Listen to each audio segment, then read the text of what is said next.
चल very very good morning everyone. Everyone fine? Live student, everyone fine? Just check whether the audio video is everything is clear or not. Live student.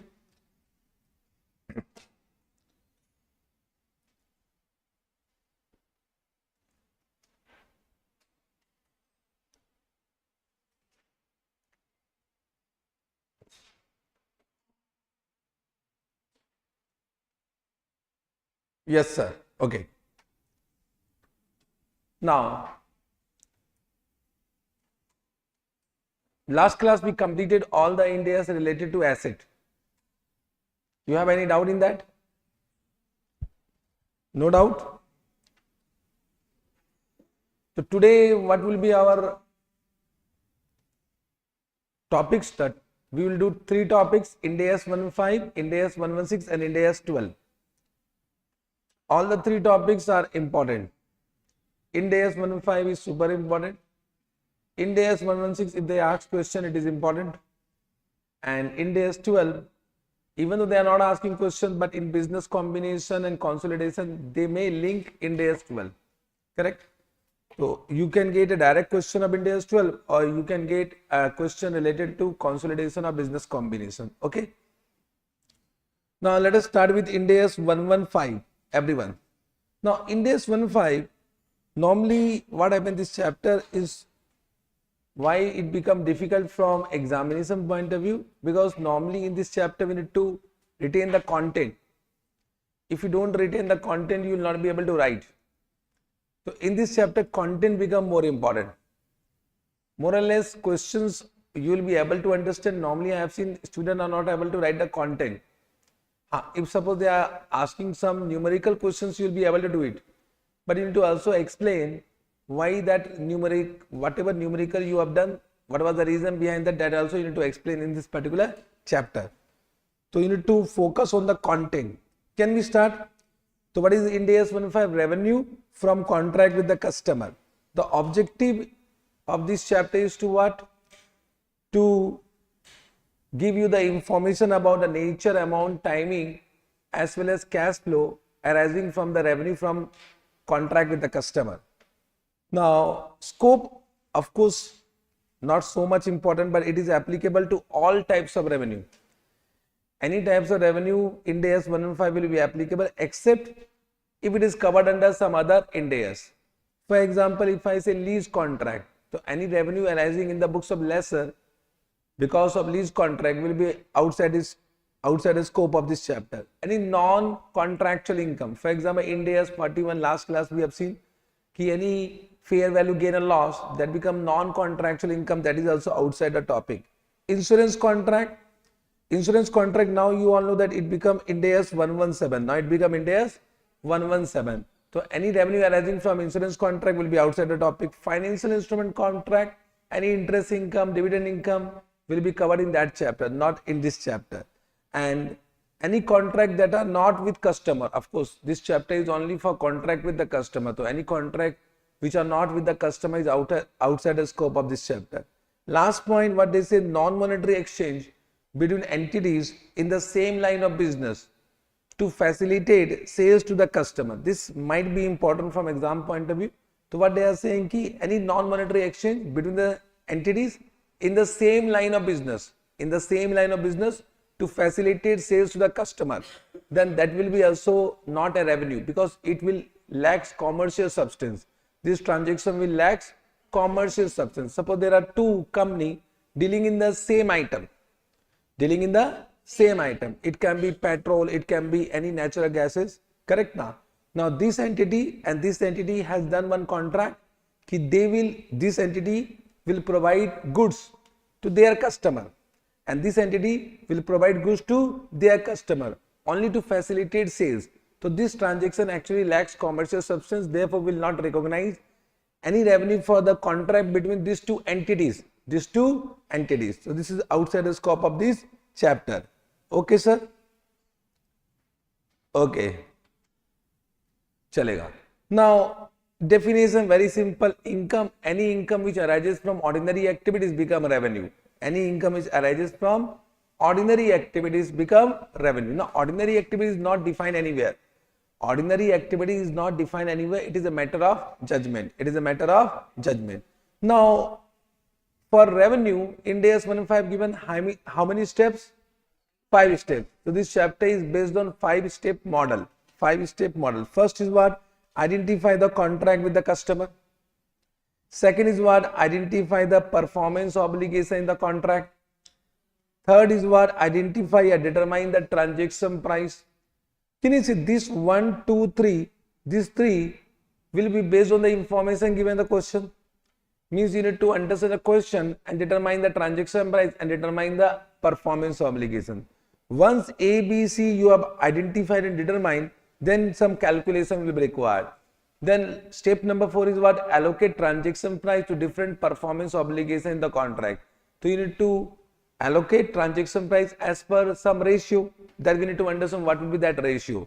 And then last, recognize revenue as and when entities satisfy the performance obligation. So how to recognize revenue? That will be our last step. That will be our last step. Correct? Understood? Yes, sir. So let us start with the step number 1. Step number 1 is identify the contract with customer. Of course, customer, okay, they will not ask the definition of customer. But whenever you do a transaction, means whenever we have done one contract with the entity,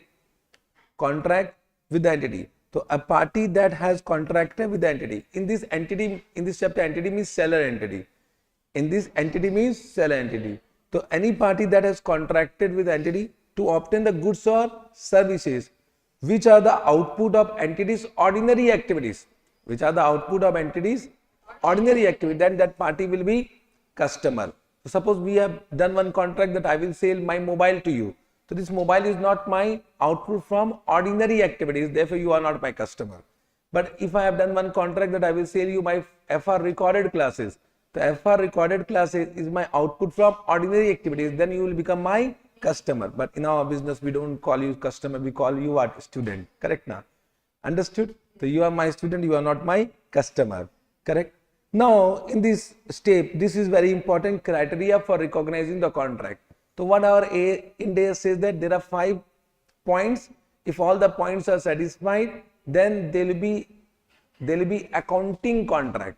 So we need to identify whatever the contract you have done with the customer, whether it is an accounting contract. If it is an accounting contract, then step number 1 is satisfied, and then we'll move toward step number 2. So what are the 5 conditions? Very simple. The parties have approved the contract and are committed to perform their respective obligation. So what is the keyword? Approve the contract and committed to perform their respective obligations. Second, the entity can identify the right of each party for the goods and services to be transferred. So in the contract, what has been identified? The right of each party, which goods are transferred, what are the types of goods, that has been already identified. Then third is what? Entity can identify the payment terms. Payment terms is also identified. What will be the amount of consideration, how it will be paid, at which point of time it will be paid. Everything has been defined in the contract. Correct? So entity can identify the payment terms. Then the contract must have commercial substance. This is the basic point.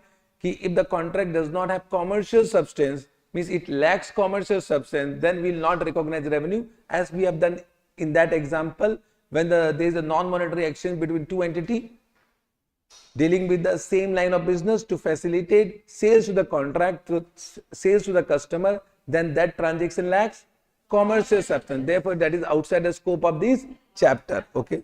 So the entity has commercial substance. This will be always deemed to be satisfied. If the question is silent, this point will be always deemed to be satisfied. Because if I am doing a contract, of course the transaction will have what? Commercial substance. And the last, it is probable that entity will collect substantially all the consideration which they are entitled to receive from the customer. It means first condition is what? Approve and commitment.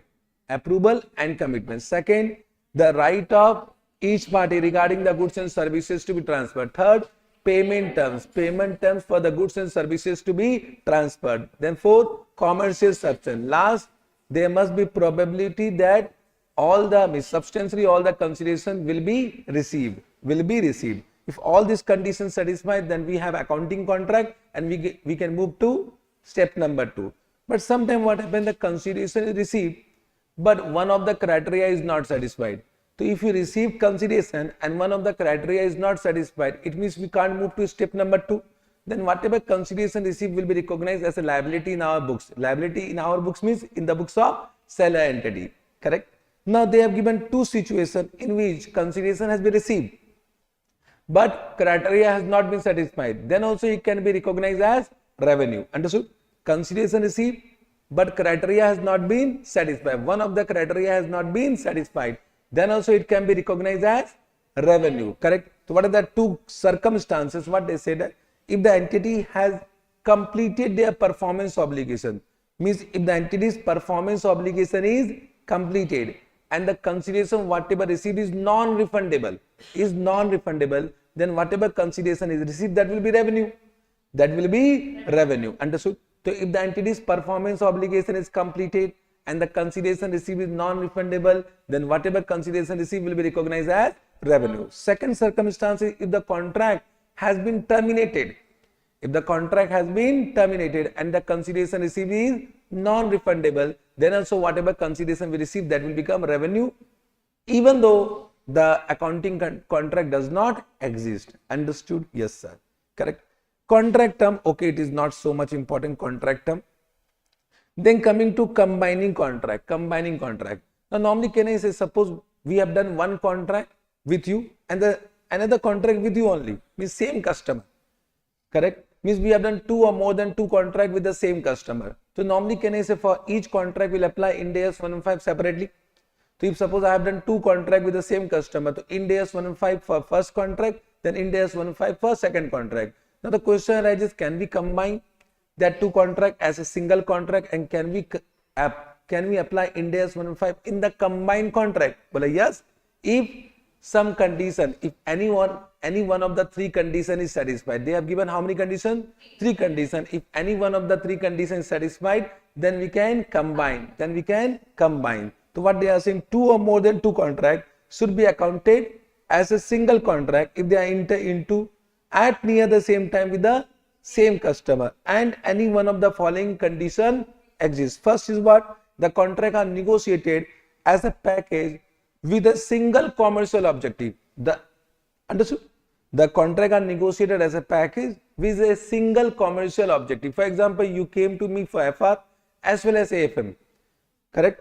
Now FR is 10,000 and AFM is 10,000. So we have done 2 contracts, but we have decided that price will be 18,000 together. So in this case, a negotiation has been done together. Even though there are 2 contracts, but negotiation has been done together as a package with a single commercial objective, it can be combined. Second, the amount of consideration paid in one contract on the price depends on the price or the performance of other contract. Once again, same example. First, we have done one contract for FR, that price will be 10,000. Again, you came to me for AFM. I said, okay, don't pay 10,000, pay 7,000 because you have already purchased FR from me. So again, price of AFM depends upon the price of FR. So in this we can combine. Third, the goods or service promised in the contract are actually a single performance obligation. So whatever goods and services provided in the contract are actually a part of single performance obligation. For example, FR, we have done one contract, and initially what happened, syllabus changes, correct, and 2 chapter included. So we have done one more contract that I will do the additional 2 chapter. Can you see it is a part of same performance obligation, therefore it can be combined. Understood? I have given some example with FR, AFM, you can understand. Okay, understood. Now the contract modification, if there is a modification in the contract, then whether modified contract will be a separate contract or whether it will not be a separate contract, that is a question. So if suppose there is a modification in the contract, if suppose the contract is modified, so whether the modified contract will be a separate contract or it will not be a separate contract. This is a question. Question understood? So whenever there is a contract modification, we need to find out whether the modified contract is a separate contract or it is not a separate contract. Okay. Understood? Have you understood? Yes, sir. Now, correct. Now, for this, first I need to explain step number 2. Because once you understand step number 2, then only you will understand modified contract. So I will first come to step number 2, then come back to what? Modified contract. Chalega? So what is step number 2? Identify the performance obligation. Now what is the meaning of performance obligation? Performance obligation means any promise given by seller entity to the customer. Any promise given by seller entity to the customer to transfer goods and services. To transfer goods or services. Correct now? Understood? So can you say a promise in the contract with the customer to transfer to the customer either a goods or services, that are distinct, either a goods or services that are distinct, or bundle of goods or services that are distinct, a goods or services that are distinct, or a bundle of goods or services that are distinct, or a series of distinct goods or services, a series of distinct goods or services that are substantially the same, and have the same pattern of transfer to the customer. Just try to listen the keyword, because in this the keyword is more important. If you are changing the keyword, they will not understand your emotions and they will deduct the marks. Correct? So a promise in the contract with the customer to transfer goods and services to the customer, either a goods or services that are distinct, or bundle of goods or services that are distinct, or series of distinct goods and services that are substantially the same and have the same pattern of transfer to the customer. Now what is this? This though I hope you have understood. Correct? But what is this? Can I say sometimes we provide accounting services? In accounting services, can I say there will be series of distinct services? Suppose I am providing accounting services or any security services. So can I say we are providing a distinct services? Every time in accounting services, suppose I am maintaining your purchase book, sales book, cash book, etc. This is a bank reconciliation statement. So I am providing a services which are distinct, series of distinct services, but they are substantially the same and have the same pattern of transfer to the customer. So even though it consists of series of distinct services, then also it will be considered as one performance obligation. Even though it consists of series of distinct services, then also it will be considered as one single performance obligation. Understood? It is treated as a single performance obligation. Now the question is that what do you mean by distinct? So you are saying goods or services that are transferred are distinct. So what do you mean by distinct? Sir, how will understand that that is distinct from other goods and services transferred in that particular contract? So for that, we need to understand two steps. So whether a performance obligation or whether a goods and services which are transferred are distinct or not distinct, that for that we have two steps. First is what we need to understand whether the goods or services which are transferred are capable of being distinct from other goods and services are transferred. So if it is capable of being distinct, first condition is satisfied. Second condition, whether the goods or services which is transferred is distinct in the context of contract. Whether the goods and services which are transferred is distinct in the context of contract. Yes, then yes, that goods and services are distinct and will be a separate performance obligation. So what are the two keywords? First, capable of being distinct. Second, distinct within the context of contract. First, capable of being distinct. Second is what? Distinct in the context of contract. This become keyword. This become the keyword. This you need to write down in your solution. Understood? Now, so what do you mean by capable of being distinct, and what is the meaning of distinct in the context of contract? Are you able to understand? So capable of being distinct means customer can benefit from that goods and services either alone or with any other readily available resources from the market. Means suppose, just try to understand, I purchase this mobile and I purchase this calculator from you. So mobile I can use either alone or with any other readily available resources from the market. Means this calculator is not required to be for this mobile, and calculator also we can use without mobile. So these are distinct performance obligations. These are distinct goods and services. Understood? But if I say calculator and charger, mobile and charger, there is the charger. Mobile and charger. If I say mobile and charger, so can I say use as a mobile such charger we can buy from market. But just try to understand, this charger is for this mobile only. Can you say this mobile requires this charger and this charger requires this mobile? So this is one performance obligation. This become one performance obligation. These are not distinct performance obligation. Understood? Correct? Have you understood this point? Have you understood this point? Yes, sir. So capable of being distinct in any question, whatever question they will give now, first condition will be always satisfied. In any question of ICS standard material, first condition will be always satisfied. Means whatever goods and services they will be given, that will be capable of being distinct. That will be always capable of being distinct. Only you need to focus on what? Second condition, whether it is distinct in the context of contract. Whether it is distinct in the context of contract. Are you able to follow me? So they have given three factors. We need to identify that three factors. First, so what they are saying, goods or services are distinct from other goods or services in the contract if all the following factor exist. If all the following factor exist. Understood?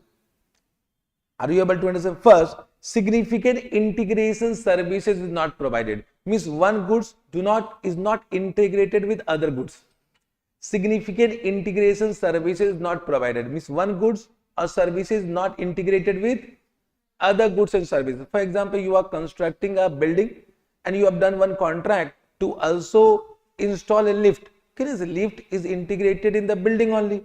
So this will be one performance obligation or distinct performance obligation. One performance obligation only. Correct now? Construction of building and installation of lift. Correct? So lift will be integrated in what? Building. The significant integration services provided. So it means this is one single performance obligation. One single performance obligation. Understood? First example. Understood? Second, no significant modification or customization. No significant modification or customization means one goods or services is not modifying or customizing the other goods and services. So it means they are separate performance obligation. Let me take one example. Suppose you purchase software and the entity is also providing installation services to you. Now installation will modify or customize the software. It means it is one single performance obligation. Means installation and purchase and the sale of software will be one single performance obligation. But installation and installation do not modify or do not customize the software. Understood? Do not modify, do not customize the software. It is two separate performance obligation. It is two separate performance obligation. Understood? I hope you have understood. The last one, not highly interrelated or interdependent. This is understood. One goods is not related, not interrelated, interdependent to other goods and services. So of course they are distinct. Of course they are distinct. Have you understood this point? For example, you purchase car. For example, you purchase car with car accessories. So car accessories is what? Interrelated, interdependent to what? Car only. So that will be one single performance obligation. I hope you have understood this point. Correct? No doubt. This is very keyword. So can you remember? Can you retain these three keywords? Significant integration services is not provided. No significant modification or customization. Not highly interdependent or interrelated. Only these three keywords. If all the factors exist, means they are distinct performance obligation. If any one of the factors satisfied, means if I say in this way, if any one of the factor is, if significant integration services is provided, yes, significant modification or customization is provided, or it is highly interrelated or interdependent, then it will be single performance obligation. Understood? Chalega. So you have understood this. So step number 2 is completed. Step number 2 is completed. Now let us come to modification. Step number 2 is completed. Now let us come to modification. So whenever there is a contract modification, we need to find out whether it is a separate contract or it is not a separate contract. Correct? Can you say if it is a separate contract, then apply Ind AS 115 separately? Then no discussion required, and therefore this type of question they will not ask. Correct? So if it is a separate contract, then Ind AS 115 applies separately, and therefore this type of question they will normally know, they will not ask. In MCQs they can ask whether it is a separate contract or it is not a separate contract. If it is not a separate contract, then can you see it is a part of original contract? Therefore some adjustment is required in original contract. So what is that adjustment? How to do that adjustment? That we need to understand. How to do that adjustment? That we need to understand. Have you understood this point? Now when it will be a separate contract, they have given two conditions. If both the conditions satisfy, then it will be a separate contract. How many conditions they have given?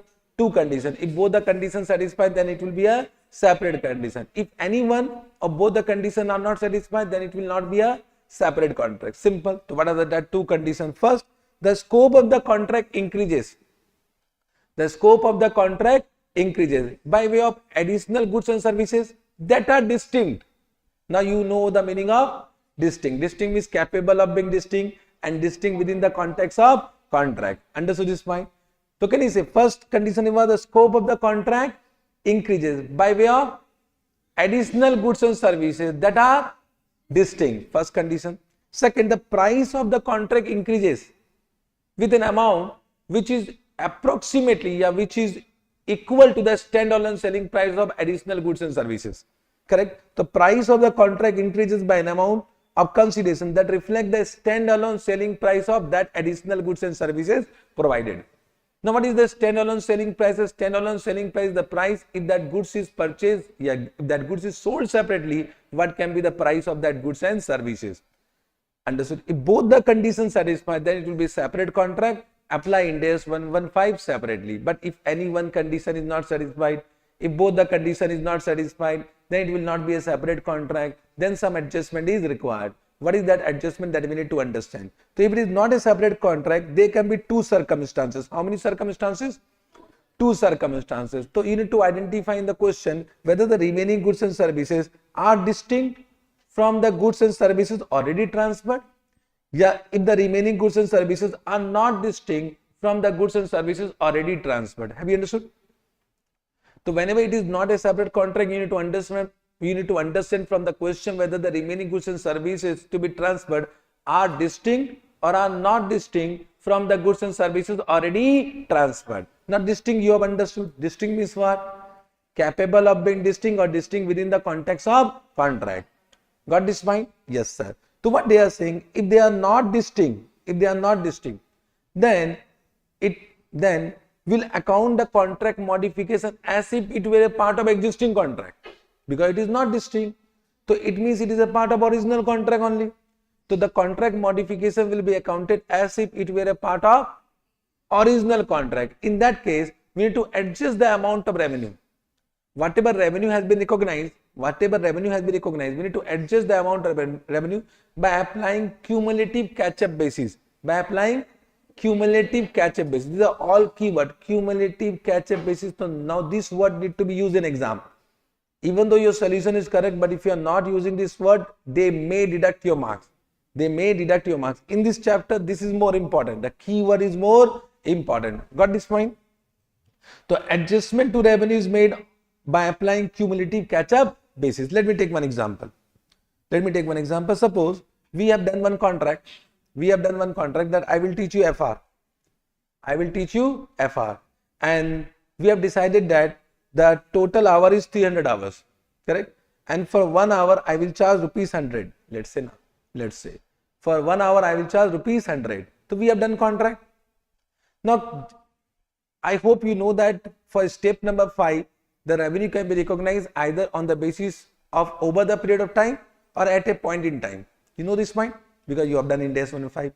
So revenue can be recognized on the condition that performance obligation is satisfied at a point in time or over the period of time. So normally this is over the period of time. There are some criteria, correct? Let us assume it is over the period of time. Correct? Now, suppose 31st March came and we have already recognized out of 300 hours, I have already given 100 hours services.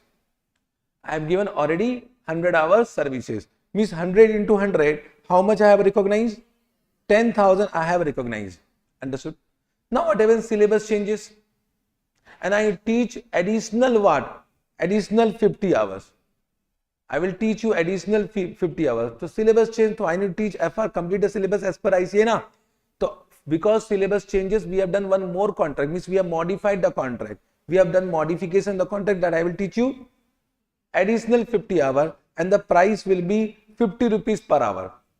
For this 50 rupees per hour. Understood?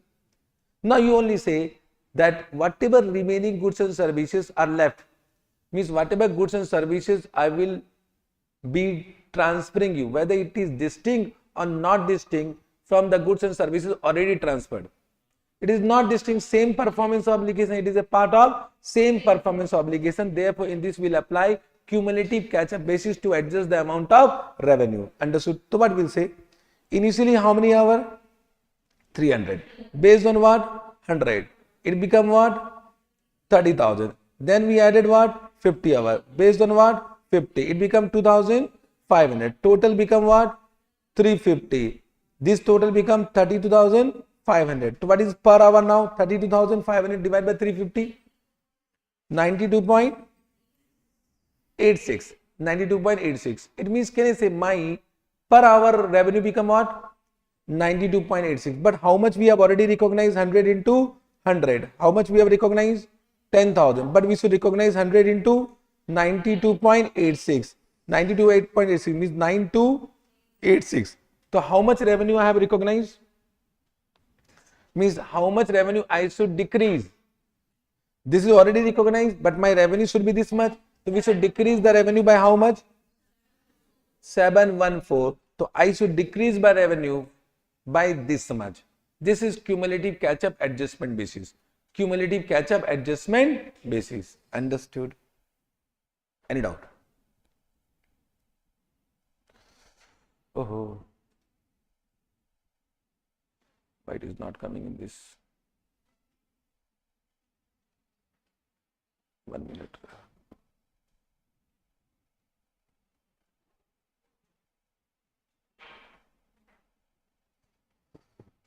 Okay.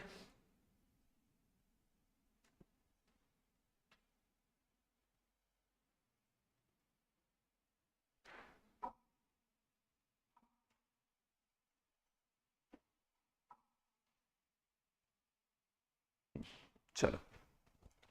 Now, okay. Understood. Now, second point is what? When the goods and services, if the remaining goods and services are distinct from the goods and services already transferred, quite possible. In that case, what we'll do? So, in that case, it will result in the termination of old contract and creation of new contract. Creation of new contract. And can you say whatever transaction price which is not recognized will be allocated to remaining performance obligation? Are you getting? So, it will be termination of old contract and creation of new contract, and whatever transaction price which is not recognized will be allocated to remaining performance obligations, and then recognize revenue as per step number 5. Then recognize revenue as per step number 5. Understood? So, termination of existing contract and creation of new contract, allocate the remaining transaction not yet recognized to the outstanding performance obligation, means will allocate as per step number 4 and recognize revenue as per step number 5. There is only one question based on this. Normally in that question student have doubt. What is the question? Just try to understand. Ki suppose I have taken AMC, annual maintenance contract. Understood? Suppose we purchase machinery and then I have taken AMC. Okay, na?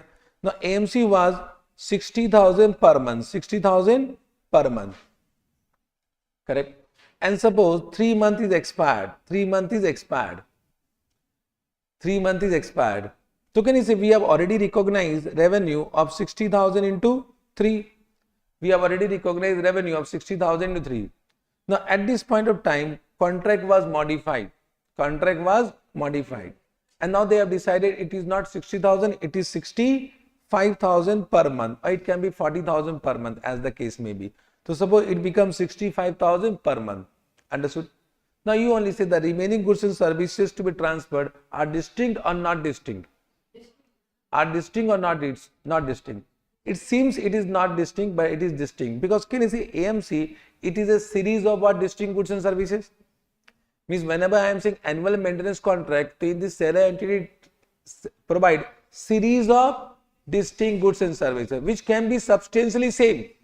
But can you say this whatever services will be provided in this period will be distinct from these services already transferred, and therefore can you say in this the remaining goods and services which are to be transferred are distinct. Therefore it will result in termination of old contract and creation of new contract, and therefore will not apply cumulative catch-up basis. So in this case, this 65,000 will be recognized as revenue for the remaining 9 months. 65,000 we recognize revenue, means per month revenue for the remaining 9 months. Understood?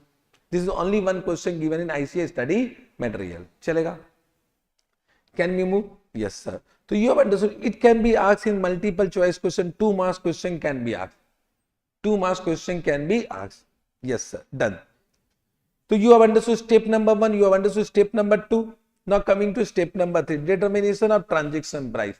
Once again, determination of transaction price will depend upon information given the question. If they have given fixed consideration, then that fixed consideration become transaction price. But sometimes they will give you variable consideration. So if there is a variable consideration, how to estimate it? Correct? Sometimes they will give you some financing arrangement, means significant financing component in transaction price. Suppose the transaction price, whatever is decided, that is payable after 2 years, after 3 years, after 4 years. Okay, this transaction price will include some interest component. In that case, what will do? Sometimes they will give you some non-cash consideration. So how to recognize non-cash consideration? Sometimes some consideration is payable to the customer. Sometimes some consideration will be payable to the customer. So what will be adjustment in transaction price? So the determination of transaction price depend upon 4 factors. What are the 4 factors? Variable consideration, significant financing component, non-cash consideration, and consideration payable to the customer. However, they will not give all in one question. This will be all separate question. Either they will give this, or they will give this, or they will give this, or they will give this. Normally in exam, this and this is important. However, I am expecting non-cash consideration in MCQs, multiple choice question. So first, variable consideration. Now can you say, if there is a variable consideration from the question, you will understand it is variable because that will depend upon some contingent event. Correct? So from the question, you will be able to understand it is a variable consideration. Suppose if I say, if I complete my batch in time, suppose if I say in this way, the fees is 10,000 for FR, but if I complete the batch in time, you need to pay 2,000 extra. So can you say that become what? 2,000 become variable consideration and 10,000 was fixed consideration. So whether 2,000 will be included or will not be included in a transaction price, that we need to understand. And if it will be included, at what amount it will be included, that we need to estimate, that we need to understand. So what they are saying, if there is a variable consideration, so we need to estimate the amount of variable consideration, and this estimation is as it is whatever we have done under Ind AS 37. Ind AS 37, correct? Means the estimation is same to same what we have done under Ind AS 37 for provision estimation. So what they are saying, if the entity has a large number of contract of similar characteristics, right now whatever announcement I have done, if I complete my batch within time, so this is for the large number of students. That is for the large number of students now. So it means we will fall in this category. So in that case, we need to apply expected value method. Which method? Expected value method. Expected value method is nothing but we need to find out expected value of consideration, which is weighted average of all possible outcome given in the question. Means can you say calculation will be based on the information given in the question? Calculation will depend upon information given in the question. So expected value is the sum of the probability, that is weighted average of all possible consideration amount given in the question. They will say this amount, this percentage, this amount, this percentage, this amount, this percentage, multiply, find out average, that will become the estimated amount. Okay. Sometimes they give a contract with 2 possible outcome. 2 possible outcome, correct? Suppose I have done one announcement, suppose we have done one contract, only single contract, means not large number of students. I have done one contract with one of the student, that if you pass, then I will refund the fees. Correct? Only one student, in this only one student. Large number of student, then point number A will be applicable. Suppose we have done only one contract with one student, that if you pass, I will refund the fees. So can you say there is 2 possibility, refund or no refund? So there are 2 possible outcomes, yes or no. Yes or no. So we need to find out what is the most likely amount. What is the most likely outcome? Suppose the refund possibility is 60%. And no refund possibility is 40%. So in that case, what is the most likely outcome? Refund. And therefore that will be considered as what? Variable in variable consideration. So most likely amount, that is the single most likely outcome of the contract, will become variable consideration. Chalega? Understood? Yes, sir. This both will depend upon information given question, nothing to explain much.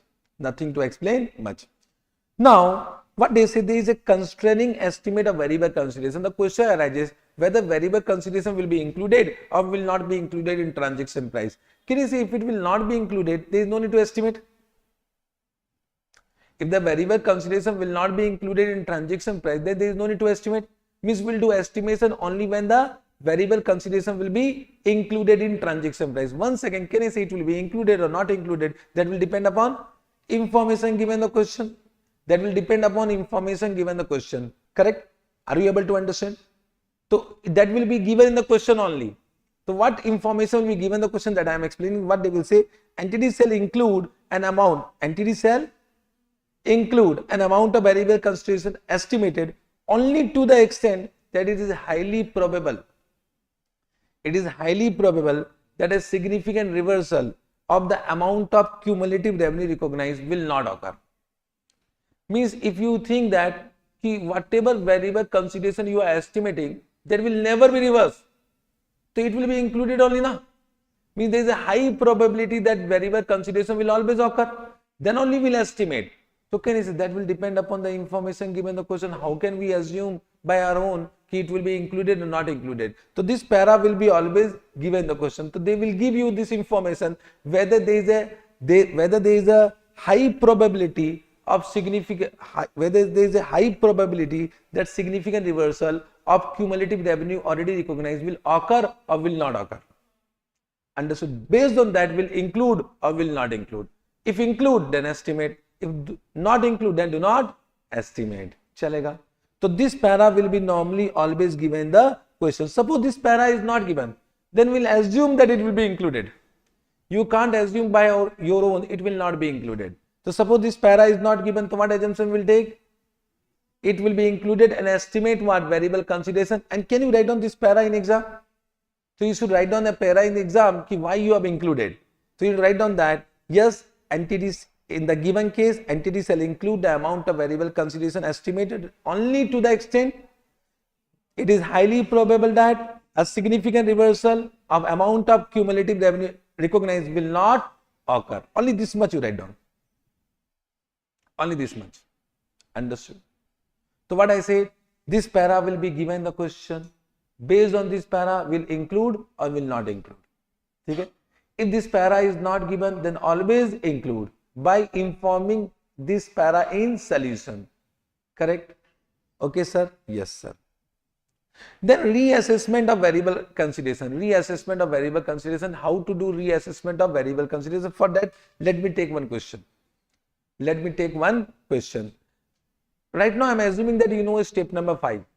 Then only I can take that question, or I should take it down. Chalo, this reassessment I will explain with one question after step number 5. Because for that we need to understand how to recognize revenue. How to recognize revenue. Okay. So I will take a question about reassessment of variable consideration at the end. Okay, this I will explain. Nothing to worry. Now coming to significant financing component. Significant financing component. Here.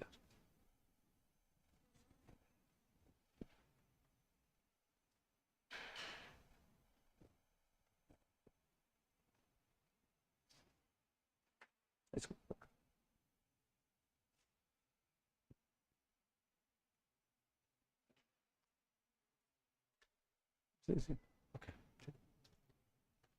Chalo. Now significant financing component. Now what they are saying, significant financing component. One thing is clear, that if financing component is insignificant, then no adjustment. No adjustment of the effect of time value of money. No adjustment of the effect of time value money.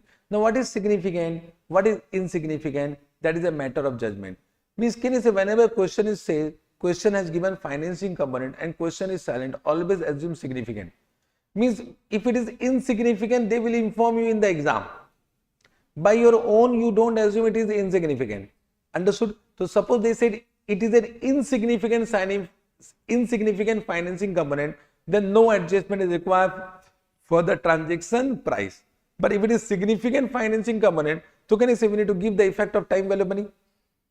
We need to give the effect of time value money. So there can be two type of transaction. Suppose this is the date of contract. Suppose this is the date of contract. and control is transferred after 2 years. Okay, understood? And we receive amount at this point of time. Suppose we received 1 lakh. Correct? Understood? And suppose they have given market rate of interest is what? 10%. Market rate of interest is 10%. Correct? So, batao, what is my revenue? Whether my revenue is 1 lakh. Can you see, in this case we receive advance and this is the present value, but the control is transferred at this point of time. So we need to understand what can be the possible transaction price if the amount would have been received here. So this amount will be future value now. So in this case, this will be considered as a contract liability. Means our journal entry will be what? At Y0, my journal entry will be what? Bank account debit to contract liability. How much? 1 lakh, because revenue cannot be recognized. And in this contract liability for 2 years, we need to recognize interest. We need to recognize interest expense. We need to recognize at Y1 interest expense account debit to what? Contract liability. How much? 10,000. Then at Y2 also interest expense account debit to what? Contract liability. How much? 11,000. So now what is my contract liability? My contract liability become 1,21,000. This become what? Transaction price. So transaction price will be 1,21,000 and revenue will be my 1,20,000. Now on this date will pass my journal entry. What? Bank account debit to my journal entry will be what?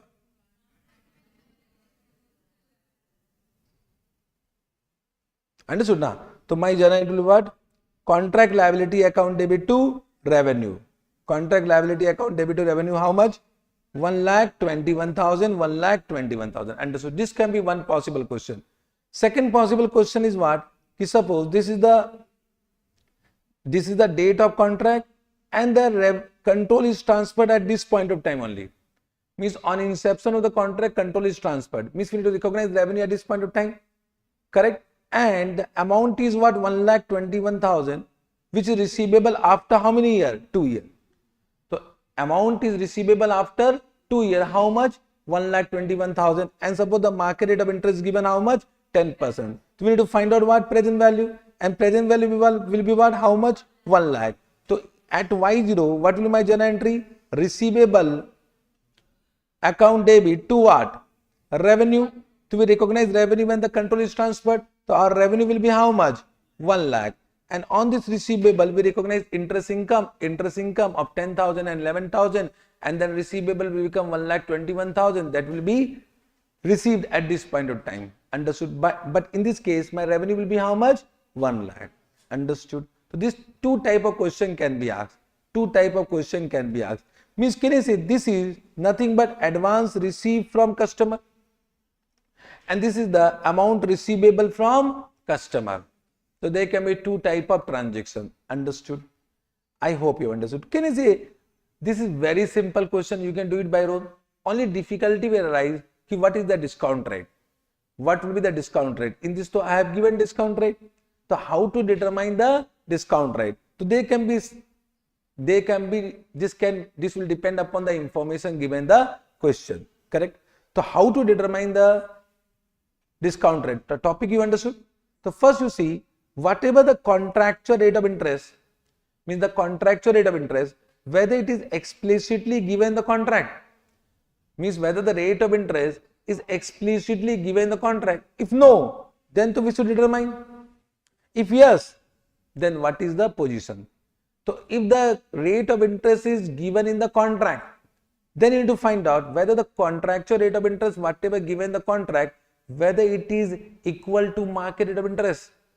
Means if the separate financing contract would have been done with the same customer, what would have been the rate of interest? So it means it is what? At market terms. So if the contractual rate of interest given in the contract is at market terms, then that will be our discount rate. So if the contractual rate of interest is at market terms, then that will become the discount rate. But if the contractual rate of interest is not at market terms, If the contractual rate of interest is not in market terms, then we will not use that contractual rate of interest for discounting. Then we should determine what discount rate. So in these two cases, we need to understand what will be our discount rate. So as per Ind AS 115, the first preference will be given to incremental borrowing rate. Entities incremental borrowing rate as per the information given the question, that will be given the question. So first information will be preference will be given to what? Entities incremental borrowing rate. If that is not given, then we need to calculate interest rate implicit in the transaction. This is nothing but effective rate of interest. This is nothing but effective rate of interest. So can you say we can equate present value and future value, and we can find out one effective rate of interest. That too you are champion. Correct now. So if not given, suppose both are not given, so in that case we need to find out what? Effective rate of interest. Are you able to understand what I am saying? The first preference will be given to what? Incremental borrowing rate. Second preference will be given to what? Interest rate implicit in the transaction. That is nothing but effective rate of interest. Normally effective rate of interest will be also given the question, but not given the question. Can you calculate? Yes, we can calculate. Suppose both are given. This is 10%, this is 11%. So what you will use? You will use 10%. So in one of the question both are given. So we need to use what? 10%. Chalega. Have you understood?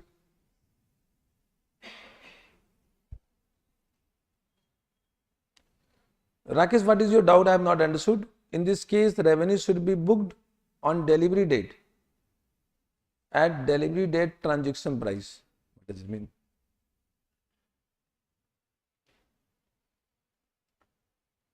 I have not understood your doubt. Okay? Understood this much? Correct. Any doubt? Now, there are some overriding provision for significant financing component. Overriding provision means what? Will not eliminate financing component, will not do any adjustment for financing component. So there are three circumstances. If this circumstance exists, will not do any adjustment for the time value of money. Means whatever transaction price given, that will be unadjusted, that will remain unadjusted. First, the customer paid in advance. Means we have received some amount from customer in advance, and the timing of transfer of those goods and services is at the discretion of the customer. Means the customer has requested to postpone the delivery. Customer has requested to postpone the delivery, in that no significant financing component, no adjustment required. Understood? Second, the substantial amount of consideration is variable.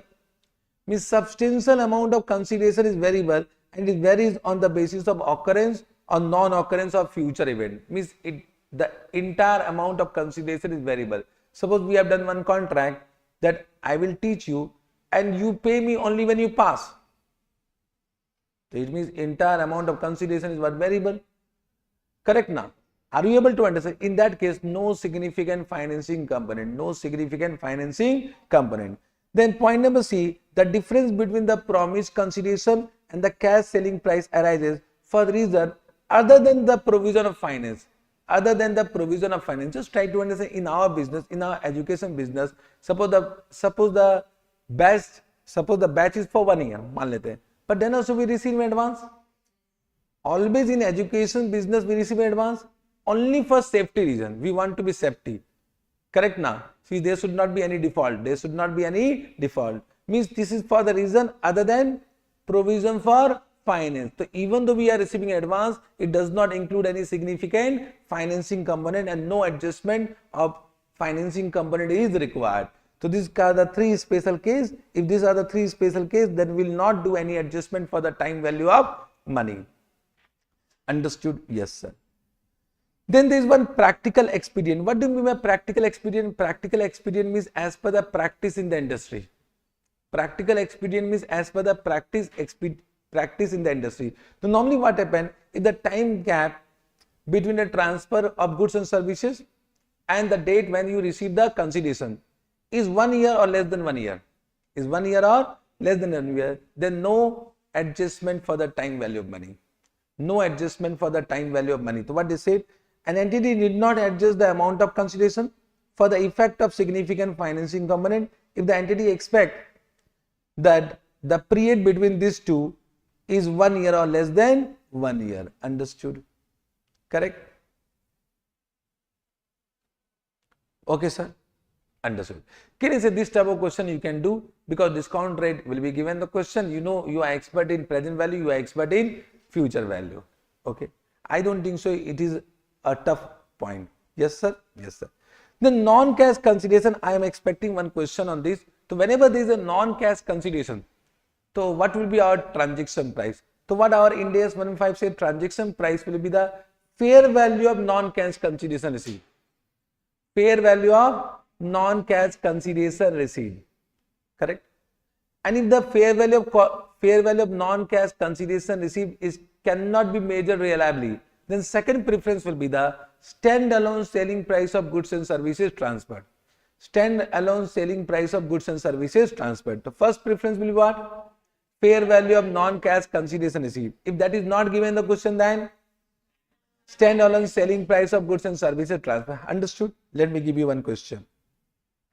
This is seller entity, this is the customer entity. Understood? Okay? And suppose machinery sold.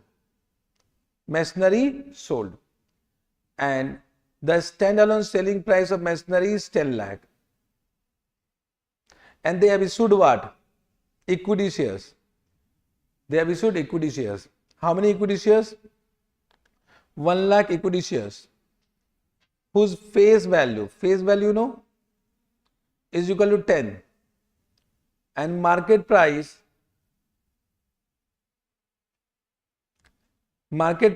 is suppose 15. Market price is rupees 15. But what journal entry in the books of seller entity? Suppose that the contract was done on 1/1/2023, 1/1/2024. Batao, what will be journal entry? Fast. Investment, very good. Investment in equity shares of customer entity. How much? To revenue. This chapter we are doing for revenue. Revenue will be how much? Revenue will be 15 lakh. Very good. Means first preference will be given to the fair value of non-cash consideration received. But investment will be also how much? 15 lakh. Investment will be also 15 lakh. Understood? Now suppose on 31st March, the market price become 20. What you will do? Whether you will adjust the amount of revenue? No, investment revenue will not be adjusted. But can you see this investment? Ind AS 109 will be applicable. Now, as per Ind AS 109, any investment equity share, there are two options. One is FBTOCI or FBTPL. So, we need to measure it at fair value. The gain or loss will be transferred to PL or OCI as the case may be. Very good. Understood. Simple. Understood? Simple? Yes, sir. Chalo. So, this type of question can be asked in exam. I think you have understood non-cash consideration. Now, just try to understand.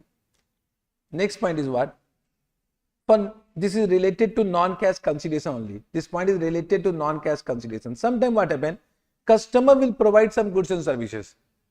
So, customer will provide some goods and services to facilitate the entity's performance obligation. Suppose I am doing construction of building and the customer is cement dealer. So, can you say the customer may provide cement to facilitate the building construction? Understood? So, what about the customer goods? What about the goods and services provided by customer? Understood topic? Topic you understood? Once again, what I am saying, the customer provided goods and services to facilitate the entity's performance obligation. To facilitate the entity's performance obligation. The topic you understood? Yes, sir. So, in this case, what our Ind AS 115 says that whatever goods and services provided by the customer, first find out whether it is to facilitate entity's performance obligation, then will be in this topic. Whether it is to facilitate entity's performance obligation, then find out there can be two situations. Whether the control of such goods are transferred to the seller, whether the control of such goods and services are transferred to the seller. If yes, then it will be non-cash consideration. If yes, then it will be non-cash consideration. But if the control is not transferred, then no treatment. If the control is transferred, then no treatment. Understood is fine. However, they will ask this only in exam. The first case, if they ask. Chances are rare, but it is a good quality of question. Yes, sir. In other case, we suppose you provided some goods and services, but it is not to facilitate the entity's performance obligation. Then it is as simple as separate purchase from customer.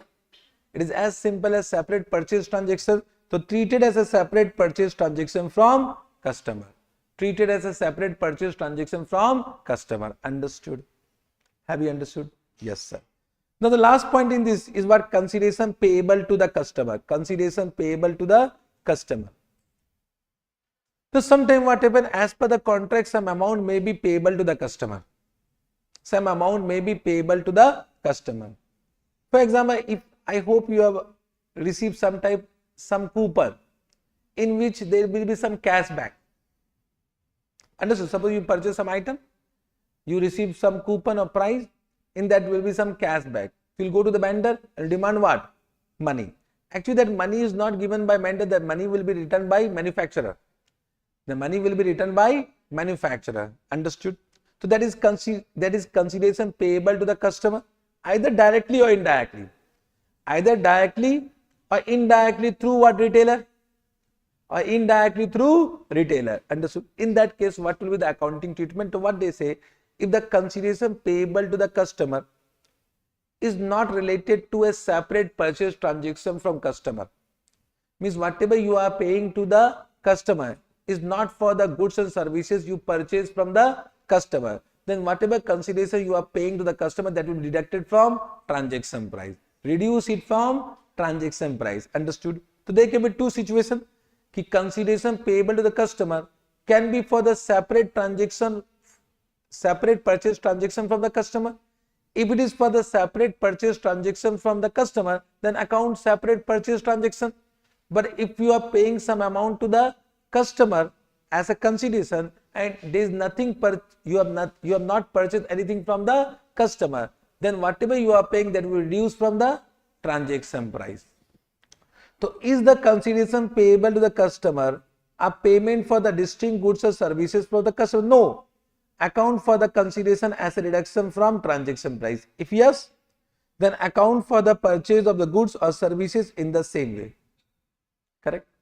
But sometimes what happens, just try to understand. Suppose consideration payable is 100 and the fair value of goods and services purchased from the customer is 80. Quite possible. Are you able to understand? You are paying how much? 100.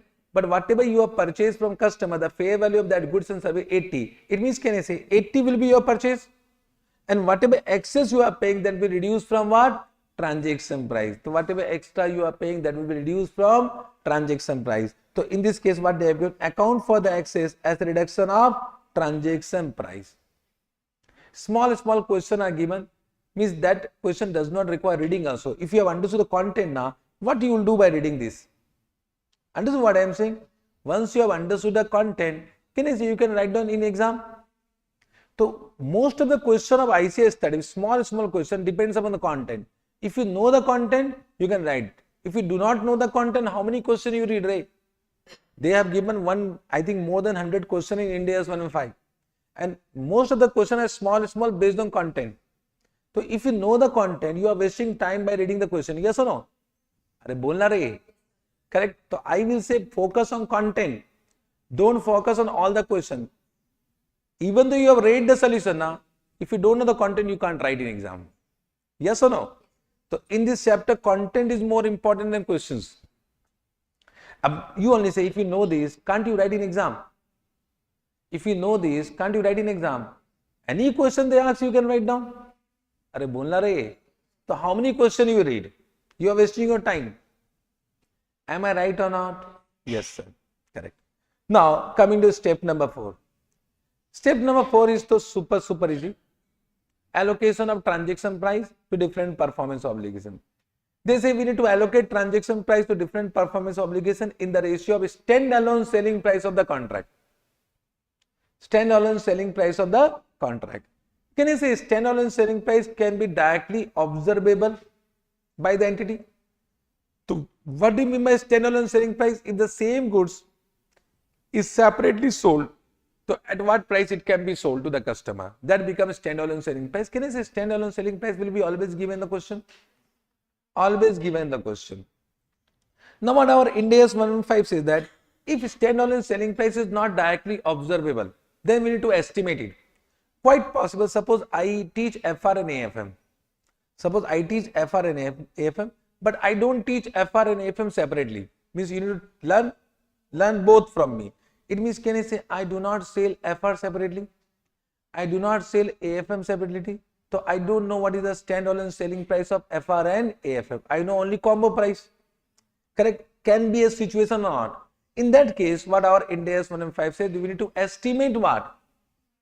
Standalone selling price. They have given how many methods? 3 methods. First is known as adjusted market assessment approach. Means go to the market, find out what price customer will pay for that similar goods and services. Means just see the price of competitor. Just see the price of competitor. Adjusted market assessment approach. Correct? If this can't be applied, then need to estimate the cost price of performance obligation. Means estimate what will be the expected cost of providing that performance obligation, means for providing that goods and services. So estimate a cost. Can I say any entity knows the cost and add some reasonable profit margin? So that become expected cost plus margin approach. So A understood, B understood. C is residual approach. Residual approach means what? Suppose A, B, C. Total transaction price is 10 lakh. Total transaction price 10 lakh. And you can estimate the standalone selling price of A. You can estimate the standalone selling price of B by applying 1 and 2. And suppose this is 5 lakh and suppose this is 3 lakh. But you are not able to estimate the standalone selling price of C by 1 and 2. Then apply what? Residual approach. Whatever is left, that belong to what? C. So what is left? 2 lakh is left. That becomes the balancing figure. This is known as residual approach. 1 second, can I say in exam will not go to the market? In exam can't estimate cost? Correct now? Means this will be always given in the question. This I am just doing from MCQ's point of view. MCQs they may ask some question based on this. But if this is a practical numerical question, so they will estimate and they will give. So it means standalone selling price, whether directly observable or estimated, both will be given in the question. Both will be given in the question. You should know there are 3 methods to estimate what?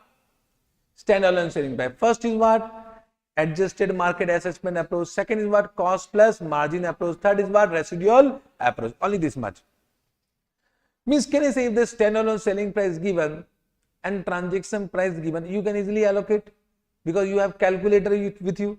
So allocation is not difficulty, you can allocate. But there is some interesting point. There are 2 interesting points. One is allocation of discount, one is allocation of variable consideration. Now allocation of discount, already they have asked one question. Allocation of variable consideration, till now they have not asked any question. So I am expecting one question based on this. Because both the questions are given in ICA study material. So this question has been asked, this question till now not asked. Are you able to understand what I am saying? This is also important.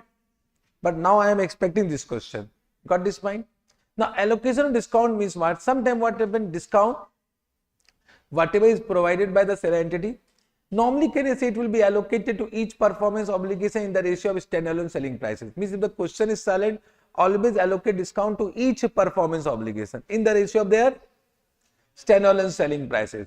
But sometimes discount belong to one or more, but not all performance obligation. In that case, what our Ind AS says, he allocate discount to one or more, but not all performance obligation. But not all performance obligation. One of the question given, I will just explain that question only. What they have given? Suppose here they have transfer product A, product B, product C, product A, product B, product C. Okay, understood? And they have given the transaction price. Transaction price they have given 1 lakh. sorry, $10 selling price they have given, $10 selling price they have given 1,50,000 and 50,000. They have given 1,50,000, 50,000. The total become 2 lakh given. This is the total $10 selling price. Okay. Now they are saying B and C can be sold together. Means B and C sometimes they sell together. And when B and C are sold together, the price is 80,000. Price is 80,000. Okay. Understood. Now they are saying that entity has sold ABC together at rupees 1,80,000. At rupees 1,80,000. This is the question. Same to same question has been given. Now in this, can you see it is understood that 20 because 2 lakh minus 1,80,000. What is the discount? The 20,000 belong to what? B and C only. Understood from the question only. So it is understood here discount belong to B and C, not to A. Therefore discount will be allocated to B and C, not to A. Are you able to understand what I am saying? Correct. So sometimes from the question it is understood that discount belong to some of the product but not to all the product. So this allocate discount only to those products to which it relate. Okay, sir? Correct. Now in this question they have given one interesting point. The same question. They will say same question. They will say control of A will be transferred at this point of time. And control of B will be transferred at this point of time. Control of C will be transferred at this point of time. It means can I say we recognize revenue at a point in time when the control is transferred, and therefore we need to allocate this 1,80,000 to A, B, C separately. A, B, C separately. So allocate. Batao. Allocate. So can you see A will be 1 lakh and B and C 80,000 will be allocated in this ratio. Means this will become 40,000 and 40,000. This will be the allocation. So revenue to be recognized for A will be how much? 1 lakh at this point of time. Revenue to be recognized for B will be 40,000 at this point of time. Revenue to be recognized for C will be 40,000 at this point of time. Understood? Correct. Then the same question they will say कि A control will be transferred at this point of time and B and C will be sold together at this point of time. Means the control of B and C will be transferred together. Understood? Quite possible. Can you see in that case this allocation is not required? In that case this is what 1 lakh and balance is what? 80,000. This revenue will be recognized at this point of time. So they have given both cases. So you need to explain in this way in exam. Have you understood? Have you understood this point? They have given one more question in this. What they have given, just try to understand. A, B, C. Product A, B and C. Standalone selling price what I have given? 1 lakh. 50,000. 50,000. Correct? Are you getting what I am saying? Now with this they say they are also selling product D. Product D. For this they are not giving what? Standalone selling price. They have not given a standalone selling price. Okay. And they are saying that this will be sold at a range of 30,000 to what? 80,000. Means product D is sold within a range of 30,000 to 80,000. Means by seeing the face we determine the price. We see the face of the customer and we give the price. ऐसा होता है ना? It can be sold at 30,000 to 80,000 in any range. Correct? This is given. And now they have given transaction price is equal to, they have also given this can be sold together at what? 80,000. Similar question. And they have given transaction price, they have given 180 plus 50 कितना होता है? 2. They have given transaction price 2,30,000. But what do you do? So can you say 1 lakh will be allocated to this? Can you say 80,000 will be allocated to this? Balance is what? Because they have not given any method to find out the standalone selling price of D, will apply which approach? Residual approach. So 2,30,000 minus 80 how much? 50,000, and 50,000 will fall in this range and therefore it can be justified transaction price for D, and this will become the transaction price to be allocated to D. Understood? Correct? One more situation they have. This you have understood? One more situation. Same question, now they have given transaction price is 2 2 lakh. Now, if they have given transaction price 2 lakh, so can you apply residual approach? Just try to understand. In this case, this is 1 lakh, this is 80,000, and this is coming what? 20,000, which is not within this range. Means this is not justified, and therefore we can't apply residual approach for D. So you will say in the question that residual approach cannot be applied for D. Therefore, we need to estimate a standalone selling price of D either by applying method number 1 or method number 2, because the information is not given. Therefore, allocation we can't do. Thank you very much. This is the answer. Understood? Have you understood? Correct. Same question. This question I think it was asked for 8 or 10 marks. I don't remember the marks. 8 or 10 marks. Super easy. What you want? Super easy, but writing, how you are writing. Writing is important. I said question will very easy, calculation very easy, but are you able to write as per Ind AS 115? If yes, you will get marks. Writing means this you need to write down now. This allocation of discount, this you need to write down, thoda sa content you should write down. Okay. Then allocation of variable consideration. Now this I am expecting, so I will take one question from book only. Allocation of variable consideration. What they say कि variable consideration should be allocated to each performance obligation in the ratio of standalone selling price. But sometimes variable consideration relate only to one specific performance obligation. One or more, but not to all. In that case, variable consideration should be allocated only to one or more, but not all performance obligation, only when 2 conditions is satisfied. Means in this case, for discount, they have not given any condition. But for allocation of variable consideration to one or more but not all performance obligation, they have given how many conditions? 2 conditions. Well, if these 2 conditions is satisfied, then only you can allocate variable consideration to one or more but not all performance obligation. So what are these 2 conditions? What they are saying? First, the terms of variable payment relate specifically to one or more performance obligation. Means the terms of variable payment relate to specifically to one or more performance obligation. Means the terms is for only one or more but not to all performance obligations. Second, this condition will be always satisfied. You need to only concentrate on second condition. Second condition is what? Allocating the variable consideration entirely to one or more but not all performance obligation is consistent with the allocation objective. What is our allocation objective? Allocation objective is that transaction price should be allocated based on what? Standalone selling price. Means after allocation, whatever allocated transaction price, that should reflect the standalone selling price. If it is not reflecting the standalone selling price, means allocation objective is defeated, and therefore we cannot allocate variable consideration to one or more performance obligation. In that case, variable consideration will be allocated to all performance obligation. I hope you have not understood whatever I have said. Yes or no? Because I know what you can understand, what you can't understand. Of course, you have not understood, because this can be understood by taking one question only. By taking one question. So I will take directly that question, because that question I am expecting in exam. Okay. Let me come to that question.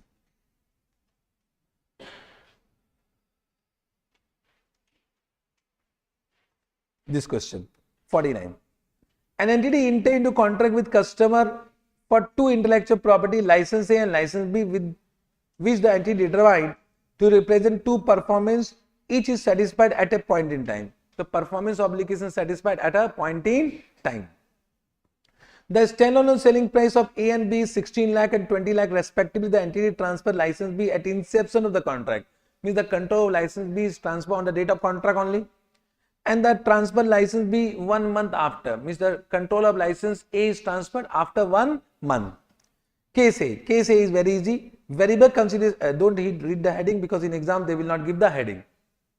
In exam this heading will not be given. Okay?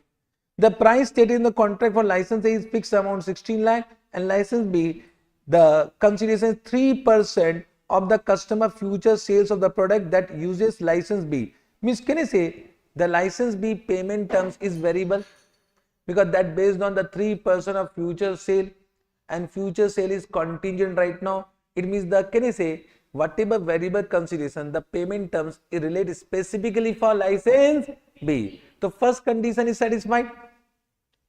First condition will be always satisfied for this type of question. Only we need to understand second condition. For the purpose of allocation, the entity estimate is sale based royalty, that is variable consideration, is 20 lakh. So can you say whenever there is a variable consideration, we need to estimate it, and they have given estimated variable consideration. Thank you very much. So 3% on sales, it means we need to estimate sales by applying either expected value method or by applying most likely outcome method. So they have not asked that. They have given what? Estimated variable consideration, means thank you very much. So they have given how much? 20 lakh, allocate the transaction price. So this become very easy. You can see what they have given. A, B. What is the standalone selling price? 16 lakh and 20 lakh. And what is the fixed consideration? 16 lakh. What is the variable consideration? 20 lakh. So can you say this is for this is for this, and this will be as per the allocation objective also, means it is consistent with the allocation objective. Means in this case variable consideration, if you allocated entirely to B, it will meet allocation objective because it will reflect the standalone selling price of B, and therefore in this case entire variable consideration will be allocated to license B. This was very easy. Yes or no? Correct. Understood? Chalo. Now, thoda sa how to write in exam. This too you have understood. You can write down that two condition and you can explain.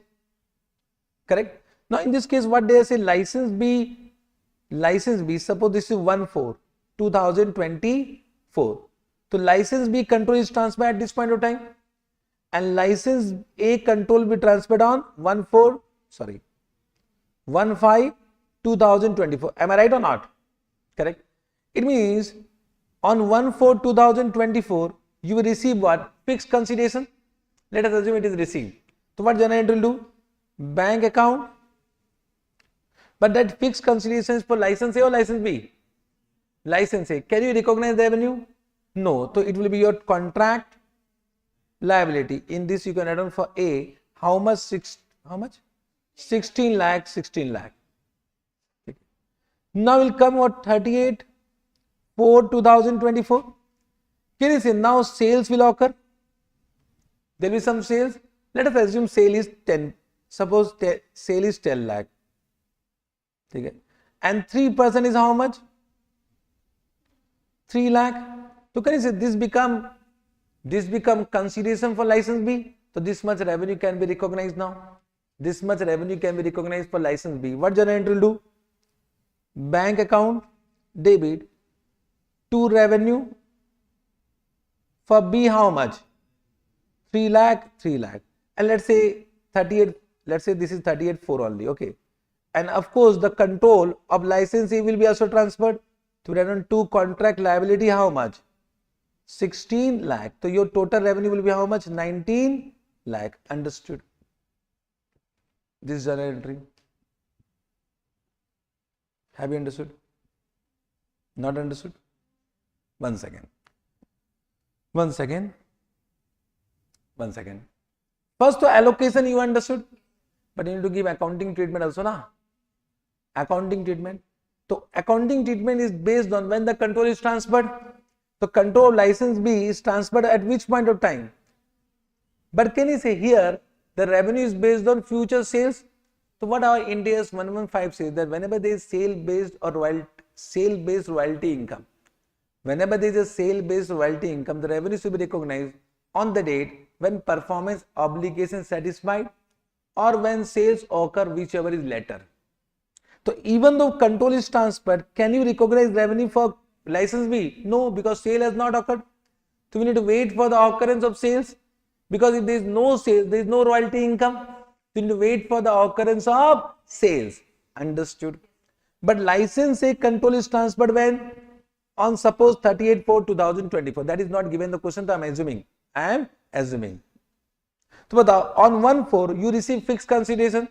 The fixed consideration you receive for contract A or license A or license B. So can you recognize that as revenue right now?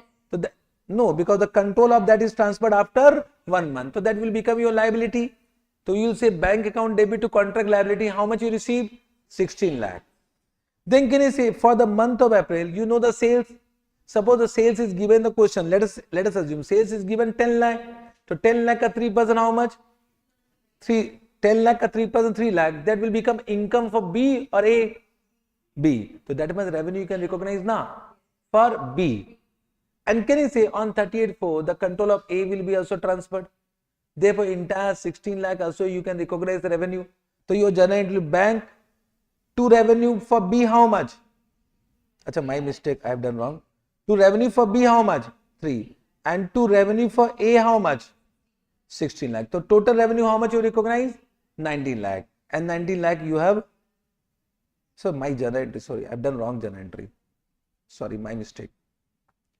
Bank how much? My mistake. Contract liability how much? 16 lakh. To revenue how much? 19 lakh. Now correct. Now correct. By mistake. Sorry. Okay, sir. Correct. But this question I am not doing for case A. This question I am doing for case B. Case B is more interesting. Can I come to case number B? The price stated in the contract for license A is the fixed amount of 6 lakh. Now for license A, fixed amount is what? 6 lakh. And for license B, the consideration is 5% of the customer future sale of the product that use license B. Understood? That is 5% of future. Similar question. The entity estimate of the sale based royalty, they have given estimated amount what? 30 lakh. This 30 lakh is the variable consideration for whom? For license B.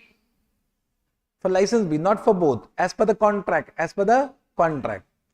Here the license is transferred. Now they are changing the question. Now they are saying license is transferred after how many months?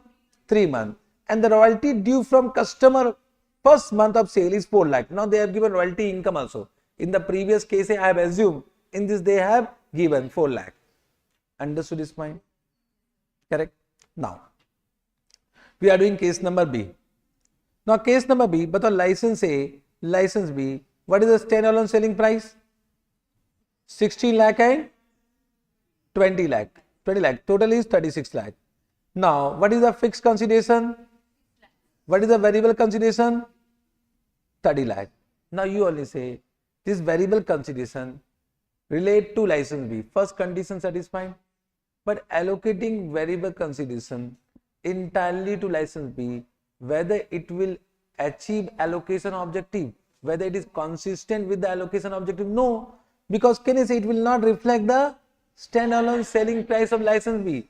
Therefore, in this case, the variable consideration cannot be allocated only to license B. It will be allocated to both license A and license B in the ratio of their standalone selling prices. Similarly, can this fixed consideration will be also allocated to both? You can't say only variable consideration.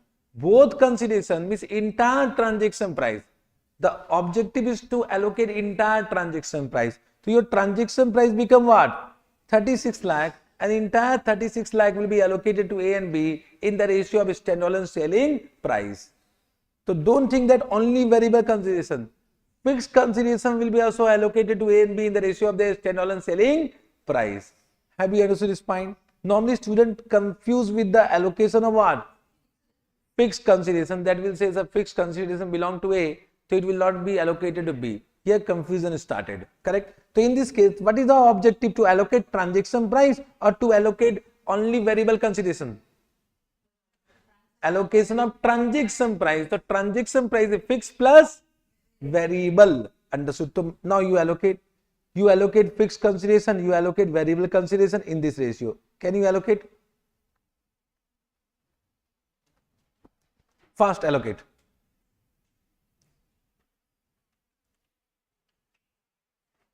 (16:20). 2 lakh. Correct? And this will be 3 lakh. This is how much?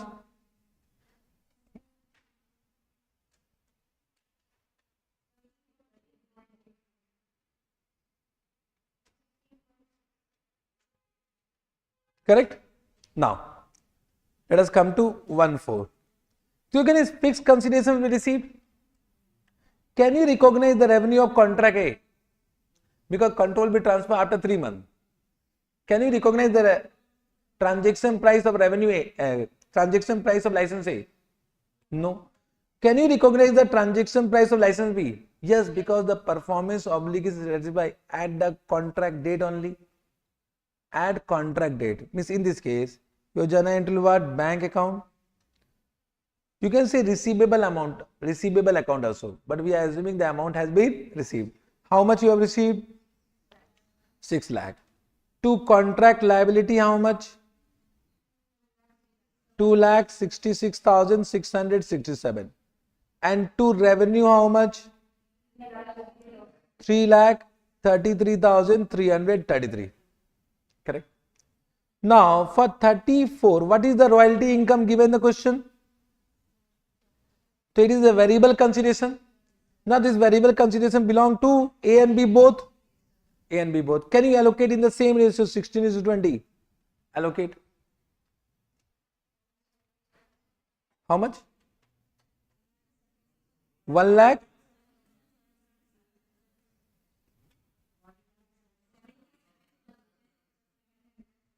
Okay, this is correct. Then this one is the balancing figure, how much? This is correct. 22. All 222. Now correct. Okay, chalega. Now in this case, now can you recognize the revenue of contract A right now? In this question says that it will be transferred after 3 months. So can you recognize this amount for license A? No, because control has not been transferred. But can you recognize this as revenue? Yes, because sales occur. Now you can recognize the royalty income of A because already performance obligation has been satisfied. So what will be your journal entry?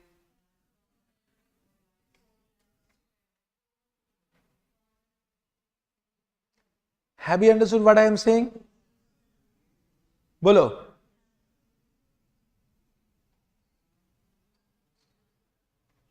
Have you understood this point?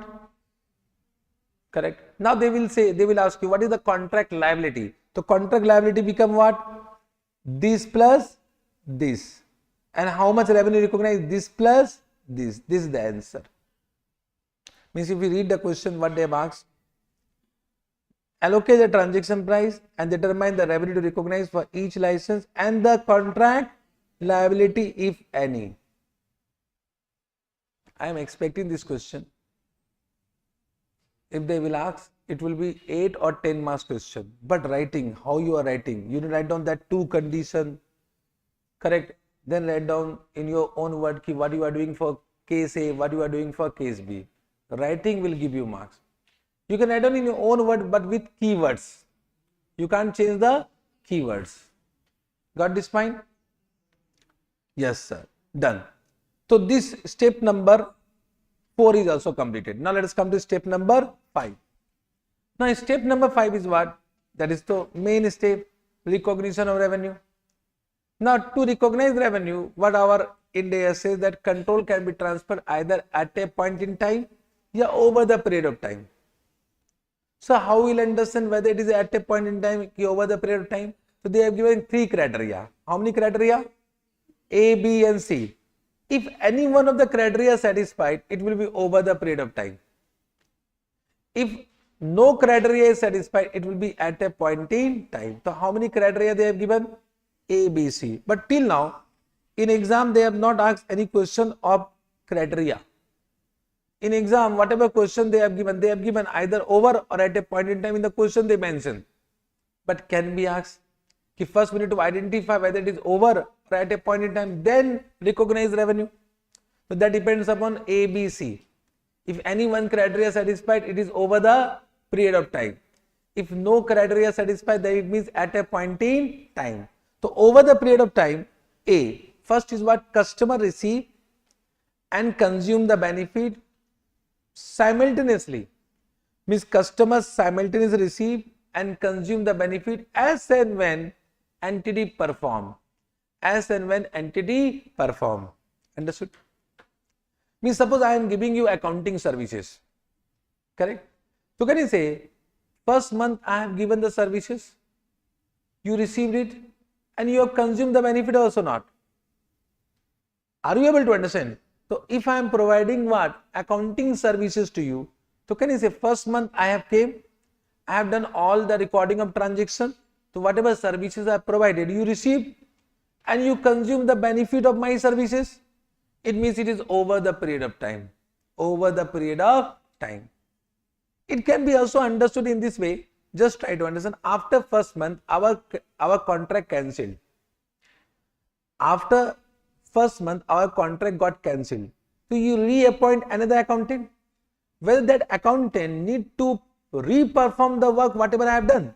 He will start from second month.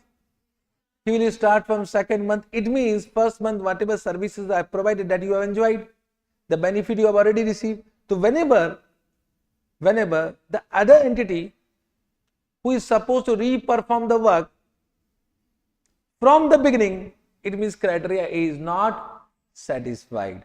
Criteria A is not satisfied. Understood this point? Correct. So what they are saying, customers simultaneously receive and consume the benefit provided by the entity performance as and when entity perform. For this, always apply this point. This criteria can also be applied if any entity determine that another entity would not require to re-perform the work that the entity has completed till the date, if that other entity were to fulfill the remaining performance obligation to the customer. Means if you appoint another entity, so that another entity is not supposed to re-perform the work from the beginning. It means whatever you have received, you have consumed the benefit also. It means it is over the period of time. I'll give you another example. Suppose I am giving you audit services. First month I came, I have given some services to you. Second means after first month, cancellation of contract. Now you will say the other auditor is supposed to re-perform the work from the beginning, or he will start the work from where I have left. Re-perform from the beginning. It means, can I say in this case, whatever services you have received, you have not consumed the benefit, and therefore criteria A is not satisfied. B or C can be satisfied. A is not satisfied. Understood? Now coming to criteria B, what they are saying, entity performance create or enhance the asset, that the customer control the asset when it is created or enhances. Understood the meaning? The entity performance create or enhance the asset, that the asset means asset that the customer control the asset as it is created or enhanced. The best example that, suppose I am doing construction of building in the customer land. So land is under the control of customer. So if I am constructing the building, some portion I have constructed, so that is now under whose control? Customer. It means, can you say it is transferred to the customer as and when I am creating the building? So it means control is transferred over the period of time. Second example, if I give in this way, I am constructing building in my land. So can you say in this case possession or control will be transferred only once the building is completed. It means control is transferred at a point in time. Understood? Means, can you say whenever asset is created or enhanced which is under the control of customer, it means it is over the period of time. It is over the period of time. Second example, suppose carpenter manufacturing, constructing furniture. They may construct the furniture in their factory premises. Control is not transferred over the period of time. But if they are constructing the furniture in your premises, it means control is transferred over the period of time, because it will be under your control as and when asset is created or enhanced. Understood? I think understood. No question of this nature has been given in ICS study material. This nature they have given some example, but for this nature, for this they have not given any example. Criteria C is thoda sa important. What they are saying, कि entity performance does not create an asset with an alternative use. Means whatever asset is whatever performance is provided by the entity, that does not create an asset with an alternative use. Means entity cannot use for any other purpose. So entity performance does not create an asset with an alternative use, and entity has an enforceable right. Means there is a contractual right. Enforceable right means contractual right. So entity has a enforceable right to demand payment for the performance completed till date. Understood? Means just try to understand. Suppose I will take my example. I am teaching you FR. suppose I am teaching you FR. Abhi, for the 20% FR batch is completed. Now something happened and we need to cancel the batch. We need to cancel the batch. So you need to join some other faculty. But you will join some other face-to-face, I am saying, not recorded classes. Huh? Recorded classes will be always at a point in time. It is face-to-face, correct? Not recorded classes. Okay? One second. I am teaching you face-to-face classes FR. 20% batch completed. And after 20%, suppose something happened, we need to cancel the batch. Quite possible, it may happen. Okay? Don't think about refund of fee right now. Are you getting what I am saying?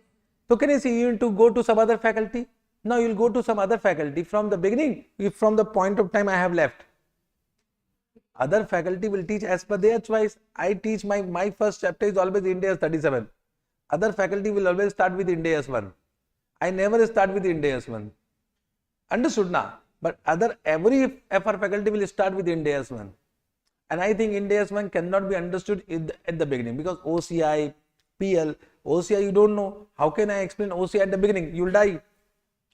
Yes or no? Other comprehensive income, first class or FR, you will die or not? Are bola re? So can you see, even though I have taught you 20%, can you see you need to restart FR from other faculty from the beginning? It means criteria A is not satisfied. B is still not satisfied because B is for the asset. Now coming to C. Understood? A, B is not satisfied in our contract. Now 20% batch is completed. Now, can you say whatever services I provided, that will not create an alternative asset for me? Suppose I am not recording also. And 20% batch completed, that is not a class recorded. So that will not create an alternative asset for me. Bolna rahe. Correct. Now, second condition in this point number C is what? Whether I have an enforceable right to demand payment from you for the performance completed till date, means 20% syllabus completed. Can I demand 20% fees? Yes, over the period of time.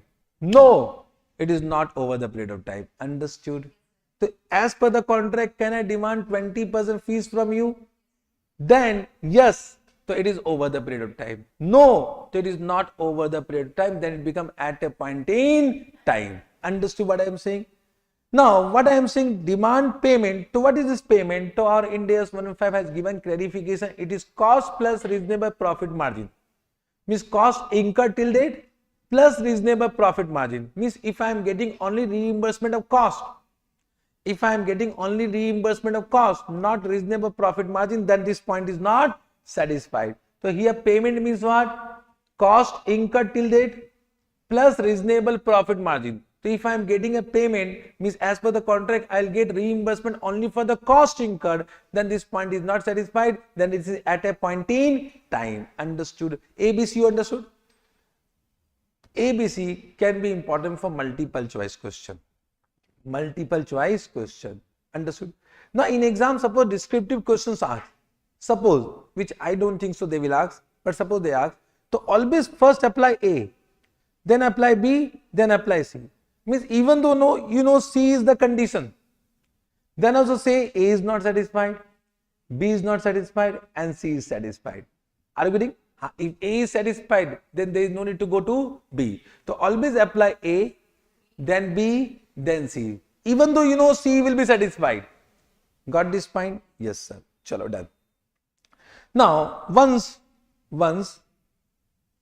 over the period of time you have understood A, B, C, you have applied, one of the criteria satisfied, it is over the period of time.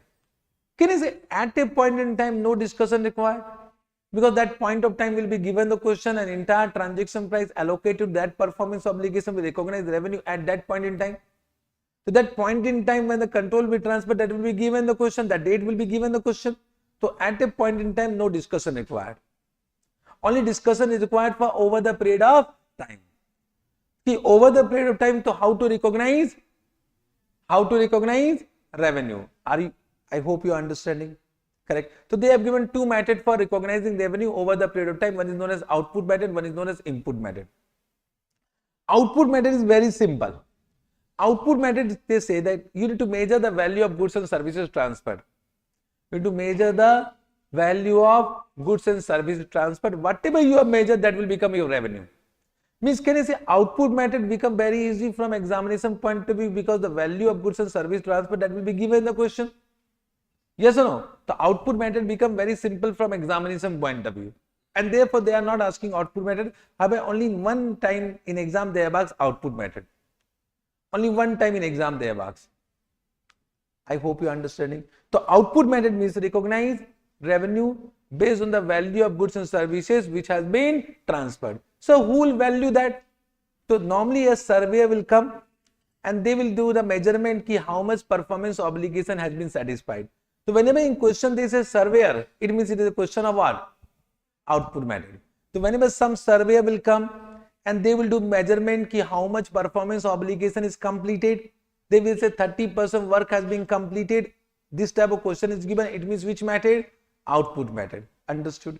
Output method. Let me take one question. I am expecting, because one time they have asked, can be repeated. This type of question can be repeated. Can I come to that question?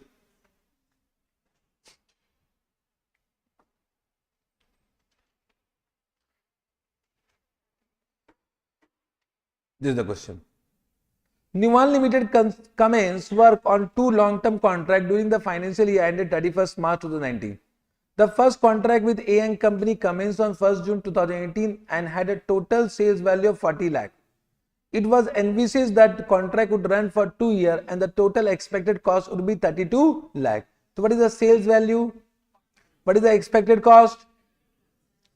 On 31st March 2019, Nuwan Limited revised the estimate of total expected cost to 34 lakh on the basis of additional rectification of cost of 2 lakh incurred on the contract during the current financial year. But your estimation you take at the beginning of the year or at the end of the year? Means your initial estimation was how much? Your year-end estimation is what? What is relevant for solution? 32 or 34? Because can you say you will do calculation at year end? So can you say whatever estimation you are doing at the beginning of the year is not at all relevant. So this point is total not relevant. Understood? Correct? Yes or no? An independent surveyor. Surveyor means which method? Output method. Whenever they have given surveyor, always what? Output method. Has estimated at 31st March 2019 the contract is 30% complete. They have given 30% complete. Nuwan Limited has incurred cost up to 31st March 2019 16 lakh and has received payment of account on 30 lakh. So I am doing contract 1. Contract 1, if I explain, contract 2 you can do by own. So for contract 1, batao, what was the revenue, total revenue, what was the total cost? 40 lakh, and what was the total cost? 34. So again we recognize 30%. 30%, how much? How much? 12 lakh? 10 lakh? 0.20. Look, done. So what is the profit? 1.80. Look, done.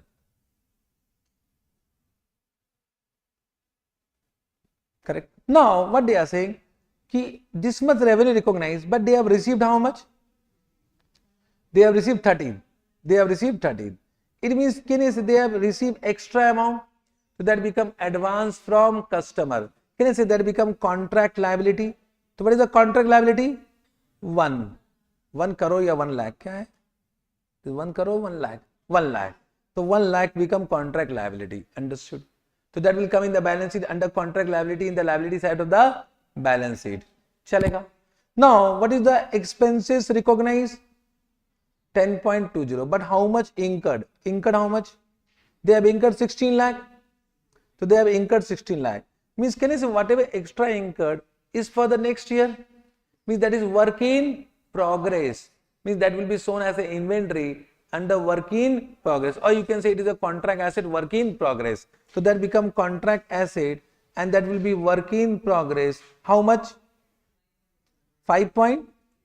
5.80. Understood? Okay, similar information they have given for contract 2 you can do. Contract 2 you can do, and then you can answer in this way. Can you answer in this way? Ki extract of SOPL and extract of balance sheet. They have extract of financial statement. You can prepare or not? बोला रे, correct. Now in this question there is one more point, कि they have given two alternative solutions for contract one. One, here the extra expenses what was incurred 2 lakh. If that is an abnormal loss, your answer will change. Understood? So if nothing is given, why we will assume abnormal loss by our own? So I will say this is the only best answer. This is the only best answer. But suppose in the question they have given 2 lakh whatever extra income, that is an abnormal loss. Then what should be done? So abnormal loss will be charged to PL, but can I say cannot be included for percentage purpose. It means in this case your revenue will remain same, how much? 12, but your cost will be how much? 32 into what? 30% plus what? Entire 2 lakh. This 2 lakh will be charged to PL immediately. Understood? So your answer will change. So now what is your answer? How much? 11.60. So what is your profit? 0.40. Understood this point? Correct. Now you will say, apply your common sense. In this case, what is my cost incurred? 16 lakh. So what will be my WIP?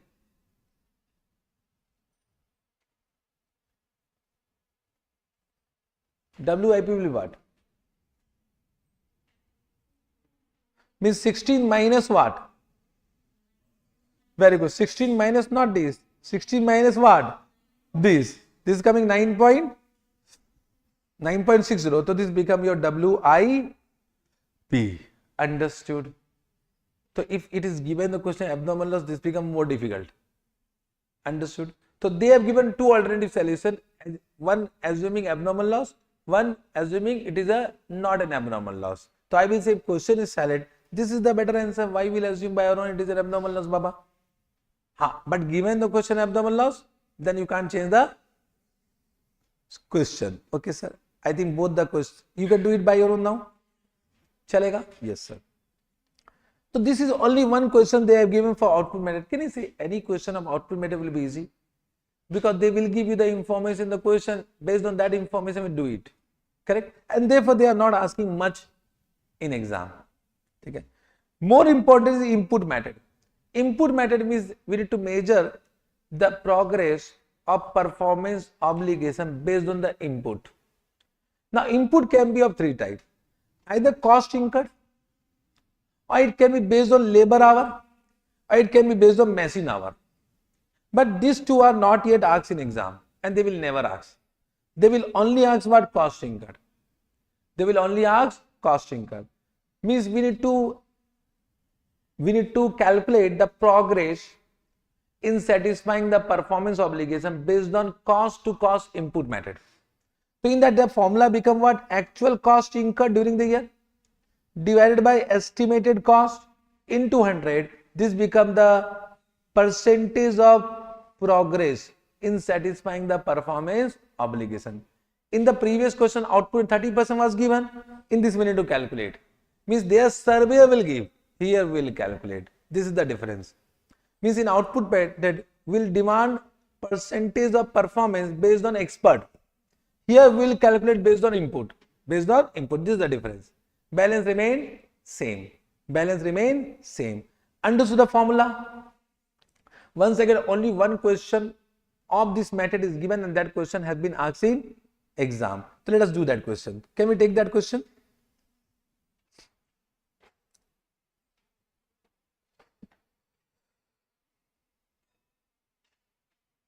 This is the question. 26. And in this I will also explain that changes in transaction price due to variable consideration. One point I have missed now. I will say I will take one question. This is the only question. Changes in transaction price. Okay. An entity has a fixed fee contract of rupees 1 million to develop a product that meets specified performance criteria. Estimated cost to complete the contract is 9,50,000. The entity will transfer control of the product over 5 years. Means this is over the, and can I say input output is only for over the period. Understood? An entity use the cost to cost input method. They have given cost to cost input method. Yes, sir. To measure the progress on the contract, an incentive award is available if the product meet the following criteria. This become variable consideration. Means what is the fixed consideration? 1 million, 10 lakh. And the variable consideration depend upon weight criteria. If this, so 0%, 10%, 25%. So 0% incentive will be 0, 10% will be 10% of 10 lakh, how much? 1 lakh, 25% of 10 lakh will be how much? 2,50,000. If this is not given, we can calculate. This is not given, we can calculate. Normally it is quite possible not given in the exam. Okay. We can apply probability and we can find a variable consideration, because here there are more than 2 outcomes. There are more than 2 outcomes. But read the question carefully, the question may change. Okay, what is given now? The entity has an extensive experience creating product that meet the specific performance criteria. Based on the experience, the entity has identified the 5 engineering alternatives that will achieve 10% incentive and 2 that will achieve 25% incentive. Means what they are saying, there are 5 engineering alternatives that will achieve what? 10% criteria, and 2 engineering alternatives that will achieve 25% criteria. In this case, the entity determine that they are 95% confident they will achieve 10% and 20% confidence that they will achieve 25%. Now you only say expected value method or most likely outcome method. So most likely outcome method. This para they have given that only. However, it is quite possible this para is not given in the question. To apply by your own common sense, this is the most likely outcome method. Understood? Then I am reading this. The entity reassesses production status quarterly to determine whether it is on the track to meet the criteria for the incentive award at the end of the 4th year. Means first year, second year, third year. Okay, so we have done based on the initial estimation. Correct? It become apparent that this contract will be fully achieve the weight-based criteria. Therefore, entity revise its estimate of variable consideration to include entire 25% incentive fee in the year 4, because at this point it is probable that significant reversal of the amount of cumulative recognition will not occur. Understood this para? I have said this para will be always given the question, then include it. That para is given. If not given, assume this para is satisfied. I have said now. Yes, sir. Means can you say for first year, second year, third year, our estimation was 1 lakh, 1 lakh, 1 lakh. But 4th year, 5th year, our estimation will change 2,50,000 and 2,50,000. Okay. Then they are going to evaluate the impact of changes in the variable consideration when the cost incurred is as follow. And you can see the actual cost incurred is given, but is the total coming 9,50,000. This is Jadu. Jadu means what? What was the estimation? What was the estimated cost? And what is the actual cost? Here is the estimated cost and actual cost, whether it will be always same? No. But in exam it may happen. Understood? Have you understood? Yes, sir.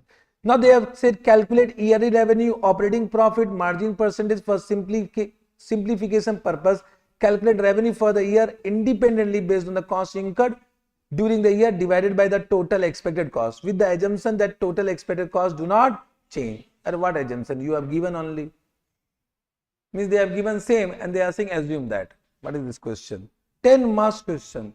Means lollipop question if you have calculator. If you have calculator, then lollipop question na. So you are going with calculator, without calculator. So only calculation. 10 marks, free marks I will say. It is free marks or not? But in exam what happened we don't know. Some small mistake will do. Correct?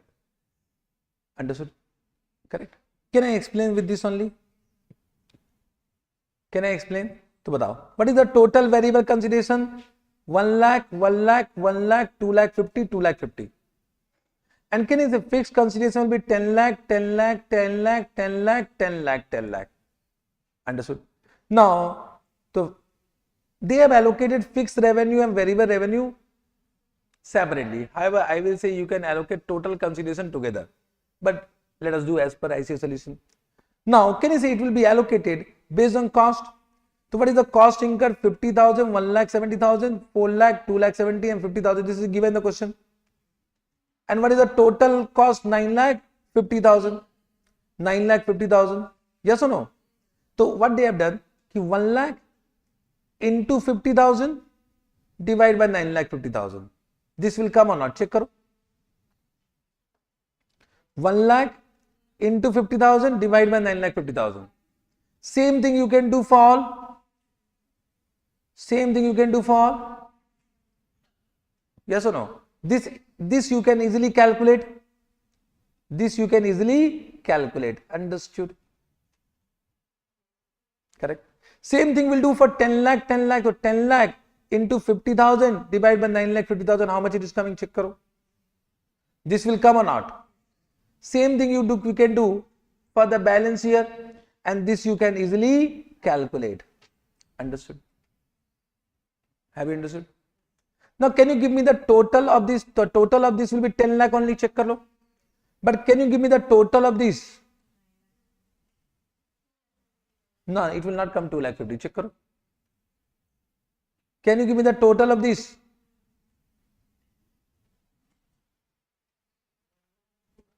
One lakh 51,315. This is coming. Understood? And what was our variable consideration at the end? 2,50,000. Means can you say it should be equal to 2,50,000? So what is the difference coming? 98,685. It means this need to be adjusted to revenue because there is some changes in transaction price. So what actually happened? Just try to understand. For the first year, second year, third year, we have allocated based on 1 lakh, but actually it was 2,50,000. Means first year, second year, third year, revenue was recognized based on 1 lakh, but it should be 2,50,000. So it becomes changes in accounting estimate. So changes in accounting estimate will be done on retrospective basis or prospective basis. Prospective basis means whatever we have not recognized in year 1, year 2, year 3 based on 2,50,000 will be recognized in which year? Year 4. And this 98,685 should be recognized in which year? However, they have done wrong. I will explain why they have done wrong. This should be how much? 98,685. But they have taken what? 99,370. Why they have taken 99,370? I will explain. But it should be 98,685. Can the total should be equal to 2,50,000 only? It cannot be more than 2,50,000. They don't have common sense. What can I say? Are you able to? Then they say follow ICA solution. Means we are Paramatma. We can do memorization. Means they are asking us to memorize the solution. What they think about us? Understood what I am saying? But I will say do whatever you have understood. Don't try to memorize. You will try to memorize, you will die. Understood? Now, how they have calculated this, that I need to explain. Now, just try to understand what they have done. They have prepared one working note. In exam, you also prepare this working note because they will not give marks. Understood? Can you see it can be calculated balancing figure only? The working note is not required. Means shortcut to I have given. Shortcut I have given. Now, let us understand working note. Now, just try to understand. Can you give me what is the total cost up to this? What is the total of this? 9 lakh. Means can you say for the 4 year the expenses incurred is 9 lakh? Out of what? Means how much work has been cumulatively performed? 94.70. 74%. You only say, can we do rounding of a percentage? Have you any time done rounding of a percentage? Should we do rounding of a percentage? Means Maha Nalayak, this person who has written this solution, I'll say, God, please bless them. They don't know anything. Anytime have you done rounding of a percentage from nursery to class 12? Are bolna re? Whether your teacher has said do rounding of a percentage? Are bolna re? So here only that difference is coming. Means from my point of view, it should be 94.74 and take some more decimal. Exact answer will come. But they have taken 95% because of that reason their amount is coming wrong. But chalo maaf kiya. Because they are also fellow member of ICI. And we are also going to become member of ICI. So just try, we should not comment anything about ICI outside the classroom. ICI is God. But in classroom, because they are family member, we can say, na, Are bola re. But outside, ICI is best. Bolo, ICI is best. Board of Studies, super. Think positive, you will Gate positive. Understood? We are family member now. So we can speak. Understood? Yes, sir. So now let us do by my method. So can you say 94.74? Correct? This is now what was means 2,50,000. 2,50,000 into this is how much? 230. 2,36,850. Correct? Minus, can you say what is already recognized for this 4 year? So can you give me the total of this 4? This 4 variable consideration. Can you give me the total of this 4?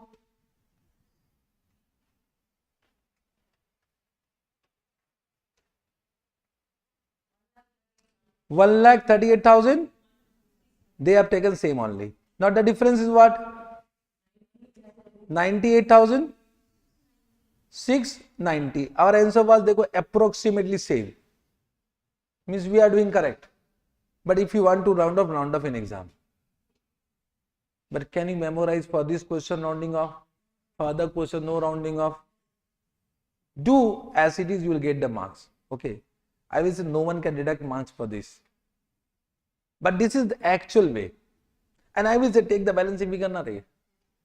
But do this working note, because working note will carry marks. Understood? Now just write on one more point why I have explained so much this question. Suppose in exam they have given changes in this, then you can't do in this way. This question, whenever there is no changes in accounting estimate, there is no changes in estimate cost, then of course you can do in this way.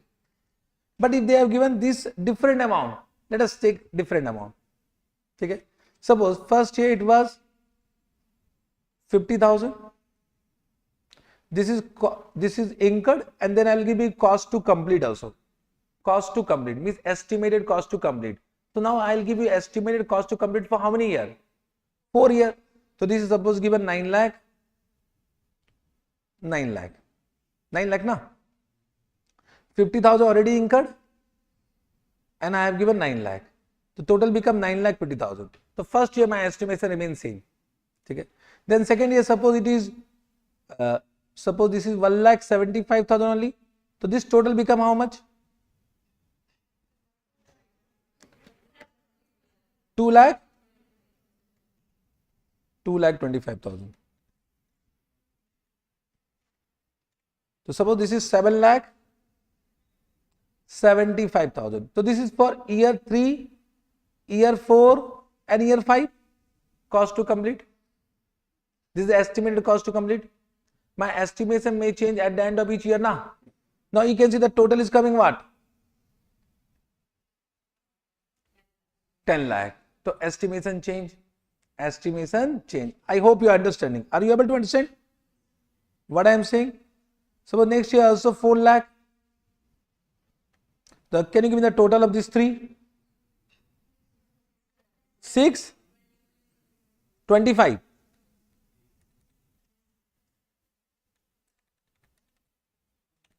Suppose this is 4,25,000. Understood? Correct. So this is for year. This is for year 4 and year 5.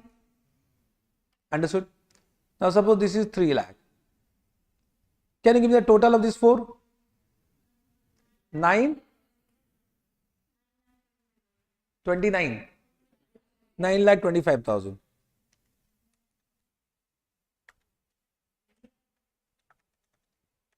Suppose this is 1,75,000.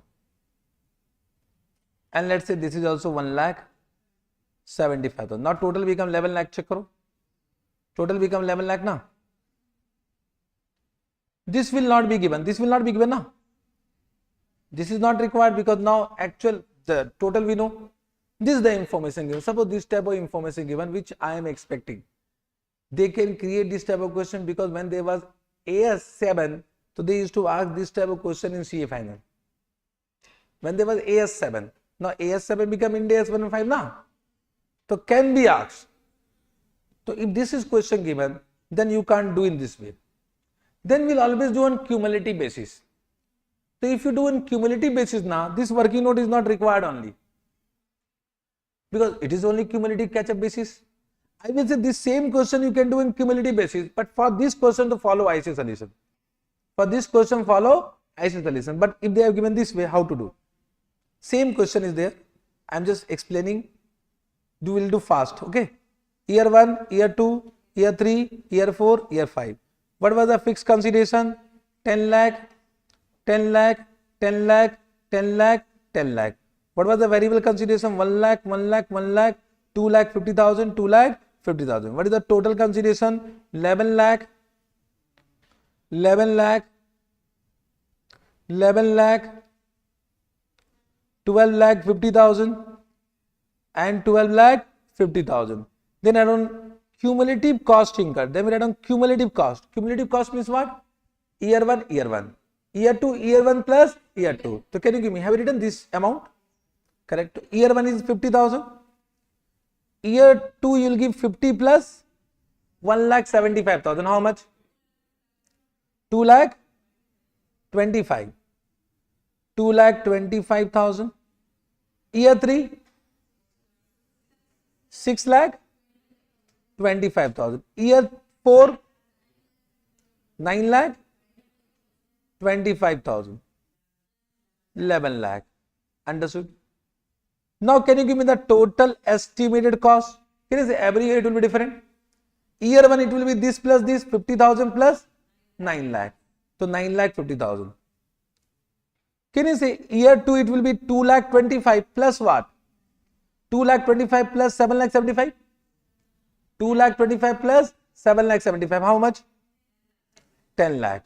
Now can you give me for year 3? Year 3 it will be 6 lakh 25 plus 4 lakh 25, 10 lakh 50,000. Then it will be 9 lakh 25 plus 1 lakh 75, 11 lakh. And last one will be always 11 lakh. Understood?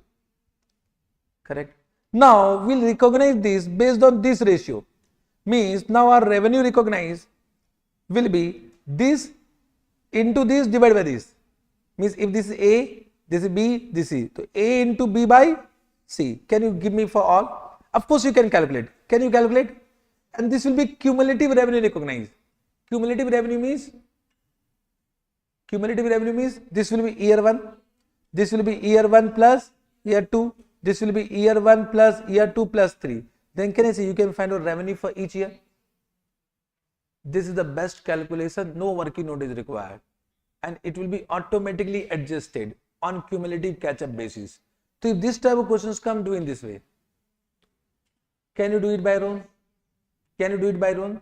I have explained both type of questions. One which was asked, one which is not given. Chalega? And they cannot go beyond this. They will not go beyond this. Okay, sir. Can we do it? Chalo.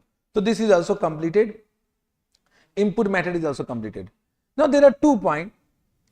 This is the super important, have been asked 3 or 4 times, 3 times of pakka in exam. First point what they said, that already I have said, कि any abnormal loss is given in the question, that will not be considered for calculation of progress in satisfying the performance obligation. So any abnormal loss given, deduct from cost incurred, then measure what? Progress in satisfying the performance obligation. That is understood point.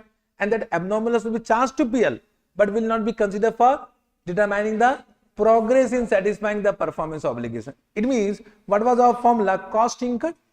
So in this, deduct what? All abnormal losses. Deduct all abnormal losses, if any given in the question.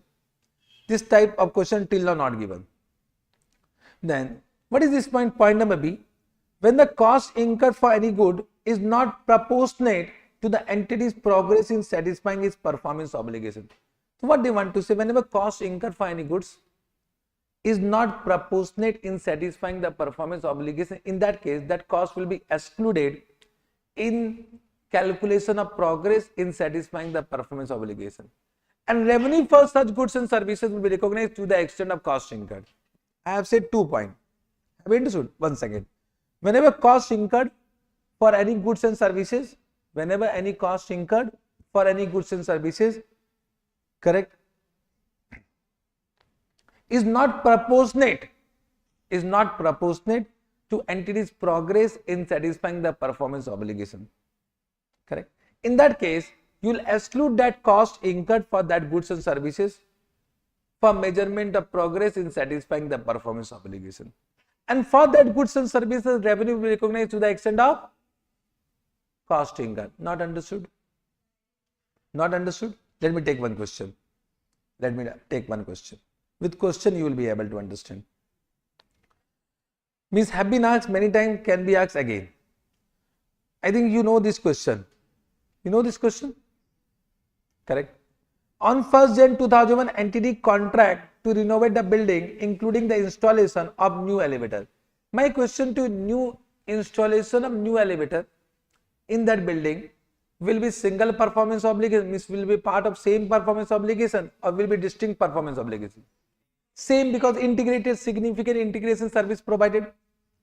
However, in this question, it will be always part of same performance obligation, because if it is a distinct performance obligation, then that para is not applicable. That para is applicable only when the goods and services transferred is a part of same performance obligation. Transaction price given, expected cost for elevator how much? 15 lakh, other cost how much? 25 lakh, other cost means for renovation. The entity purchased the elevator and they are delivered to the site 6 months before they will be installed. Means already the elevator purchased and delivered to the customer 6 months before installation. Means the control of the elevator has been transferred. The entity use an input method based on cost to measure progress toward completion. Can you say the para whatever we have done is applicable only for input method, and that too also cost to cost input method. So this para is applicable only to cost input method. The entity has incurred actual cost of 5 lakh. Means can this to they have already incurred, and out of 25 lakh how much they have incurred? 5 lakh. Understood? How will the company recognize the revenue? So just try to understand what happens is, in this the cost price of goods, means cost price of elevator has been incurred 6 months before providing the services, and which is very significant, and which is actually not proportionate in satisfying the performance obligation. Means what they want to say, just try to understand. Suppose this is the date when you have already incurred the cost of elevator, correct? 50 lakh has been incurred, and during the year you have also incurred 5 lakh for renovation, correct? Now what is the total cost incurred? We will say 15 plus 5 means 20. What is our estimated cost? Estimated cost is 40. If I will say 20 by 40, it means 50% work has been performed. But just try to understand whether 50% renovation completed. No. Means can I say this 15 lakh is not proportionate in satisfying the performance obligation of renovation of the building, and therefore this 15 lakh will be excluded from the cost in measurement of progress for satisfying the performance obligation. Therefore, this will not be considered. So our formula will be 5 by what? 5 by 25 now. 25 was the other cost. So how much percentage we have completed? Only 20% of renovation we have completed. Understood this point? First point have you understood? Now, can you say we need to recognize revenue? So we have elevator and we have renovation. So for renovation and for elevator, how much revenue recognized? So what our Ind AS 115 says that in this case, the revenue to be recognized for elevator will be equal to the amount of cost incurred. Means whatever cost incurred will become revenue, will not include any profit in that. Means the revenue of elevator will be equal to what? 15 lakh to the extent of cost incurred. And revenue for renovation of building, so can you say what is our transaction price? What was our transaction price? 50 lakh. Out of 50 lakh, how much already recognized? 15. How much left? 35. So 35 ka 20% how much? 7 lakh. So your total revenue become what? 22 lakh. Your total cost is 15 plus 5. How much? 20 lakh. So your profit become what? 2 lakh. Your profit become 2 lakh. This is the answer. Similar question have been asked 3 times. I mean, right now don't think much. Why, where, how. I mean, right now concentrate totally from exam point of view. If some doubt is coming, keep that doubt in your pocket.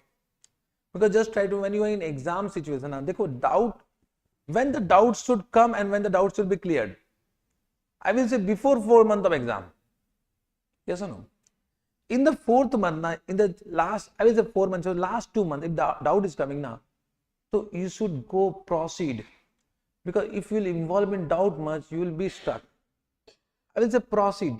You have understood the calculation? Proceed. Now don't think why, how, kaise. You have understood the calculation point? Because perfection not required, 50% required. You will become expert after becoming CA.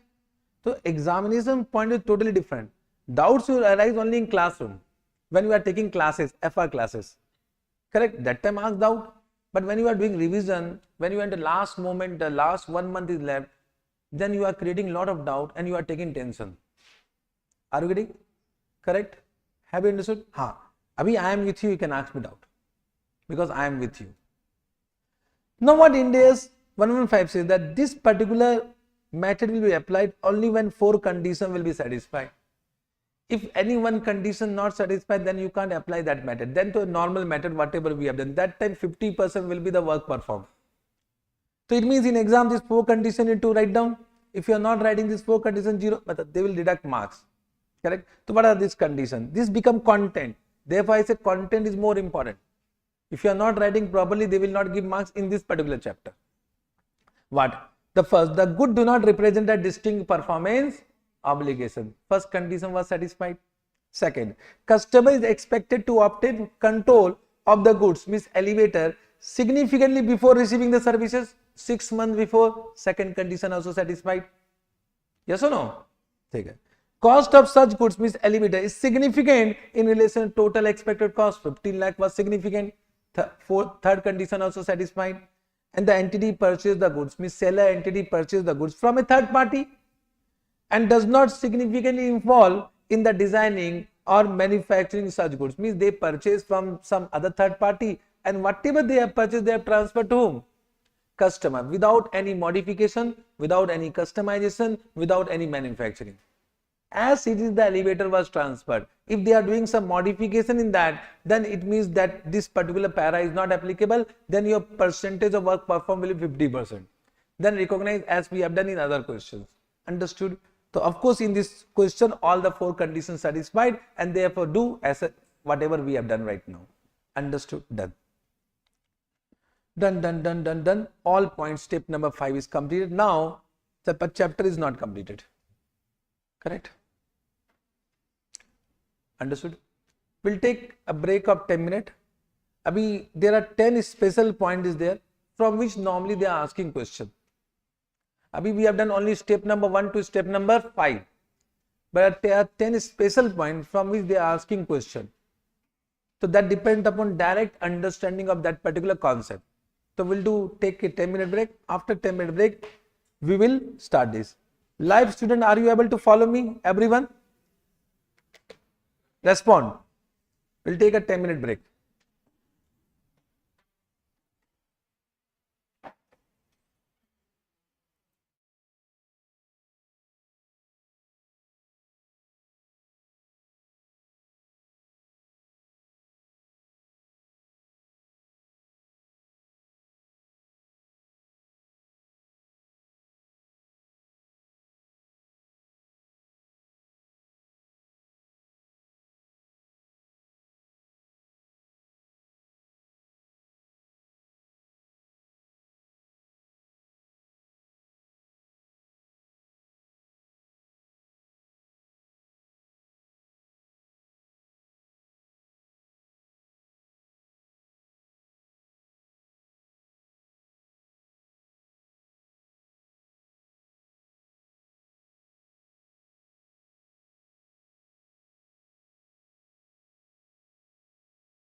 Now, can we start?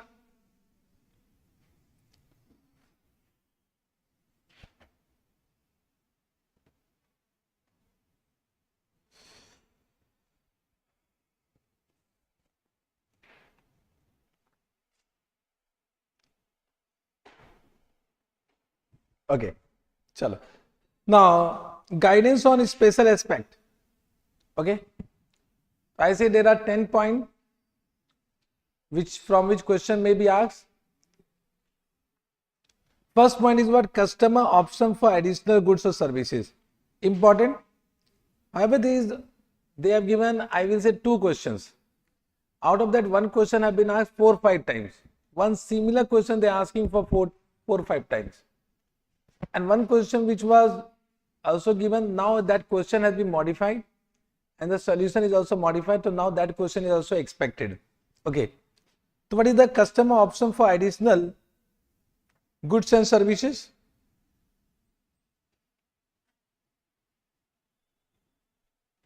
So what do you mean by customer option for additional goods and services? Ki one option has been given to the customer to purchase additional goods and services in future at a discounted price. At a discounted price. It can be in the form of discount voucher, or it can be in the form of award point. It can be in the form of award point. Means either some discount voucher will be given. With that voucher, you can purchase some additional goods in future at a discounted price. Or it can be in the form of award point. The award point can be redeemed in future. Correct na? And you will get some additional discount because of that award point. Correct? So 2 type of questions can be asked either in the form of award point or in the form of discounting voucher. Correct? So what our Ind AS 1.5 says that whenever you have done initial sale, so whatever transaction price you have received for the initial sale, actually there are 2 performance obligations in that. One is the initial sale of goods and services, plus whatever option you have provided, that is also will be a separate performance obligation. Therefore, the transaction price, whatever you have received in initial sale, will be allocated to 2 performance obligations. One is the sale of goods and services initially, and whatever option you have provided. And that will be allocated in the ratio of standalone selling prices. It means we need to estimate the standalone selling prices of option provided. Now, whatever transaction price allocated to the option, that will not be recognized immediately. Means that will be considered as deferred revenue. Deferred revenue. And can you say whatever transaction price you have allocated for the initial sale of goods and services will be recognized revenue at a point of time when the control was transferred. And if nothing is given, we'll assume that control has been transferred. So that portion will be recognized revenue initially only. Correct? Means can I say whatever transaction price will be allocated to these 2? So what will be your initial journal entry? Bank account debit to revenue to deferred revenue. Means whatever transaction price allocated to the option will not be recognized revenue initially. So it will be recognized as revenue in future year. In the year in which the points are redeemed or expired, whichever is earlier. So it will be recognized as revenue in the year when that option was availed or when the option was expired, whichever is earlier. This is the concept. Concept you understood? Concept you understood? Yes, sir. So I think very simple. I will take one question which is not yet asked in exam. I think both the questions are in my. This is the question which have been asked 4 times. Correct? Let's see first this question. An entity intend to contract for sale of product A 1000. As a part of the contract, the entity gives the customer a 40% discount voucher for the future purchase up to rupees 1000 in the next 30 days. So some discount voucher is given for what is the discount? 40%. The entity intend to offer a 10% discount on all sales during the next 30 days as a part of seasonal promotion. Means out of 40%, 10% is available to all customers. Therefore, your material discount will be what? 30%. Means can you say with that discount voucher you are getting some additional discount of 30%. So your additional discount will become 30%. The 10% discount cannot be used in addition to 40%. Means 40% is inclusive of 10%. The entity believes that 80% likelihood, means there is a 80% chances that customer will redeem the voucher, and on an average customer will purchase 500 additional product. So this has been given to find out the standalone selling price of discount voucher. Standalone selling price of discount voucher. So what was the amount? 500. What is the probability? 80%. 80% is the probability. So it becomes 400. And what is the discount? Discount is 30%. So what is the standalone selling price? 120. So standalone selling price of discount voucher become 120. That you need to understand from the information given in the question. And that will be always based on the expected probability of redemption. What is the chances the customer will avail the discount? Based on that probability will estimate the standalone selling price of discount voucher. Correct? It means, can you say standalone selling price of initial sale of goods is 1000 and standalone selling price of discount voucher is 120. So you can see they have written 1000, 120. This becomes standalone selling price. Now what is the transaction price received? 1000 only. So this 1000 will be allocated to both. In this ratio will be allocated. We can easily allocate it 890 and 110 is the allocation part. In this ratio we have allocated. Now in this case, how much revenue will be recognized initially? So out of 1000, how much will be recognized? 890 will be recognized initially and 110 will be deferred. Means our initial general bank account 1000, to revenue 890, to deferred revenue 110, and this deferred revenue will be recognized in the year in which the discount is availed or in the year in which the voucher is expired, whichever is earlier. That is given in this para. Super easy. This was the super easy question. I don't know why they are asking multiple time in exam. It is quite possible a student is doing mistake and therefore ICI is asking multiple time. But now this question also become important. Now this question has been modified. So if you are referring some old question back or any faculty, so this question has been now modified. This question now you need to take from ICI new revised study material. New revised study material which is applicable for May 2025 exam. So this is the only one question which has been modified in that particular revised study material. Correct. So what is the question? KK Limited run a departmental store which award 10 points for every purchase of 500 which can be discounted by the customer for further shopping with the same merchant. Understood? How many points? For how much purchase? Unutilized point will lapse on expiry of 2 years from the date of credit. So it will be, how many year has been given? 2 year has been given. Value of each point is given how much? 0.50. This has been given to estimate the standalone selling price of award point.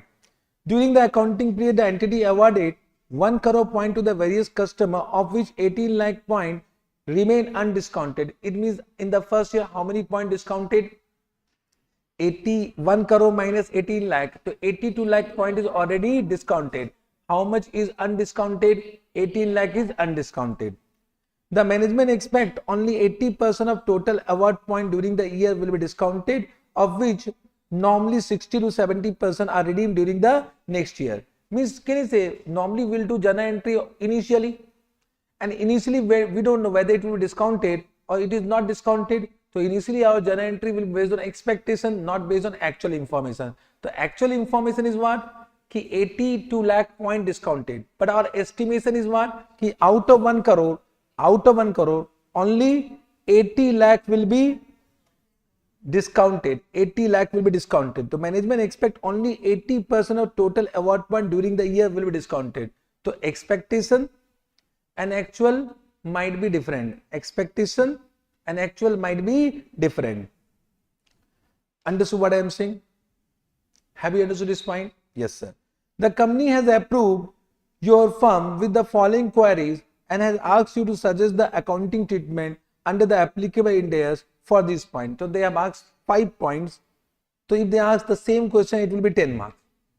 But from my point of view, they can ask in multiple choice question only 2 points. So 4 marks.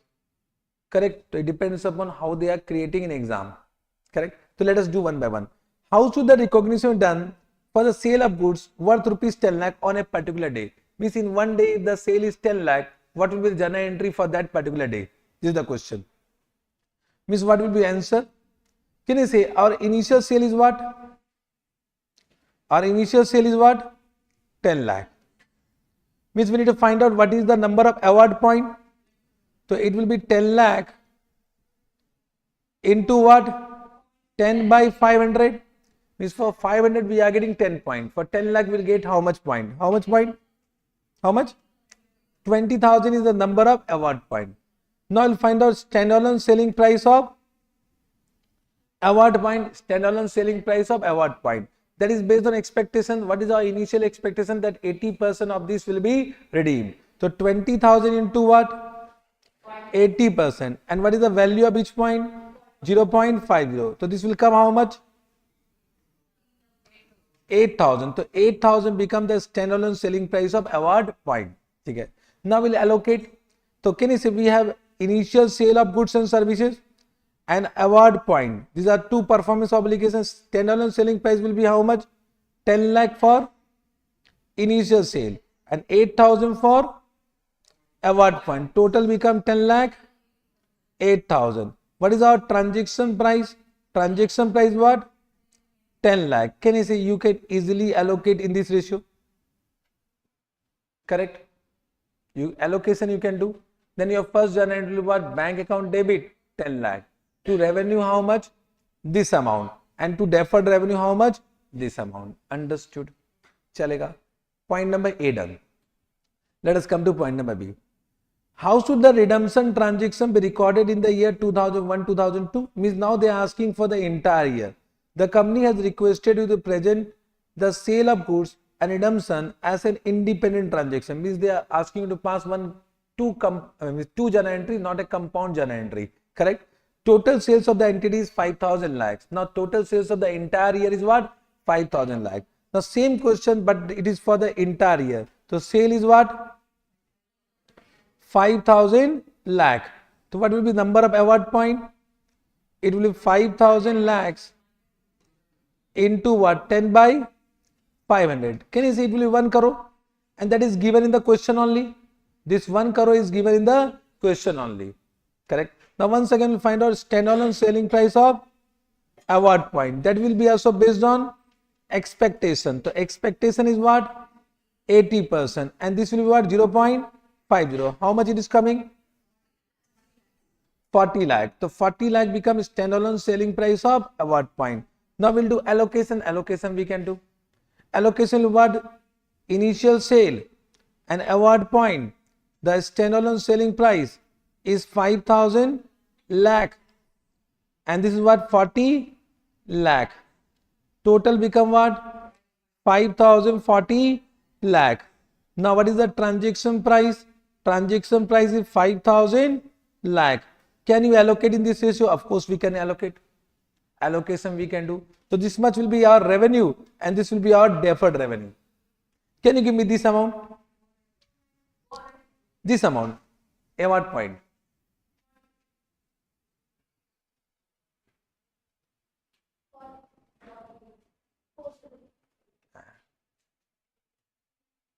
This is 5,040.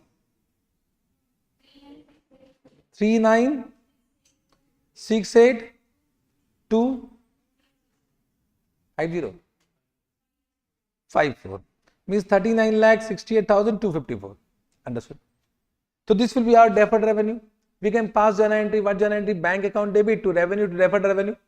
Bank account debit to revenue to deferred revenue. This amount will be revenue. This will be our deferred revenue. Correct? Now they have said, what they have said, that during the year, actually how much is redeemed? 82 lakh. Means can I say during the year, out of this, some portion will recognize revenue because some point has been already redeemed. Already redeemed. Are you able to understand what I am saying? Are you able to understand? Yes, sir. So what they have asked, just try to understand. In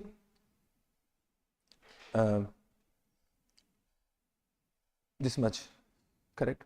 Means now we need to find out ki out of this, how much will be revenue recognized in the first year? In the first year. Means can I say in this way ki 39 lakh 68,254. Understood? This is based on 80 lakh point. This is based on 80 lakh points. Means we have estimated initially that 80 lakh points will be redeemed. But actual is what? 1 crore point. Actual is what? 1 crore point. And out of 1 crore, 82 lakh redeem in the first year and 18 lakh will be redeemed in the second year or subsequent year. Now, what is our estimation that out of these 80% redeem in the next year? So, can you say what is the 80% of 18 lakh? 14 lakh 40,000. Means, can I conclude in this way? Ki our estimation was 80 lakh. Out of these, 14 lakh 40,000 will redeem in the next year, and balance out of 80 lakh estimated point. Out of estimated point, how much is already redeemed in the first year? How much is already redeemed in the first year? Bolo? 65 lakh 60,000. Correct? Have you understood this point? Now just try to understand, because this was based on estimated amount. Can we take now actual information for allocation? Just try to understand what I am saying. Actual information we known at the end only. Correct? This figure we calculated from estimated amount. So can you now do calculation based on actual information? No. So what we have done, we have recognized only revenue, we have recognized deferred revenue only for 80 lakh point. Are we able to understand? We have recognized deferred revenue only for 80 lakh point.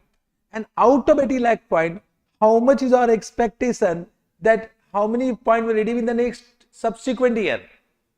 14 lakh 40,000 means how much point is already redeemed out of expected point in current year?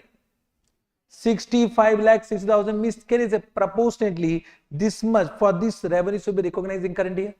Means what we'll do? Ki 39 lakh 68,254 is for 80 lakh point. Out of that, what is the point we have already redeemed in the first year? 65 lakh 60. Out of what? 80 lakh. So how much revenue recognized in the first year?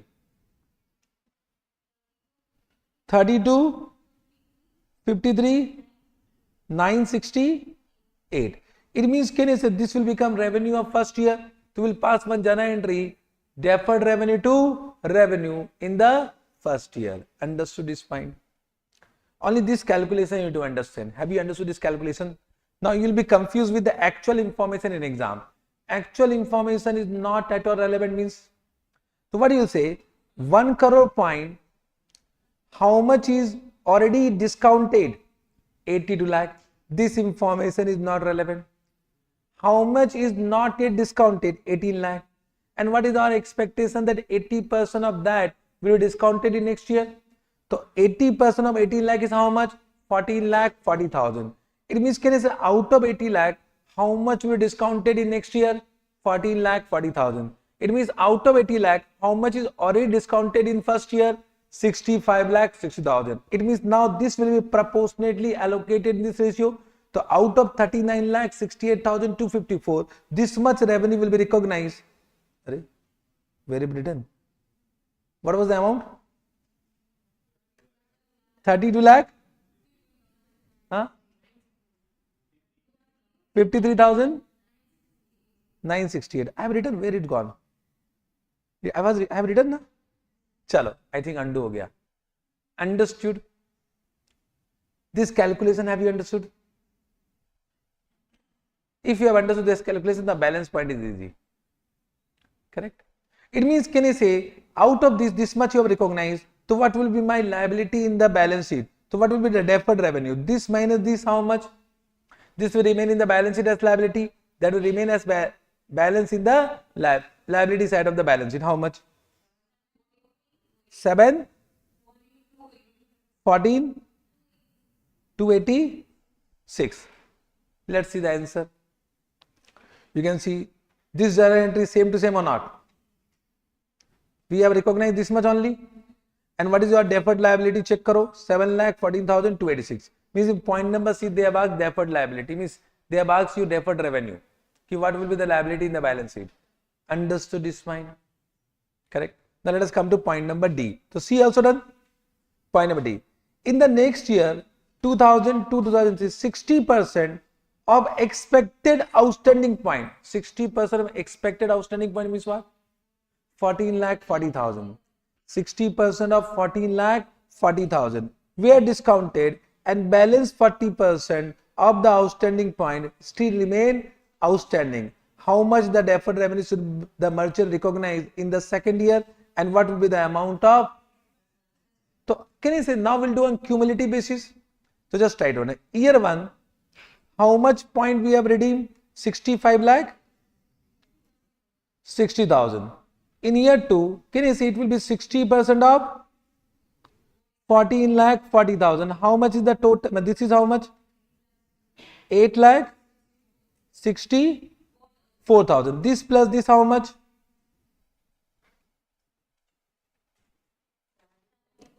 74 lakh 24,000. It means, can you say now we can recognize cumulative revenue to recognize for first year and second year.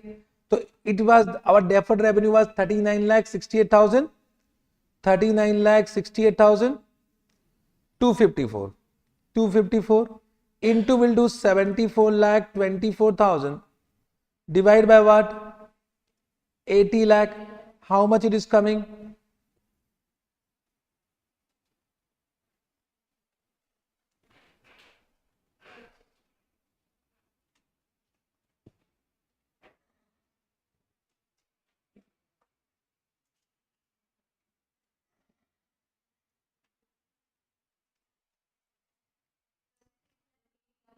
36 lakh 540. Correct. Can this become the cumulative revenue of year 1 and year 2? But out of this, how much you have already recognized in year 1? 32 lakh 53,968. So this much revenue will be recognized in the next year, second year. How much it is coming? 4 lakh 572. Understood. It means, can I say out of these, this much revenue recognized in second year? So what will be your deferred revenue? This minus this how much?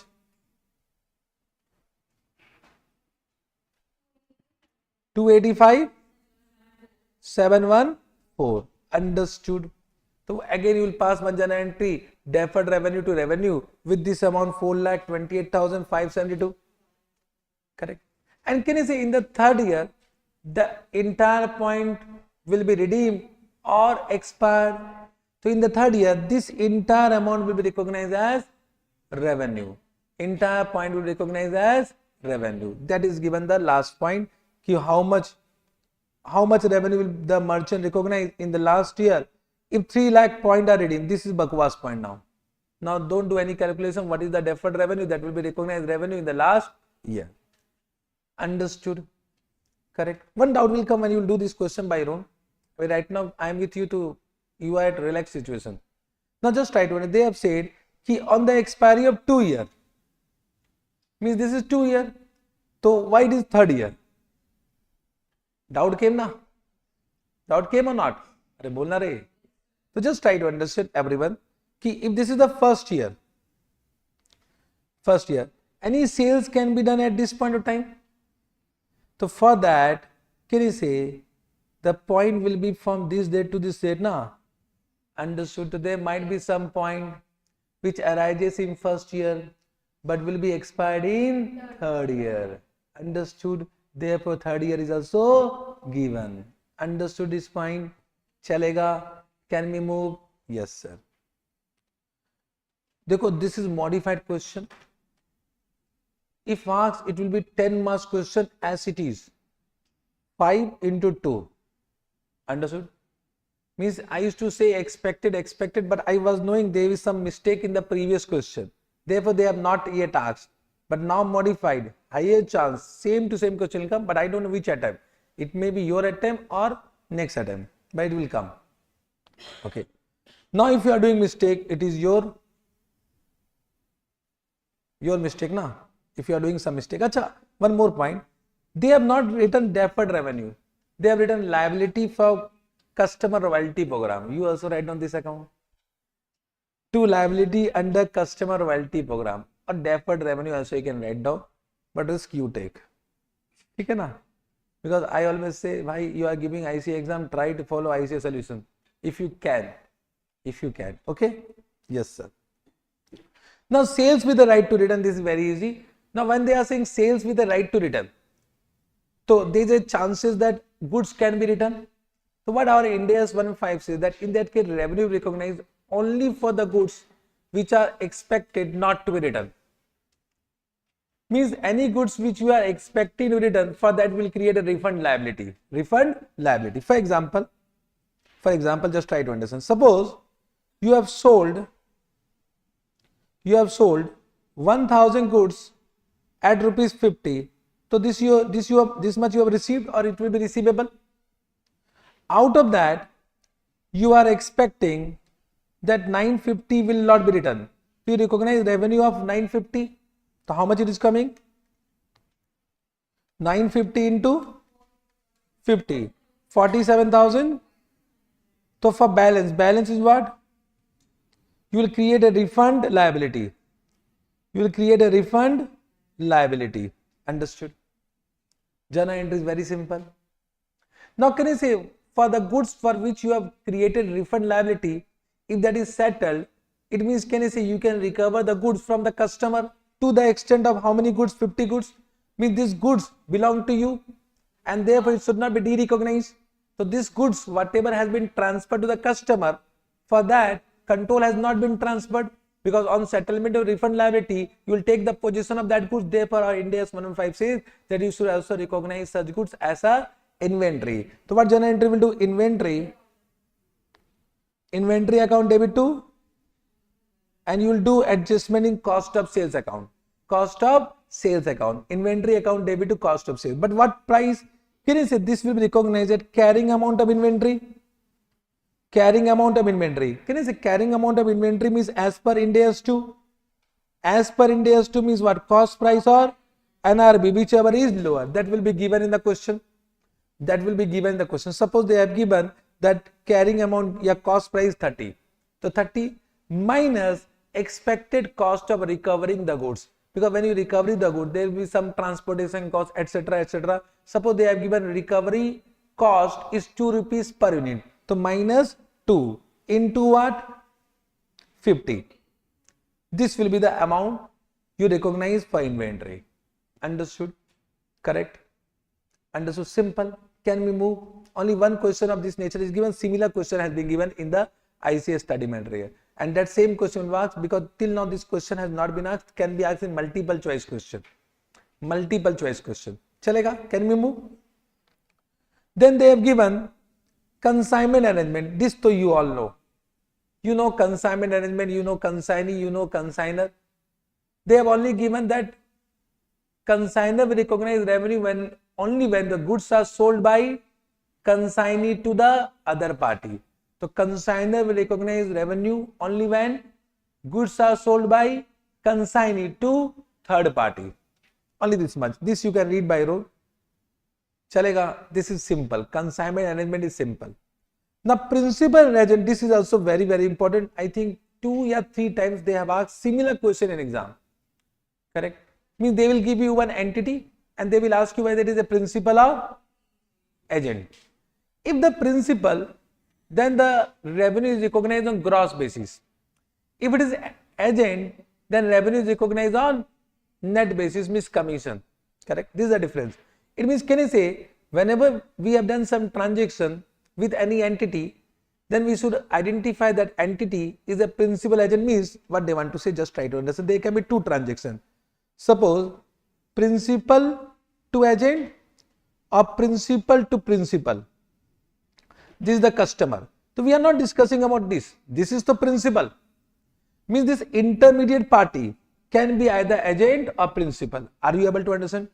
This the principal party will be always principal. Suppose I have transferred my goods to you and you will sell on my behalf. So you can be my agent or you can be principal also. If you are principal, then you recognize revenue on gross basis. If you are agent, then you recognize revenue on net basis. For example, consigner, consignee. Consignee is always a agent. तो consignee will recognize revenue always on net basis. Correct? Means if this is manufacturer, this is distributor. Now if this is distributor, it can be agent, it can be principal. Identify. So they have given 4 conditions. If any one condition satisfied, it is a principal. They have given how many conditions? 4 conditions. If any one condition satisfied, the entity become principal. So the question will be for this entity. Yeah? Question is not for this entity. Are you able to understand? Means the question will be for intermediate party. Intermediate parties. Are you able to understand? So we need to apply these 4 conditions. What are the 4 conditions given? The entity. Entity means which entity? This manufacturer or distributor? We are asking about whom? Distributor. Means everything is applicable for this intermediate party. Intermediate party. Understood? So the entity means this intermediate party. Understood? Correct? So entity is responsible for fulfilling the contract. Means they will be responsible for transferring the goods to the customer. Understood? The entity have inventory risk. Means the intermediate party will have inventory risk. Means any loss happen, that is their loss. Consignee will not bear the loss. If you remember, consignee will not bear any loss. All the risk and reward belong to what? Consignor. If you remember, consignment chapter was in your CA foundation. Na? Now to you are in CA final. You have forgotten. You remember consignment chapter? Yes, that chapter you remember, I know. The entity have discretion in establishing the prices. Means intermediate party will decide what is the price. Intermediate party will decide what is the price to sell to the customer. If suppose the price is decided by principal entity, then they become what? Agent. They become the agent. The entity is exposed to credit risk. Means if there is a default, who will bear the loss? Intermediate party will bear the loss. Understood? Correct? Have you understood? If any point is satisfied, this party become what? Principal. Therefore, they will recognize the revenue on gross basis. Otherwise, on which basis? Net basis. 2 questions has been given. In both questions, it is principal only. In exam, think and write. Huh? It can be agent also. It can be agent also. Understood? Correct? Understood what I am saying? But same to same question come. That is a question of principal. Can you do it by your own? I don't think so. Reading the question. Once again I say, if you know the content, you can do any question. Reading the question is wastage of time for this chapter. There are some questions for which question and solution is important for this particular chapter. Then sale based or usage based royalty. This already I have explained. Whenever sale based or usage based royalty income, revenue recognized at a letter of when performance obligation satisfied or when the sale or usage occur, whichever is later. Already I have explained for license B wala question. License B wala question. So revenue recognized at a letter of when subsequent sale or usage occur or when the performance obligation is satisfied. Chalega? ठीक है? Bill and hold arrangement. What do you mean by bill and hold? Ki invoice is prepared but the goods has not been transferred. Correct? The goods has not been transferred. The question arises, should we recognize revenue? India says yes if the control has been transferred. So when control is transferred, they say 4 points. If the 4 conditions satisfied, then control is transferred, then you should recognize revenue even though you are holding goods on behalf of customer. So what are that 4 conditions? Now once again these 4 conditions become important for any question. Correct. First is that is the reason for bill and hold arrangement is substantive. Substantive means practical. Is there any valid reason for holding the goods on behalf of customer? If yes, then first condition satisfied. This will be always deemed to be satisfied in any question. So don't apply much assessment for this particular point. This point will be always satisfied in exam question. Ki always the reason will be valid. Always the reason will be valid. Understood? Ha. Sometime what happened? Just try to understand. Delivery is delayed due to seller position, means seller has not yet manufactured the goods, then this is not substantive. Means the delay या postponement of delivery is due to only the request of customer, then only this point is valid. So if the seller is saying that I will deliver you after 5 months, then of course the control is never transferred. So if the customer has requested for the delay in delivery, then only this point will arise. This particular case will arise. Understood what I am saying? Yes, sir. Then next point, has the product been identified separately as belonging to the customer? Means the product has been identified that is belong to customer, means the control has been transferred. Is the product ready for physical transfer? Means it should be manufactured and it should be ready for delivery. If it is ready for delivery, means the condition has been satisfied, means control can be transferred. And last, does the entity have the ability to use the product or transfer the product to third party? If no, means control has been transferred. So if the entity has no ability to use the product or transfer the product to other party, means this belong to what? Customer only. It means control has been transferred. But all the conditions need to be satisfied. If all the conditions satisfied, then we can recognize revenue on bill and hold basis. Understood? Correct? Only one question has been given in ICS study matter, that is also asked. I think 2 times they have asked. I don't remember. This only one question is there. Then non-refundable upfront fee is not so much important. Not so much important. But if I will say not so much important and that is asked, then you are going to blame me. One disclaimer I am giving. If I am not teaching any point, and question asked from that, you can't blame me, huh? Because this is totally a revision class. I am teaching from what expectation also. I can't teach all points now. Yes. You want me to do this point? Non-refundable upfront fee. Sometimes we receive some upfront fee. Correct? For example, if you have joined any school, the admission fee received by the school. So what will be the accounting? Means whether it will be recognized as revenue or how to recognize it as revenue, that is a question. For example, you join some club, so in that you pay some upfront fee apart from annual fee, apart from monthly fee. Upfront fee is received by club. So what will be the accounting treatment of that upfront fee? Correct now? Yes, sir. So whenever there is a question of upfront fee, it can be in the form of joining fee or activation fee for telecom services or setup fee for any other services. It can be in the form of any nature. So whenever this type of question they have asked, the first ask whether the fees whatever is received relate to some activity to be performed by the entity. Means for that fee, whether the entity is performing some activity. Correct? First question to ask that. Does the fee relate to an activity that the entity is required to undertake at or near the contract inception to fulfill the contract? Means whether the entity is performing some activity for that fees. If the answer is no, entity is not performing any activity, then this will be included in the transaction price of the goods and service transferred and will be recognized revenue as and when the performance obligation of that particular goods and services is transferred and this means has been satisfied.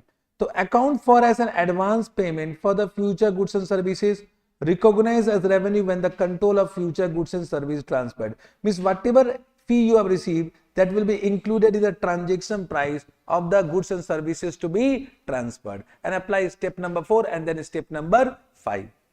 Correct? But yes, it relates to some activity. Then to ask one more question, whether the activity is a part of separate performance obligation. Means whether it meet the definition of performance obligation. Means apply step number 2. So whether that activity is a separate performance obligation. If yes, it is a separate performance obligation, can you say then the entire transaction price will be allocated to each performance obligation as per step number 4 and then step number 5. Correct now? Then so of course it will be part of transaction price and then total transaction price will be allocated to each performance obligation in the ratio of the standalone selling prices and then recognize revenue as per step number 5. Then account for as a promised goods or service as a separate performance obligation and recognize allocated consideration as revenue on transfer of promised goods or services. Means I will say apply step number 4, apply step number 5. If no, if suppose it is not a part of separate performance obligation, then whatever fee you have received, that will be considered as reimbursement of the cost incurred for that activity. Understood? Means whatever fee you have received, you are performing some activity. For performance of that activity, some cost will be incurred. So that will be reimbursement of that cost. And whatever cost incurred will not be considered in measuring the progress of satisfying the performance obligation. Means that cost will be excluded in measuring the progress in satisfying the performance obligation in that contract.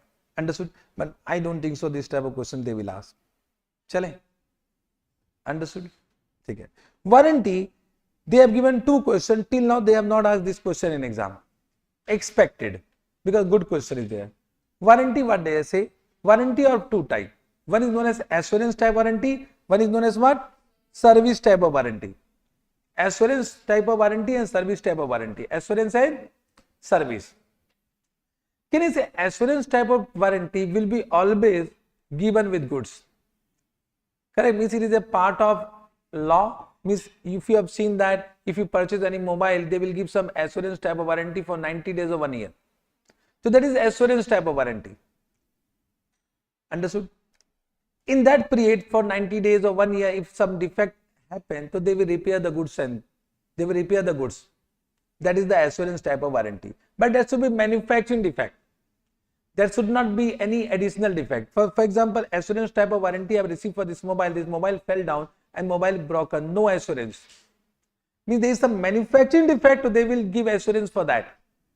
There is some manufacturing defect, so they will give assurance for that. Assurance means I am giving assurance this is of same quality as I have prescribed.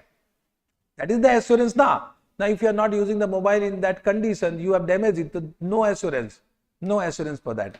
Second is known as service type of warranty. Service type of warranty means additional services provided. Now if the mobile broke, they will replace this mobile. That is known as service type of warranty. That is over and above assurance type of warranty. That is over and above assurance type of warranty. Means when I purchase this mobile now, I have taken some additional warranty for 2 years. I have taken additional warranty of 2 years. So 1 year assurance and 2 year what? Service type of warranty. Are you getting? Now if suppose this mobile damage or the screen damage, they will repair that also. Correct? So can you say service type of warranty means they are providing some additional services?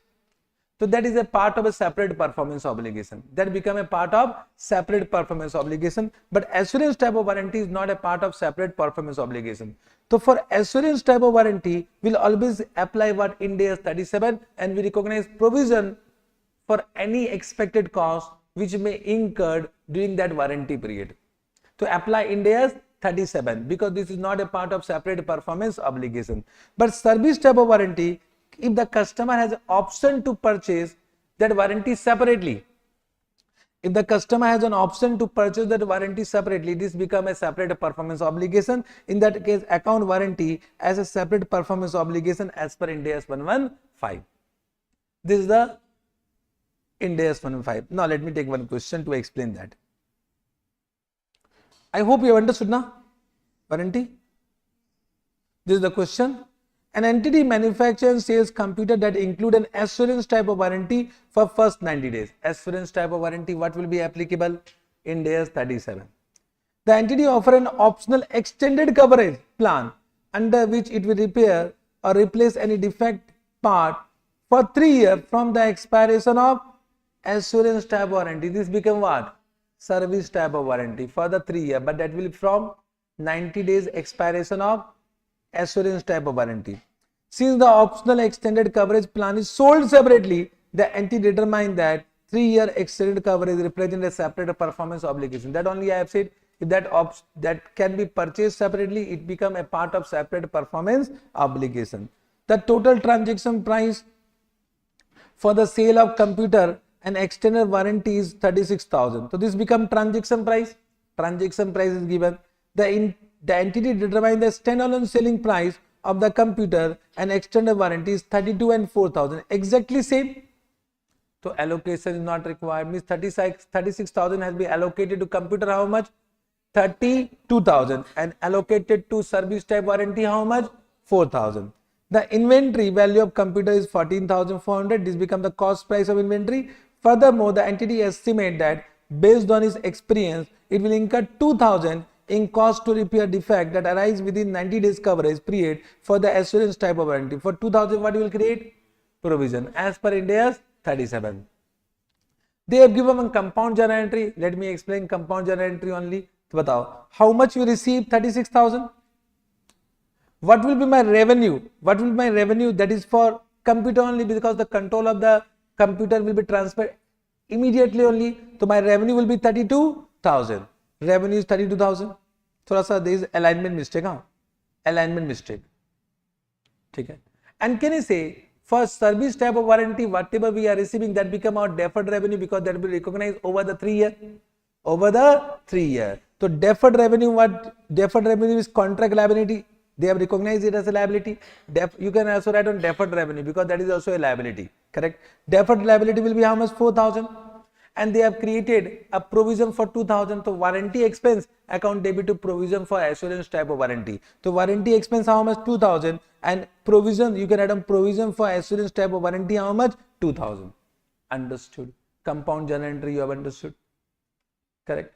And can I say because inventory has been sold and the control has been transferred, we should also recognize one cost of sales. The cost of sales to inventory, one more journal entry they have done 14,400. Can be asked in MCQs, can be asked for 5 marks descriptive question. Understood? Yes, sir. Then licensing they have given some questions, but I don't know whether it is important or not important. Now licensing, let me explain. Licensing means what? Whenever I transfer some right to you to use my intellectual property, means I am giving you license to use my intellectual property, means you have a right to use my intellectual property. So this is known as licensing. Correct. Example can be software and technology, means my software you are using, my technology you are using. Correct. Yes, sir. Motion picture, music and other form of media entertainment, means my movie you are playing in your cinema hall. So it means licensing now. Correct. Are you getting what I am saying? Franchisee means suppose my recorded classes you are playing in your classes, so you purchase my franchisee. So you can play my video recorded classes in your classroom. Correct. Patent, trademark, copyright, this so you know. So these are the some examples of license. So license establishes customer right to the intellectual property of the entity. So whenever I provide license, it means you can use my intellectual property for a certain period. Now coming directly to the question, there can be two type of license. Correct. Means just try to understand, whenever I have given license to you, so you will see whether the license means whether the right to intellectual property changes throughout the period of license. Right to use intellectual property changes throughout the period of use, license period. If it changes, means it is over the period of time. If it is not changes, means at a point in time. In simple word, means suppose I have given my software that you can use it. Understood? And software does not changes throughout the period of license. Means can I say once I have provided software, the control has been transferred, you can use it, you can derive the benefit, means at a point in time. But if I say I will also give you some update and that update is necessary for software, it means can I say software changes throughout the period of license period. Are you getting what I mean? It means it become over the period of time. Got this point? So is the intellectual property changes throughout the license period? If yes, means it become over the period of time. If no, it become at a point in time. Simple word. If this is over the period of time, now we call it right to access intellectual property. This become keyword. Right to access intellectual property means I have provided right to access intellectual property, then it is over the period of time. Means entire transaction price will be recognized over the period of time. If it is at a point of time, we call it right to use intellectual property. This become two keyword. Right to access. If the question says right to access, means what? Over the period of time. If the question says right to use, it means at a point in time. I don't think so. They will ask much on this. Can we proceed? Yes, sir. Then repurchase agreement, even though no question have been asked, but I am expecting a question on this. Repurchase agreement. This I am doing even though they have not yet asked. Okay, na? So repurchase agreement. Repurchase agreement means what? We have sold the goods with a repurchase agreement. Means we can repurchase the same goods but after some point of time. So can you see, if you have a repurchase agreement, means the control of the goods has not been transferred. If the control of the goods has not been transferred, the question of revenue recognition will not arise. In that case, what will be our accounting treatment, that we need to understand. Now, repurchase agreement can be of three types. Either it can be forward contract, or it can be call option, it can be put option. Now, you know forward contract. Can you see, in case of forward contract, entity, seller entity will have right as well as obligation to buy. Obligation to buy means forward contract is nothing but future. You know, in future both party have a right, both party have an obligation. Yes or no? So whenever there is a forward contract to purchase, repurchase, it means the entity, seller entity has a right as well as obligation to buy. Whenever there is a call option, the entity has a right to buy. Whenever there is a put option, the put option means entity, seller entity will have an obligation to buy. Right to sell will be with whom? Customer entity. Right to sell will be with whom? Customer entity. I am assuming that this you know. You know about call option, put option, forward contract.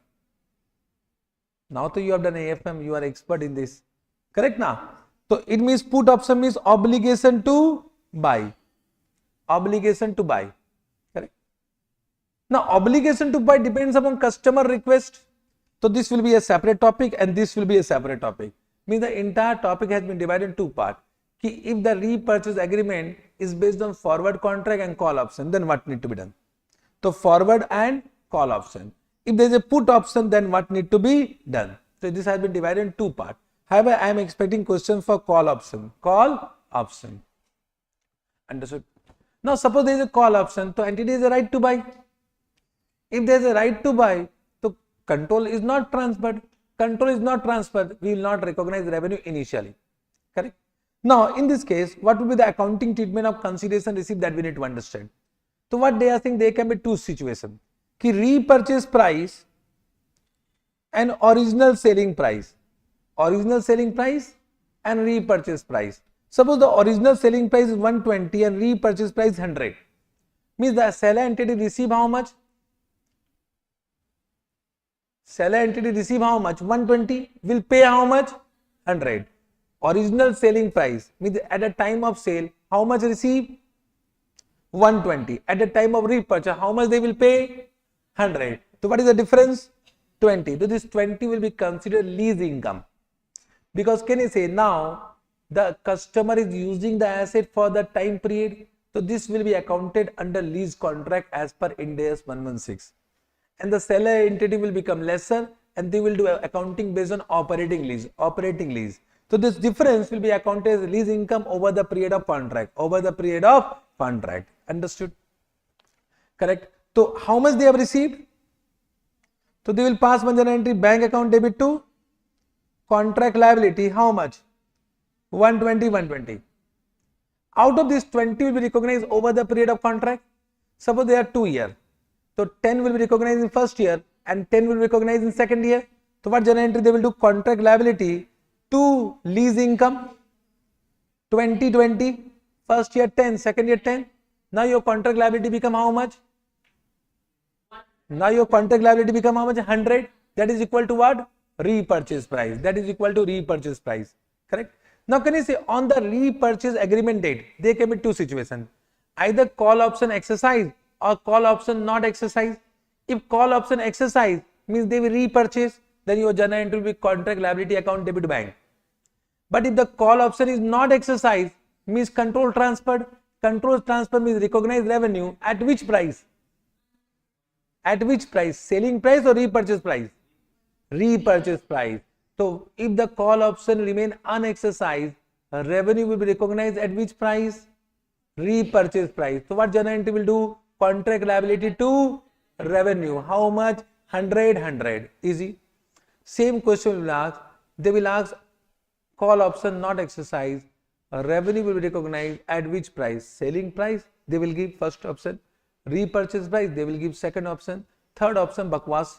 They will give. So everyone will do sale price. Because first option is what? Sale price. Revenue means what? Sale price. Everyone will write what? Sale price. Understood? Dangerous. MCQ is always dangerous. Correct? But have you understood this? So only that is given. कि contract will be accounted as per Ind AS 116. Difference between original sale price and repurchase price will be recognized as lease income over the period of lease. If the option left unexercised, control of the goods will be transferred and revenue will be recognized at repurchase price. Okay, understood? Second situation, second. Can you say if the original sale price is 100 and repurchase price is 120? Quite possible. Means in this case, original selling price is less than repurchase price. It means how much you have received, how much you will pay. It means you are in need of money. You demand, you are in need of money. So you have transferred the asset as a security and receive how much? 100. You will pay how much? 120 is what? Interest. This will be considered as financing arrangement. Financing arrangement. So what will be first journal entry? Bank account debit to financial liability. How much? 100. You receive 100. Now 20 will recognize as an interest expense over the period of contract by applying EIR as per Ind AS 109. As per Ind AS 109. What journal entry will do? Interest expense to financial liability. 2020 over the period of contract. It can be 2 years, it can be 3 years, depending upon the question. Apply EIR. Apply EIR. Correct. And now on the date of repurchase, there can be two situations. If call option exercised, then financial liability account debit to bank. If call option not exercised, then financial liability account debit to revenue. Means in this case also, if the call option even unexercised, revenue recognized at repurchase price, that is 120. Very simple. Not enough, but they have given one small question of this nature in ICS study material. Can be asked in MCQs or can be asked for 5 marks. Understood? Chalega? Correct. Now if there is a put option, for this also they have given one question. Put option, can I say that depends upon the request of customer, because they have a right to sell.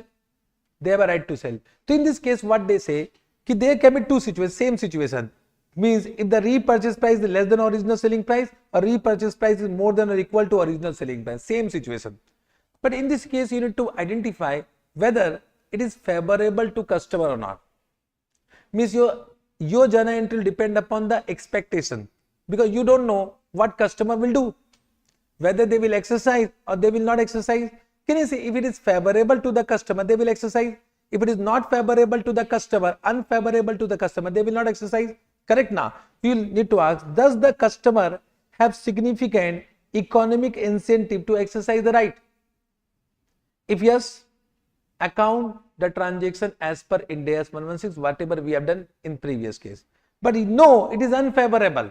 Unfavorable means what? They will not exercise, means the control of the goods will be transferred. Then in that case, you will account this transaction as sale with a right to return. Sale with a right to return we have done. Then it will be accounted as a sale with a right to return. Okay. Same thing here also. If repurchase price, find out favorable, unfavorable. If favorable, accounted as a financing transaction as we have done in previous case. If no, unfavorable, then this will be accounted as a sale with a right to return. Understood? If nothing is given, then always apply this one. Yes, yes, wala. If the question is silent about favorable and unfavorable, then in this case, same whatever we have done for call option, here also same as what we have done for call option. Understood? Chalega. This much revenue point over. Now 2 points are still left. 2 points are still left. One is contract cost. Now contract cost, they should not ask any question, but in one of the exam they ask question from this also. Now let easy but easy. Contract costs are of two types. One is contract cost to obtain the contract. One is contract cost to fulfill the contract. Means suppose I have done one contract. First I will incur some contract cost to obtain the contract. Then I will need to incur some contract cost to fulfill the contract. The contract cost to obtain the contract are of two types. It can be incremental cost. It is not an incremental cost. Incremental cost means what? Any cost which will be incurred only when the contract is obtained. Any cost which will be incurred only when contract is obtained. Means any cost which will be incurred even though contract is not obtained, they are not incremental cost. They are not incremental cost. The cost to obtain contract are of two types, incremental cost and not incremental cost. Any cost which will be incurred only when contract is obtained, that are incremental cost. Any cost which will be incurred even the contract is not obtained, that are not incremental cost. Increment cost will be capitalized, means that will be capitalized to contract cost asset, and which the costs which are not incremental will be charged to PL as an expense immediately. Only this much you need to understand. Capitalize expense. So which will be capitalized? Incremental cost. Which will not be capitalized? Non-incremental cost. Now give me answer. You will say, apply your common sense. Commission paid only upon successfully signing of a contract. Incremental, not incremental. Incremental ki non-incremental. So this will be capitalized.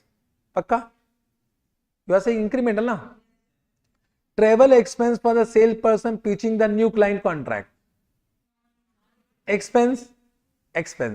Legal fee for drafting terms of arrangement for the party to approve and sign.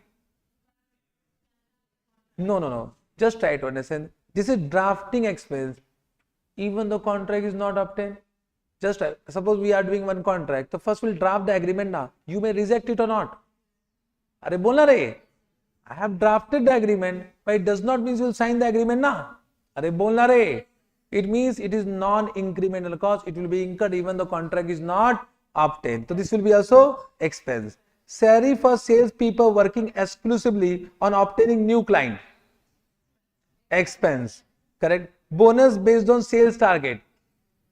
Bonus is payable only when the contract is received. Sales na means when the contract is received, then it will be capitalized.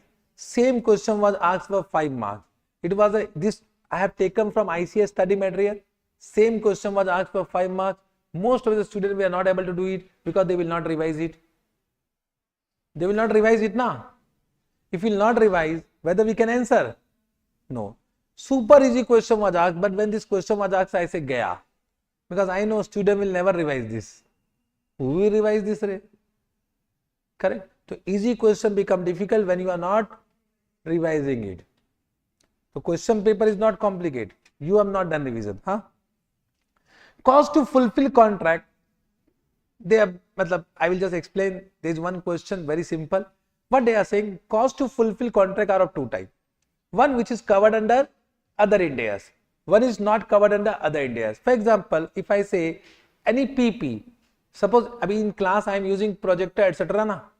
This projector is used to fulfill the contract, but this projector is what? PP will be covered under Ind AS 16. Inventory will be covered under Ind AS 2. Intangible asset will be covered under Ind AS 38. So if there are some costs which are incurred, which are already covered under other Ind AS, apply that Ind AS. But for example, right now we are also incurring rent expense for fulfilling this contract, electricity expense for fulfilling this contract. There are some other expenses also which I can't mention right now. Understood? Yes or no? So there are some expenses which are incurred but which are not covered under other Ind AS. So that will be now covered where? Ind AS 115.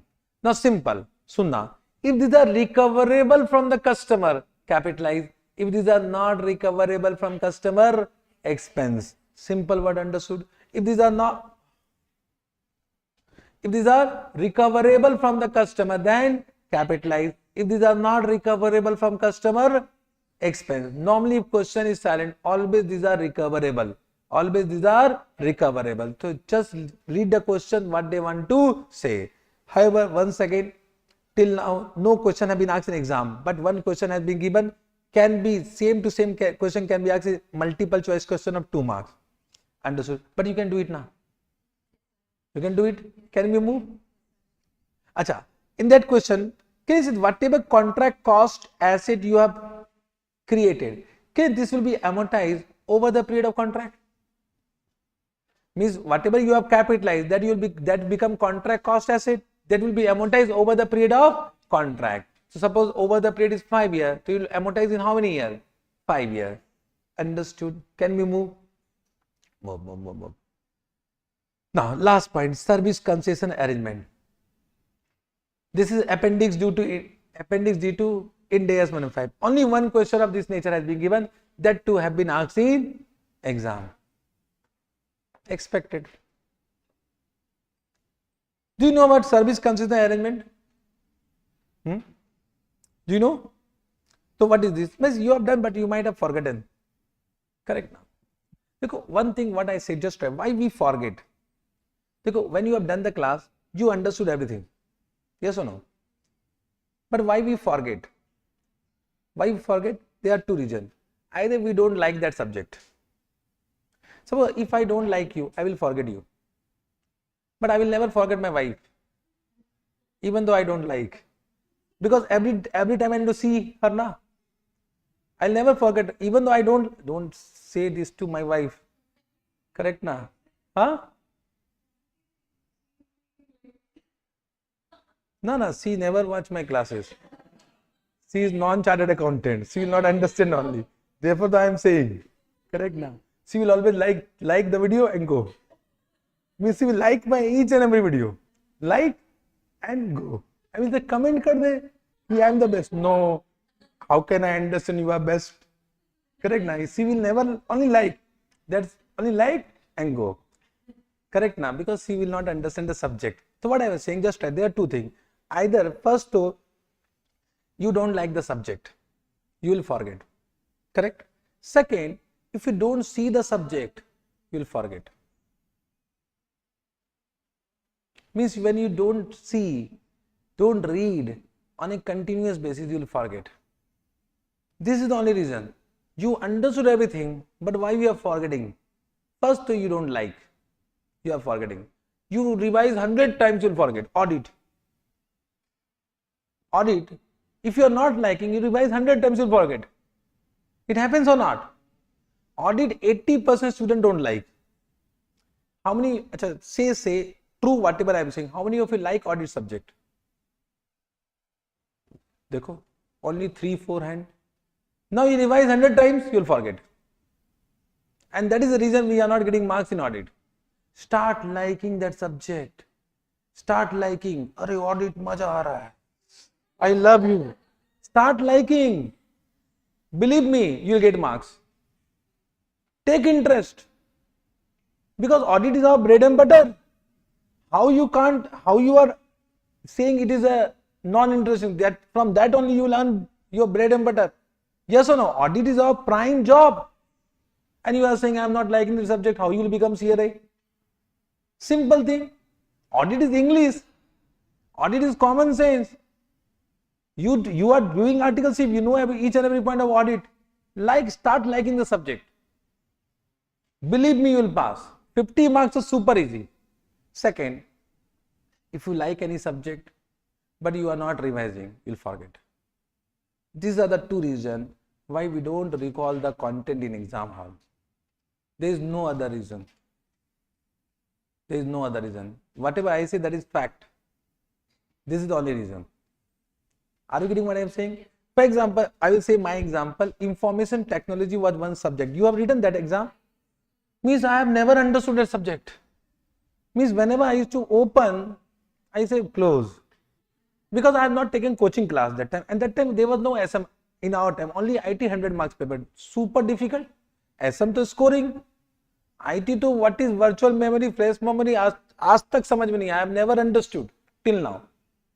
Because I have never used that time any laptop also. I was also from a small town. That time means I am saying about which year? 2001. 2001 in my house there was no laptop, there was no PC. I have touched first time keyboard in articleship. There was no smartphone that time. How can we understand technology, Baba? And that too bookish knowledge. How much I scored? 74. I don't know how. I don't know how. I don't know subject. Believe me, I don't know subject. But I need to pass now. I have only one option to pass the examination. Now I'll do everything to pass that examination. I do clear. I can't say I don't like that subject. And believe me, I have not taken any coaching class for IT. But I have revised 100 times with liking. Maja aa raha hai bhai. Correct. 74 I scored. You ask me anything about IT, I don't know. I'm totally, I will say, no knowledge about IT. Means simple thing will happen, I will say, come here, solve it. I will say. Technology, I am not a technology prone person. Means something happened to my mobile, I will say to my elder son, what happened, dekhna re. I only know how to this much. something, few thing, common thing which we know. The common thing I know which I use. So it means what? You can pass any subject if you are willing to score high in that subject. So first create will. Yes, this subject I need to score. Audit will become easy when you start liking it. Understood? And FRY become difficult, till now in CA intake it was okay. In final what happened? FR is theory. 90% content increase in days. It become in days na. Are bolna re. You are not habituated of that in accounting. You are not habituated. Till now, I think you have done CA intern old scheme of syllabus. Old scheme, branch accounting, department accounting, phalana accounting. Okay, theek hai. Now come to CA intern. Entire years. They are dying.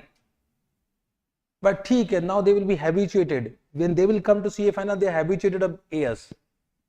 You were not habituated. Suddenly in your life, in days came. You have never realized in your life that accounting means what? This much theory. Yes or no? But you should start liking it now, because this is only Ind AS, audit, this is only your backbone. Any CA without Ind AS knowledge is not a CA. Any CA without audit knowledge is not a chartered accountant. If you pass also, what will happen? If you pass also, what will happen? Just think and imagine. I am not saying that you are not good. But if you are passing without expertise knowledge in AS and audit, then who will give you job? Who will give you job? Only one thing, just try to understand. A CA, just try to understand this word. A CA who passed one of the toughest exam of ICI as per Google Baba. Yes or no? Are bolna re. Second toughest examination after civil service examination. Am I right? Civil UPSC examination. Toughest or not? One of the toughest to hai na. You pass that examination. You pass that examination. Now company is rejecting you. You should reject company na. You should select company or company should select you. Are bolna re. You should select company ki I will come and I want this much. Yes or no? Am I right or not? If I am wrong, correct me. If I am wrong. Are you able to understand? When I started Deloitte, that time I was also not knowing my importance. Deloitte mein I started working in Deloitte first, only 1 year job. 9 months mein I left. I was working for 15 hours and I was getting 50,000 per month. I left. Why re? 50,000? I am not worth of 50,000. See, I am chartered accountant. Yes or no? Am I right or not? I left it because I was not getting the required amount. Why I will work 13 hours for you and I am getting only what 50,000 and you are getting crores? I realized it. In 9 months I left it. Then I struggled a lot. It does not mean I started earning a lot of money initially.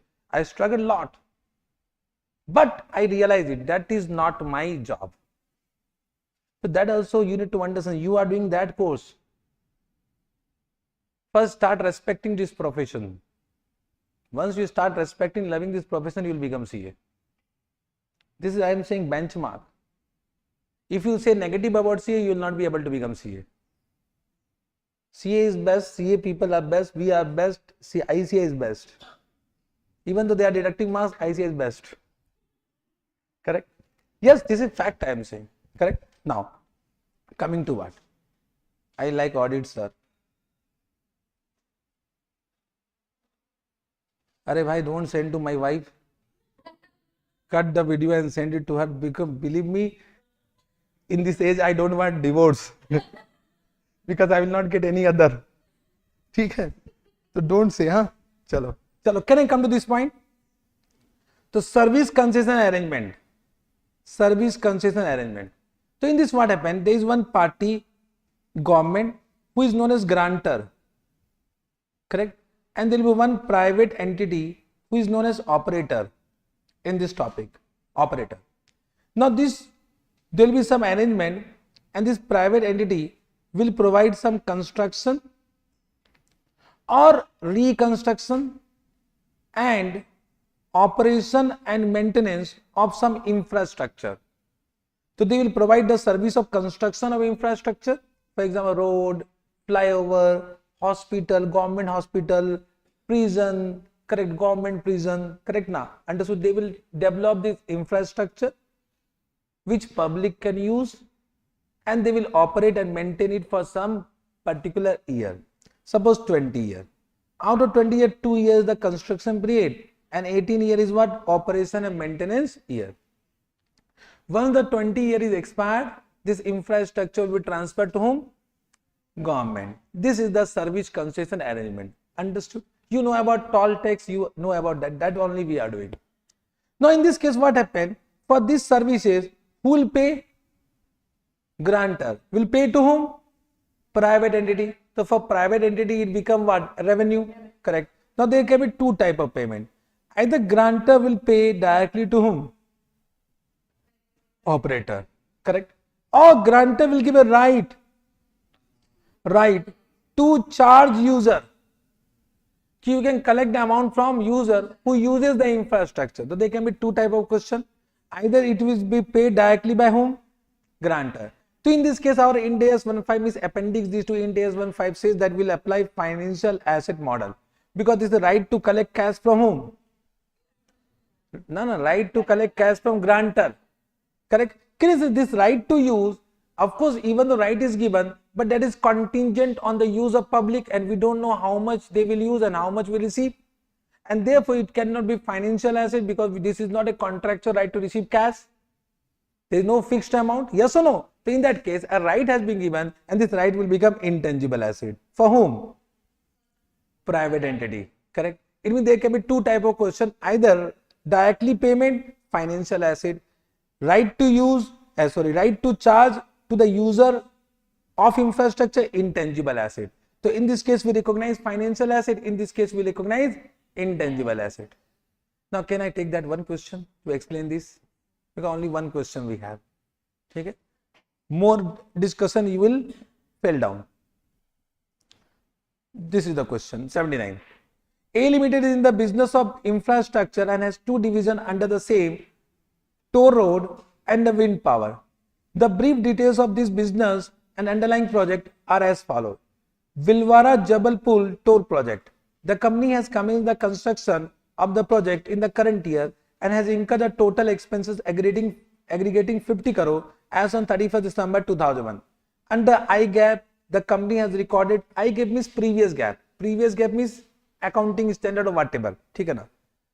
Such expenses as intangible asset in the books of account. So they have recognized the expense as an intangible asset. The brief details of the concession agreement are as follows. Total expenses is how much? 100 crore. Out of which how much incurred? 50 crore. Fair value of construction service how much? 110 crore. Total cash flow guaranteed by the government. But which model? Financial asset or intangible asset? Financial asset. Means this is not correct. This is not correct. Okay. Under the concession agreement is 200 crore.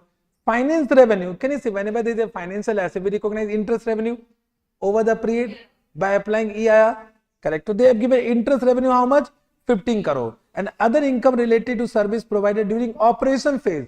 Means during operational period, how much revenue will come? The balance sheet figure. Means what was the guaranteed amount? Out of this, how much for construction service? What was the interest revenue? What is the balance? This will be for operation phase. This is operation phase. Understood? Correct? So first we recognize the construction phase. So our journal will what? Financial asset account debit to revenue from construction services. Financial asset account debit to revenue from construction services. Check करेंगे.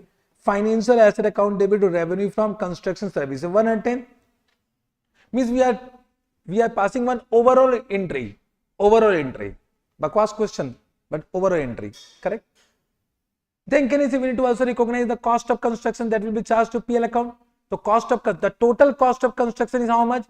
100 crore. So we will say cost of construction to cash or bank or payable. So cost of construction to cash or bank 100 crore. Then we recognize revenue journal entry, financial asset account debit to interest revenue.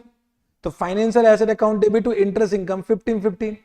Then we recognize the operational revenue, the financial asset account debit to revenue from operational, from operation, revenue from operations. So financial asset account debit revenue from operations 75. Total financial asset become 200. Now we'll collect the amount from government. What journal entry? Cash or bank account debit to financial asset. How much? 200. Understood the journal entry? Understood the journal entry? Correct. Now coming to intangible, with the second question.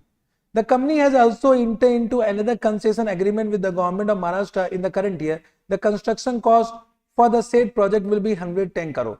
The fair value of such construction cost is approximately 200 crore. The said concession agreement is toll-based project. Means what? Right to charge public means become intangible asset model.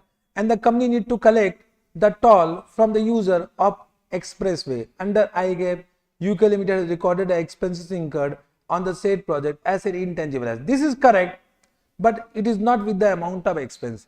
Now just try to understand. In this case, we acquire intangible asset from the government and we are providing construction service to the government. Means can I say it is nothing but Ind AS 38 will be applicable. Now Ind AS 38 says that you have acquired intangible asset for non-monetary consideration. So in that case, what will be the cost? What will be the cost price of intangible asset? Fair value of asset given up or fair value of asset received, whichever is clearly evident. But the fair value of asset given up, what is given up? Construction service is given up. And what is the fair value of construction service? 200 crore. So what is the cost price of intangible asset acquired? 200 crore. Understood what I am saying? One second. We need to recognize the intangible asset. So, intangible asset means we need to apply Ind AS 38. So Ind AS 38 said that whenever you acquire intangible asset for non-monetary consideration, cost price of intangible asset acquired will be equal to fair value of asset given up or fair value of asset received or carrying amount of asset given up. This much you understood? So here what is given up? Construction service given up. Whether fair value is given? Yes. How much given? 200. So what is the cost price of intangible asset?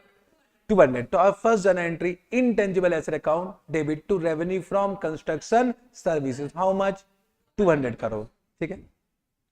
Then can I say this 200 will be amortized during the remaining period as per the useful life. So our journal entry will be amortization expense to intangible asset 200 crore. Yes or no? 200 crore. Okay. What is the expenses incurred? 110 crore. That will be charged to PL. The cost of construction to cash or bank 110 crore. Now whatever amount collected from the user, that will become revenue from operation, but that amount is not given. So journal entry will be cash or bank to revenue from operation, but amount is question mark. Let's see what they have given. Cost of construction to bank 110. Intangible asset to revenue 200. Amortization expense to intangible asset 200. Bank to revenue from operation question mark. Understood. Same to same question was asked for 10 marks in exam. Can be repeated because we have only one question. New question come, apply your common sense and do it. Understood? Correct. With this, all the points of this chapter we have covered. Ind AS 115 A to Z I have completed as per content is required. I hope you have understood. Live student, have you understood? What is the time? 12. Is my quota to over? But I would like to take 2 questions I would like to take. Yeah, good quality of question. Can I take 2 questions? But not all questions. Already some questions I have already taken. 2 questions which you require my help if you have not done that type of questions.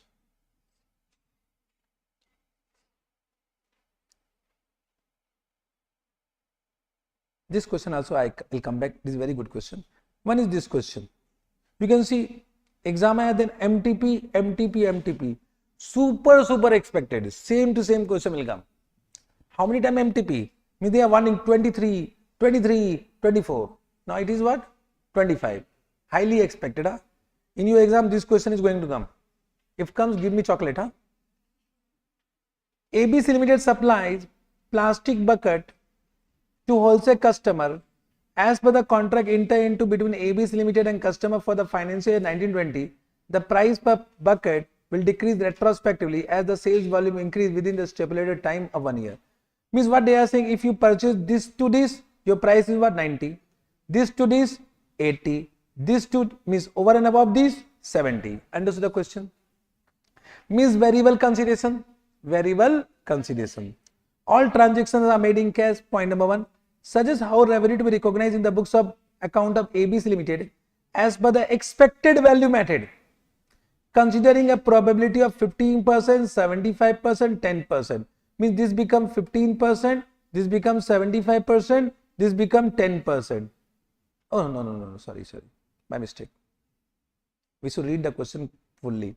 For sales of 9,000, 28,000, 36,000, means 9,000, what is the probability? 15%. 28,000, what is the probability? 75%. 36,000, what is the probability? 10%. For working, assume that ABC Limited achieved the same number of units of the sales to the customer during the year as initially estimated under expected value method. Means expectation and actual is same. That assumption will take for journal entry. Now, I am not happy with the solution, but we need to follow ICI solution. Okay. Means my solution is different, but can you follow my solution? No. Who is Chiranjeev Jain? We don't know. ICI is our God Father. Okay. So in this, follow ICI solution. By 100% ICI answer, I am not happy. Okay. What they have done? 9,000, 20,000, 36,000, 50%, 75%, 10%, this you can find out. And can I say, based on this, our price should become, this will come in this, and the price will be 80 per unit. This is my answer. This is my answer. But whether you will follow mine, and you need to understand what they have done again. This is beyond expectation. Beyond expectation, what they have done. Okay. This you have understood. Now what they have done, 9,000, 90 means now they are multiplying with 90 price, because 9,000 will come in this category now, and 28,000 will come in this category, and what is the balance? 36,000 will come in this category. So price will be 90, 80, 70, this you can find out this. Correct? And this divided by this is the price. What is this, Baba? Who is making this solution? We should kill them. Believe me, we should kill them, the person. What is this? Super bakwas. But then also follow what? ICI solution, because they are giving in this way. So can we change it? Huh? Can we change it? No, we can't change it. Understood the solution? The exam is different, practical is totally different. Okay? Understood? 79.13 is the answer. Means this will be the price at which we recognize revenue. Now let us come to journal entry, because they have asked journal entry also. So what they have done, I will explain from this. So bank account debit. So initially, can you say for 10,000, the price charge will be 90 in the invoice. Price charge will be 90 for the invoice. So bank account 10,090, that will be received. But can you say we recognize revenue based on our this price 79.313. So this will come, and balance will become our deferred revenue, or you can say contract liability. You say contract liability. First journal entry you understood. Now what was our expectation? Total number of unit 25,950. That only become actual. In the given question it is given that expected is actual. Means now again we will sell how much? 15,950. So 15,950. 15,950. So 15,950. Now the price will come in this category, and this will be our invoice price 80. But can you say when you do on cumulative basis? We do on cumulative basis. So what they have done? 25,950 into 80 minus already how much we received? 9 lakh. So this much amount more we receive. But we recognize revenue based on our bakwas wala answer. 15,950 into 79.13. This will come, and the difference will be adjusted in contract liability. Means your deferred revenue will decrease. Now the balance deferred revenue will be recognized revenue in the at the end. What is this? My answer that this should be 80. What is my answer? This should be 80. But follow what? This only. Understood? Journal entry simple. One more question they have asked. In case ABC decided to measure revenue based on the most likely outcome method, we can't apply most likely outcome method, because there are 3 possibilities. Question is also not correct. Can we apply most likely outcome method? There are three possibilities. We can't apply most likely outcome method, but follow what? Information given the question. Can you change the information given the question? No. In exam, question is more important than your concept. Okay? Okay? Of expected value method, how will the revenue recognized in the books of account of ABC Limited based on the above available information, assuming that sales volume of 28,000 unit under the given expected value method with the highest probability is the sales estimated under most likely outcome method. Means highest probability is 75%, that is 28,000. So this will be our expected number of unit, and this will come in this category. So in this the price per unit become what? 80. Understood? That is only given. Check karo. It is 28,080. Understood? Same thing is given. Correct? Now what will be your journal entry? I think journal entry they have given or not given? Given. Correct? Now this is the alternative journal entry they have given. For this they have not asked journal entry. For second they have not asked journal entry. For working, assume that ABC Limited achieved the same number. Okay. You are required to pass journal entry in the books of ABC Limited if the revenue is accounted for the expected value method. So they have asked only what? Journal entry for this. But can you see if they ask journal entry for this, you can do it. So for this, your 28,000 and the price per unit is what? 80. Based on that, you can find out. Understood?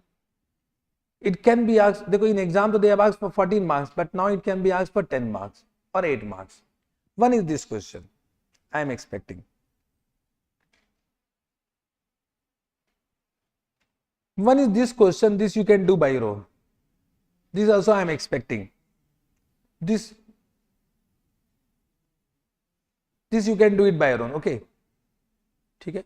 And one more question which I will do is this one. This also I am expecting. Dekho, MTP. Aya, 24. Very good question. I like this question personally. Okay. A Limited is a company which is in the business of manufacturing engineering machine and provide after sales service. The company intend to contract with Mr. Anik to supply. Can you draw the timeline? Mr. Anik to supply and install a machine, namely Model Pi, on 1st April 2018. On 1st April 2018. The company intend to contract with Mr. Anik to supply and install machine. This is the date when it will be supplied. And to service the machine on 30th September 2018 and 1st April 2019. The cost of manufacturing the machine to A Limited is 1,60,000. It is possible for the customer to purchase both the machine Model Pi and the maintenance service separately. Mr. Anik is contractually obliged to pay to A Limited 4 lakh on 1st April 2019. Miss, can you say what is the date? 1st April 2018, but amount will be paid in this date. So this includes some financing component. So 4 lakh is inclusive of financing component. Understood? Yes, sir. The prevailing rate of 1 year credit granted to the trade customer is in the 5% per 6 month period. So 5% they have given per 6 month period. So this is 5% per half yearly, not per annum. Okay. As per the experience, the servicing of the machine Model Pi sold to Mr. Anik is expected to cost 38,000 to perform the first service and 50,000 to perform second service. So this is the cost to perform the service. Assume the total cost equal expected cost. Well, expected cost and actual cost are same. When A Limited provide machine service to customer in separate transaction, it earns 50% on the cost. Means, can you say what is the sale price of this? 45,000. What is the sale price of this? It becomes 75,000. Am I right or not? So it becomes the standalone selling price. This becomes the standalone selling price of first service and second service. On 1st April 2018, the cash selling price of machine Model Pi sold to Mr. Anik is 2,51,927. So can you see they have given also the standalone selling price of machinery. They have given the standalone selling price of machinery. The promised supply of the Model Pi and maintenance service obligation are satisfactorily carried out in time by the company. You are required to do this. Only in this I need to explain how to calculate interest revenue. Correct?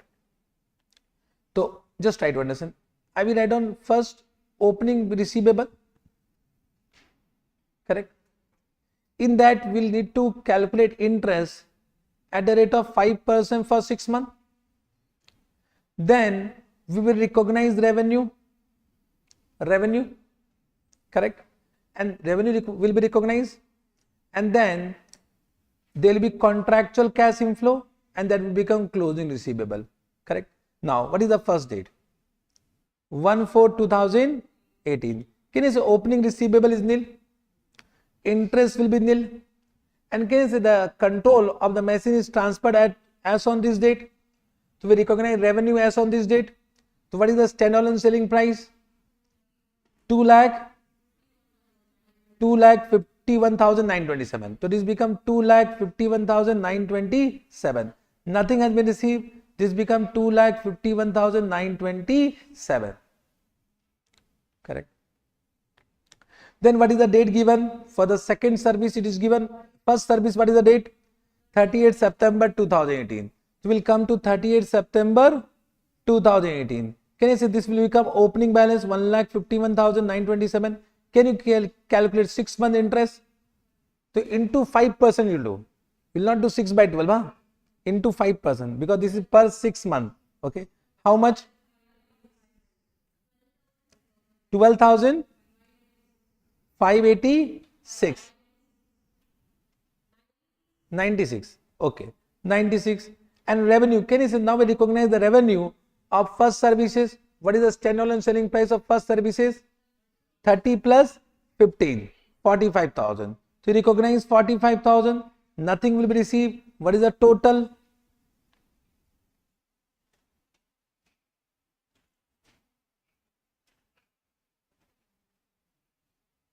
Means this plus this plus this. How much?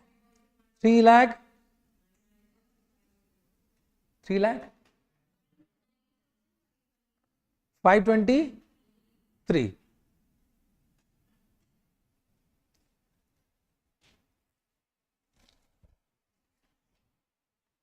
Then we'll come to 31st March 2019. Can you say this will become 3,09,523? Once again 5% interest. 15,476. Correct. Now second service revenue is recognized on 1/4. So nothing is recognized because 1/4 will be after this. So that is not a revenue of first year because the service was given on 1/4 2019. Correct. So this is nil. This will be nil. How much amount is coming? 3,25,000. Exactly. 3,25,000. Now we'll come to 1/4/2019. This will be 3,25,000. Can you say for one day we will not calculate interest? And this will be 75,000. And this will be exactly equal to what? 4 lakh. What was our transaction price? 4 lakh. This will become nil. Can you say based on this you can pass journal entry? Journal entry. Then they have given extract. In extract, can you say this will become revenue of first year? This will become revenue of second year. This will become interest income of first year. There is no interest income of second year. And they have given expense also. We can also write down expense. Can you do it by room? Journal entry is given clearly. Good question. Only asked one time.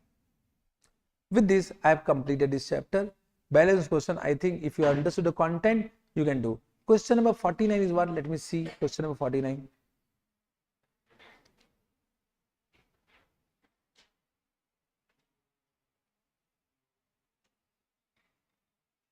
Question 49 is expected. It is expected question from my point of view. From my point of view, okay. Sir, can you take please intellectual property license question? Intellectual property license question. You want?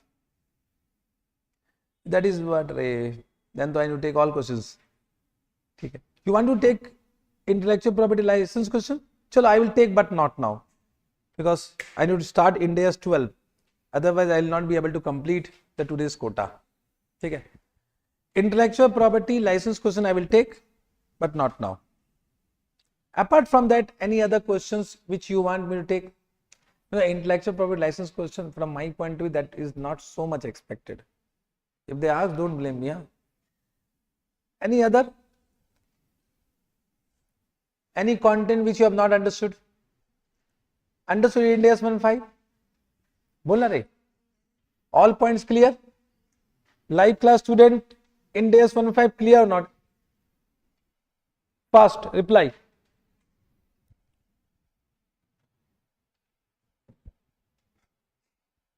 Chalo. You want break? Break is required. See the lunch break. So in 1.5 hours we need to complete Ind AS 12. That is our target. Okay.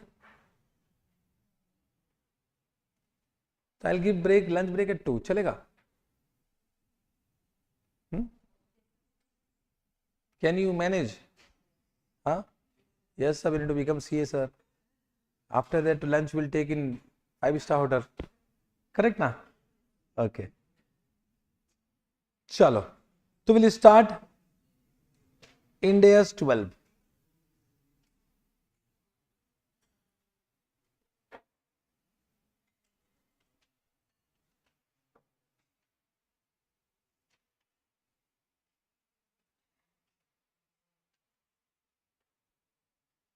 Now, Ind AS 12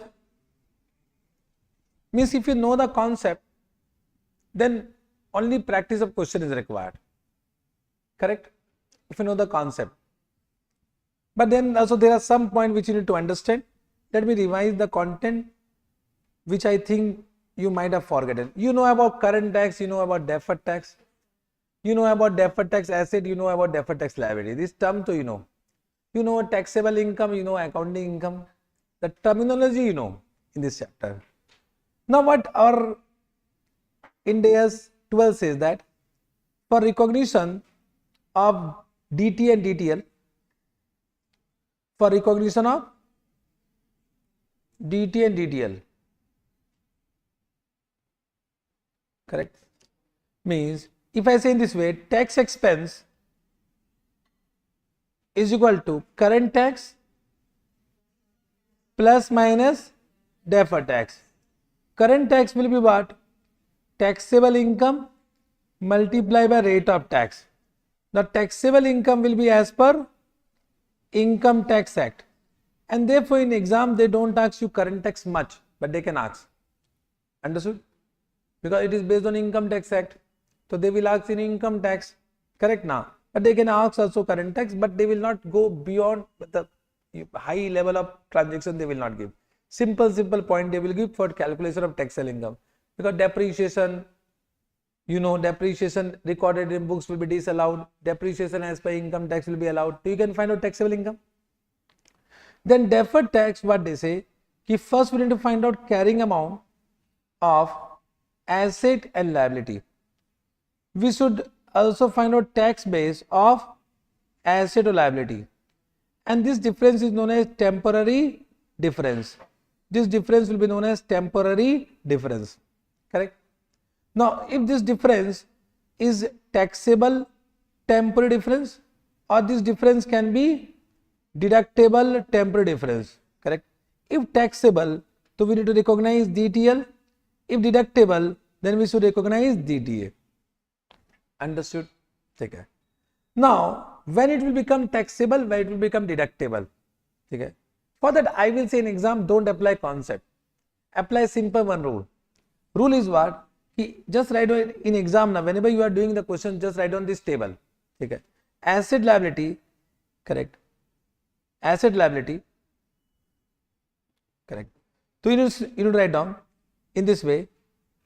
When it will be taxable temporary difference, when it will be deductible temporary difference. Correct. So for asset, whenever carrying amount is more than tax base, it will be always what? Taxable. Understood? So for asset, when carrying amount is more than tax base, it will be always taxable. Then you need to write down reverse. Reverse is what? When carrying amount is less than tax base, it will be what? Deductible. Deductible. And reverse for liability. Carrying amount is less than tax base, so it will be what? Taxable. And when carrying amount is more than tax base, it become what? Deductible. This is the simple rule from examination point of view. So I will suggest that whenever questions come now, so first write down this table and apply this rule. In exam, don't apply the concept why it is taxable, why it is deductible, because sometime in exam we confuse ourselves. Understood? I hope you have understood this point. Okay. So for asset, what is the rule? Carrying amount is more than tax base, taxable. Carrying amount is less than tax base, deductible. For liability reverse, carrying amount is less than tax base, taxable. Carrying amount is more than tax base, deductible. Understood? So can you say simple, the formula is what? If there is a DTL, so DTL will be equal to what? Taxable temporary difference multiplied by rate of tax, and DTA will be simple tax deductible temporary difference multiplied by rate of tax. Now what is this rate of tax? What is this rate of tax? Okay. Now rate of tax will depend upon rate of tax is what? Whether this is a current year tax or it is what? Future year tax. Correct? So there can be two type of questions. If the question is silent, then to can you say rate of tax you take of current year only, for which you are calculating deferred tax. And normally 90% question will be silent. So normally we take current year tax rate as what? Rate of tax for deferred tax calculation. But if they say that Finance Act of the next year, Finance Act of next year is already enacted, or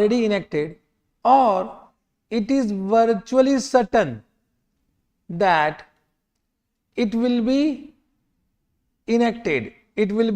Understood what I am saying? If this point has been given, if Finance Act of next year is enacted on or before reporting date, or it is virtually certain on balance sheet that it will be enacted shortly, it means in this case you will take rate of tax based on which year? Next year. Next year means this Finance Act which is going to be enacted for next year. Understood? Now I have seen that they have given two questions of this nature. Previously they don't used to ask, but now they have already given in ICS study material. So can be asked in multiple choice question. Understood? So rate of tax does not mean this is the rate of tax of current year. It can be of next year also if the Finance Act is already enacted, or it is virtually certain that that Finance Act will be enacted shortly. Virtually certain means what? 95% chances are there that that act is going to come. So how will understand it is virtually certain? Whenever bill has been passed in houses, both the houses, so can I say India President is formality? It means can I say it will be enacted? So if the bill has already been passed in both the houses, it means virtually certain that it will be enacted even though it has not been notified in the official Gazette of India. Understood? Yes, sir. This much you understood? Correct. Yes, sir. Now, if you have understood this much, so let me take one very simple question to explain you what can be the type of question. This is the base of this chapter. This becomes the base of this chapter.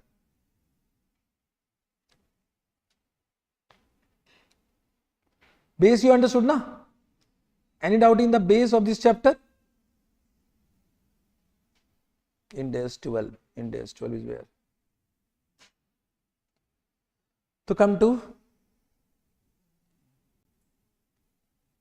let me take this question. X Limited prepare consolidated financial statement. Acha, one more point I forgot to say.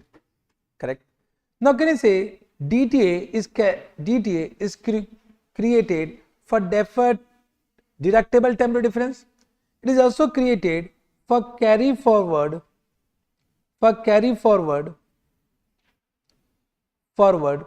tax losses.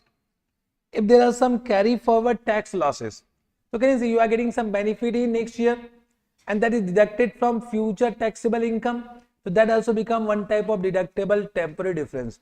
So if in the current year you have some tax losses which can be carried forward to subsequent year, on that also you recognize deferred tax asset. So this multiplied by rate of tax will be also what?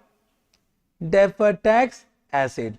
Similarly, if suppose you have some tax credit, one of the example is what? MAT credit.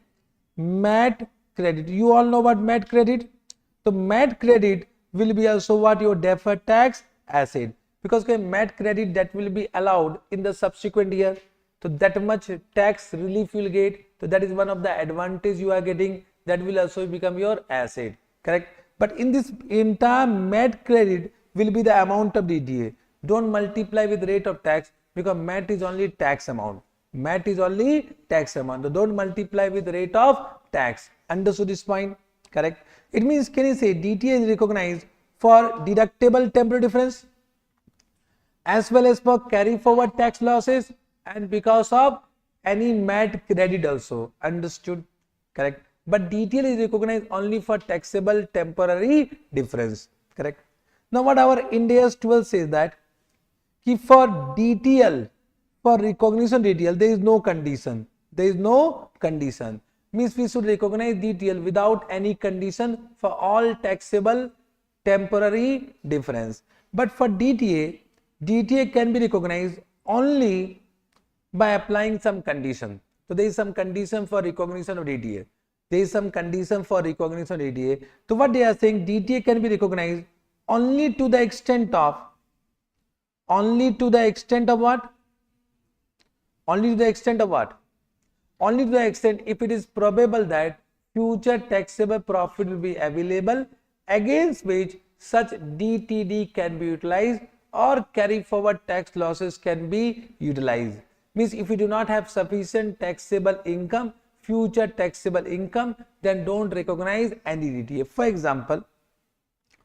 example, if suppose this is your first year and you have a deductible temporary difference of rupees 1 lakh, okay, which is going to be reversed in the second year. It means, can you say you want taxable profit of to the extent of how much? 1 lakh. Then only it will be deducted. But suppose there is zero, there is no taxable profit. If there is no taxable profit, no deduction allowed, no tax benefit, no DTA is required. But suppose if you have 40,000, it means, can you say you can recognize DTA to the extent of 40,000, but you will not recognize DTA for 60,000. Understood this point? Have you understood this point? Yes, sir. Now we can do this question. Y Limited, a wholly owned subsidiary of X Limited, made a loss adjusted for tax purpose for rupees 30 lakh. So they have a tax losses of how much? They have a tax losses of how much? 30 lakh, which can be carried forward. Okay. Y Limited is unable to utilize the loss against the previous tax liability. Of course, can I say it will not be carried backward, it will be carried forward. Income Tax Act does not allow Y Limited to transfer tax losses to other group company. Of course, can I say it cannot be set off with profit of other group company. However, it allows Y Limited to carry forward the losses and utilize it against the future taxable profit. This we know. The directors of X Limited do not consider that Y Limited will make taxable profit in the foreseeable future. Will you recognize DTA? No DTA. Khatam. Can we move?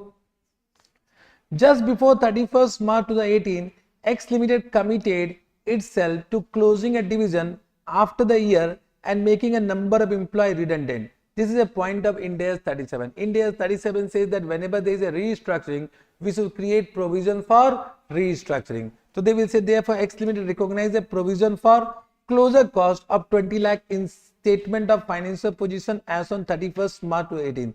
So how much provision they have created? So this become carrying amount of liability. This become carrying amount of liability.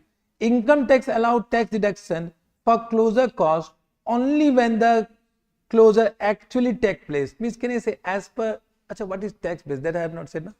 What do you mean by tax base? I said carrying amount minus tax base is what? Taxable or deductible temporary difference. What is the tax base? Tax base is the amount of any asset or liability as per Income Tax Act.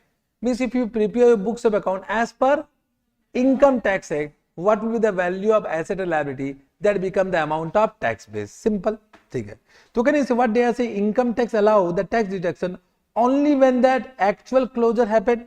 Means they will not create liability. They will wait for the actual expense to pay. Means as per Income Tax Act, tax base will be 0. Liability will be 0. So can tax base become 0? Correct. it means that temporary difference become 20 lakh. 20 lakh. Understood? Now you say liability carrying amount is more than tax base. Taxable, deductible. Deductible. Apply this rule. Don't apply jada wala dimag. Apply. So liability carrying amount is more than tax base. It will be always deductible. So it becomes deductible temporary difference. Understood? So it becomes deductible temporary difference of how much? 20 lakh. Not deductible to DTA. DTA means condition. So read the entire question. In the year ended 31st March 2019, X Limited expect to make taxable profit which will be in excess of what? 20 lakh. Therefore, we can recognize DTA, and we recognize DTA at the tax rate. Tax rate is given how much? 20%. So we will say 20% and we can recognize DTA. Understood? Can we move? Yes, sir. During the year ended 31st March 2017, X Limited capitalized development costs which satisfy the criteria in Ind AS 38. You know about development cost, intangible asset. So they have recognition criteria satisfied and they have recognized the intangible asset. The total amount capitalized was 16 lakh. The development project began to generate economic benefit of X Limited on 1st Jan 2018. Means this is the date when the asset is available for use. The directors of X Limited estimated that project would generate economic benefit for how many years? 5 years. So 5 years become useful life. Correct. From that date, the development expenditure was fully deductible against taxable profit for the year ended 31st March 2018. Means as per income tax act, it is allowed as an expense. Means there is no asset. So tax base of asset will become 0. So tax base become 0. So first carrying amount. Carrying amount will be how much? 16 lakh minus amortization for how many months? Amortization for 3 months. Because they have given 1st Jan 2018 divided by 5 into 3 by 12. How much? Divide by 5 into 3 by 12. So minus 80,000. So what is the carrying amount? 15 lakh 20,000. What is the tax base? 0. So what is the difference? 15 lakh 20,000. So but it is an asset and carrying amount is more than tax base. Taxable, deductible? Taxable. Means we need to create DTL at 20% and there is no condition. For DTL there is no condition. Can we move? On 1st April 2017, X Limited borrowed 1 crore. The cost of X Limited of arranging the borrowing cost is 2 lakh. I think you know as per Ind AS 109 transaction cost is deducted from the amount received. So your transaction cost deducted. So 1 crore minus 2 lakh. How much? So it becomes 98 lakh. Understood? And the cost qualified for tax deduction as on 1st April 2017 means as per income tax act, this 2 lakh is charged to income, is charged to taxable income. It is allowed as a deduction. It is allowed as a deduction. The loan was for the 3-year period. No interest was payable on the loan, but the amount repayable will be at premium. So this amount is repayable at a premium. This equates to an effective annual interest rate is 10%. So we'll calculate interest expense at a rate of 10% as per Ind AS 109. So 10% will be what? 9 lakh 80,000 and contractual cash outflow will be 0 because no interest payment. So contractual cash outflow will be 0. So what is the carrying amount? Batao. Carrying amount is how much? 1 crore. 1 crore 7 lakh 8,000. So 1 crore 7 lakh 8,000 is the 7 lakh 80,000. 1 crore 7 lakh 80,000 is the carrying amount. Okay. Now what they are saying, as per income tax act, further tax deduction of 30 lakh 43,800 premium amount will be claimable only when the loan is repaid. Means right now can I say the transaction cost is what accounted as an expense and the premium amount will be allowed as an expense in the year in which it paid. So what is the tax base of liability? So tax base of liability will be 1 crore only. Whatever amount received, that is the liability. So what is the tax base? 1 crore. Tax base will be 1 crore. So it is a liability and carrying amount is more than tax base. Taxable, deductible, liability. Don't apply common sense. Apply this rule because 2 marks is important. Okay. Understood what I am saying? So carrying amount is more than tax base. Deductible temporary difference. Deductible temporary difference. How much? 7 lakh 80,000. And we recognize DTA at what rate? 20%. Understood? That this is one basic question they will ask. This becomes super basic question. Basic question, you understood? Correct? Have you understood? Correct. Now let us come to the chapter. Basic to I have explained. Now some interesting point. Have you understood what I am saying? Chalo. So let us come to the content. Now current text you have understood. Current is no discussion required. Okay. Now coming to deferred tax. So they have given some step to calculate deferred tax. First, compute the carrying amount of assets and liability as per respective Ind AS. Compute the tax base of the asset and liability as per income tax book. As per income tax book. Compute the TD and classify the TD into taxable or deductible. Then we need to apply the principle for recognition of DT or DTL, whether we can recognize or we cannot recognize. Correct? Then determine the tax rate and calculate and recognize deferred tax and accounting for deferred tax. So in this, can you say this? I am nothing to explain.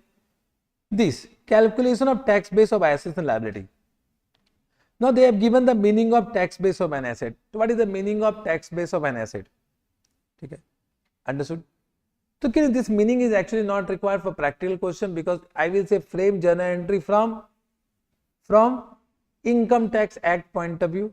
Whatever the value of asset or liability is coming, that become what? Whatever value of assets or liability is coming, that become what? Your tax base. Understood? Correct? Okay. So this is not so much important. This in class 2 I will do a lot of questions. Okay. This also I have explained. This also I have explained principle for recognition of DT and DTL. I have explained. Now, just try to understand what they say. Just try to understand. Now, if you know AS 22, so they used to say there are two type of difference. One is timing difference, one is permanent difference. Permanent difference, no deferred tax. Correct? If you remember AS 22, yaad hai? Now there is no concept of permanent difference in Ind AS 12. But can you say any item of permanent difference, for that there should not be any deferred tax? For example, penalty disallowed permanently. So if penalty is disallowed permanently, can you say no deferred tax on that? Are you able to understand? Suppose they have given penalty outstanding 1 lakh. Carrying amount is 1 lakh. So carrying amount is what? 1 lakh. Understood? Now this is disallowed permanently. Now when it is disallowed permanently, so no journal entry, because this will not be expense under Income Tax Act. It is outstanding, so they will not pass journal entry. So if you apply the rules, the tax base will become what? 0, and the difference will come what? 1 lakh. Now the question is that whether in this 1 lakh will create deferred tax? No. So whenever there is an item of permanent difference, correct? So there can be two type of method of calculation deferred tax. One is this: first identify temporary difference, and then we will say it is excluded and no deferred tax. Excluded and no deferred tax. Or you can say in this way, 1 lakh is the carrying amount, and whenever the item is of permanent nature, permanent difference, then always assume tax base is equal to what? Carrying amount. And tax base is equal to carrying amount. So can you say this will be always become nil? But which one is easy? This is easy or this is easy? First method, second method. I also prefer second method. Okay, I also prefer second method. But in the IC solution, they are doing in this way. Correct? Now you decide what you are supposed to do. However, as per reference book, means I have taken examples from many reference book. They are basically preferring this only. Okay, but ICI is preferring this. Means this is also correct. This is also correct. So some teacher teach in this way, some teacher will teach in this way, but I will say this is dangerous. So we always follow this, but ICI is following this. Now suppose in the MCQ question they ask tax base. So tax base is 0 as per ICI point of view. Tax base become what? 0 as per ICI point of view. Correct. So whenever MCQ question, then to you do in this way. Whenever MCQ question now, always do in this way. But whenever this is calculation, so you can do in this way also, because we are here to calculate the last answer. last answer. Understood? Have you understood this point? Yes, sir. So can I conclude in this way? If there is any item of permanent difference means what? If any expense is disallowed permanently or any expense is allowed permanently. For example, weighted deduction allowed permanently, that become item of permanent difference. For that, no deferred tax. No deferred tax, so temporary difference will be 0. If it is coming, don't calculate deferred tax on that. Don't calculate deferred tax on that. Understood? Have you understood this fine? Yes, sir. Correct. Yes, sir. Now, this point is important, from which question is already asked, can be asked. Now, assessment or reassessment of deductible temporary difference or tax losses and tax credit. We have understood that DTA can be recognized only when it is probable that sufficient future taxable will be available against which such DTD can be utilized. Means, can you say we need to do assessment of future taxable income, and based on that future taxable income we recognize DTA. So I see Ind AS 12 has given 3 criteria. How many criteria? 3 criteria. In this exam, first you will apply this, then this, then this. Means you can't apply this first. Are you getting? So first criteria 1 will be applied. If it cannot be applied, then criteria 2, then criteria 3. Understood this point? So first you will apply by criteria number 1. It says existence of taxable temporary difference. So what they are saying, if you have some deductible temporary difference and you have also some taxable temporary difference, and the reversal pattern of taxable temporary difference matches with the reversal pattern of deductible temporary difference, it means you have some taxable profit. Have you understood this point? Because can you say when you reverse taxable temporary difference, so can you say your taxable profit will increase? If your taxable profit will increase to the extent of that amount, you have taxable profit. So to the extent of that amount, we can recognize DTA. Let me take one question. From this question have been already asked, and that is also in my expected list. Same to same question will be asked in exam. Don't worry.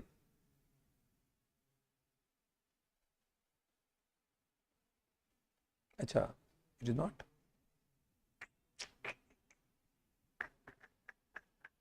Yeah, this question. But they are saying B Limited is a newly incorporated entity. Its first financial period end on 31st March 2011. As on the said date, the following temporary difference exists. Taxable temporary difference relating to accelerated depreciation of 9,000. These are expected to reverse equally in how many years? 3 years.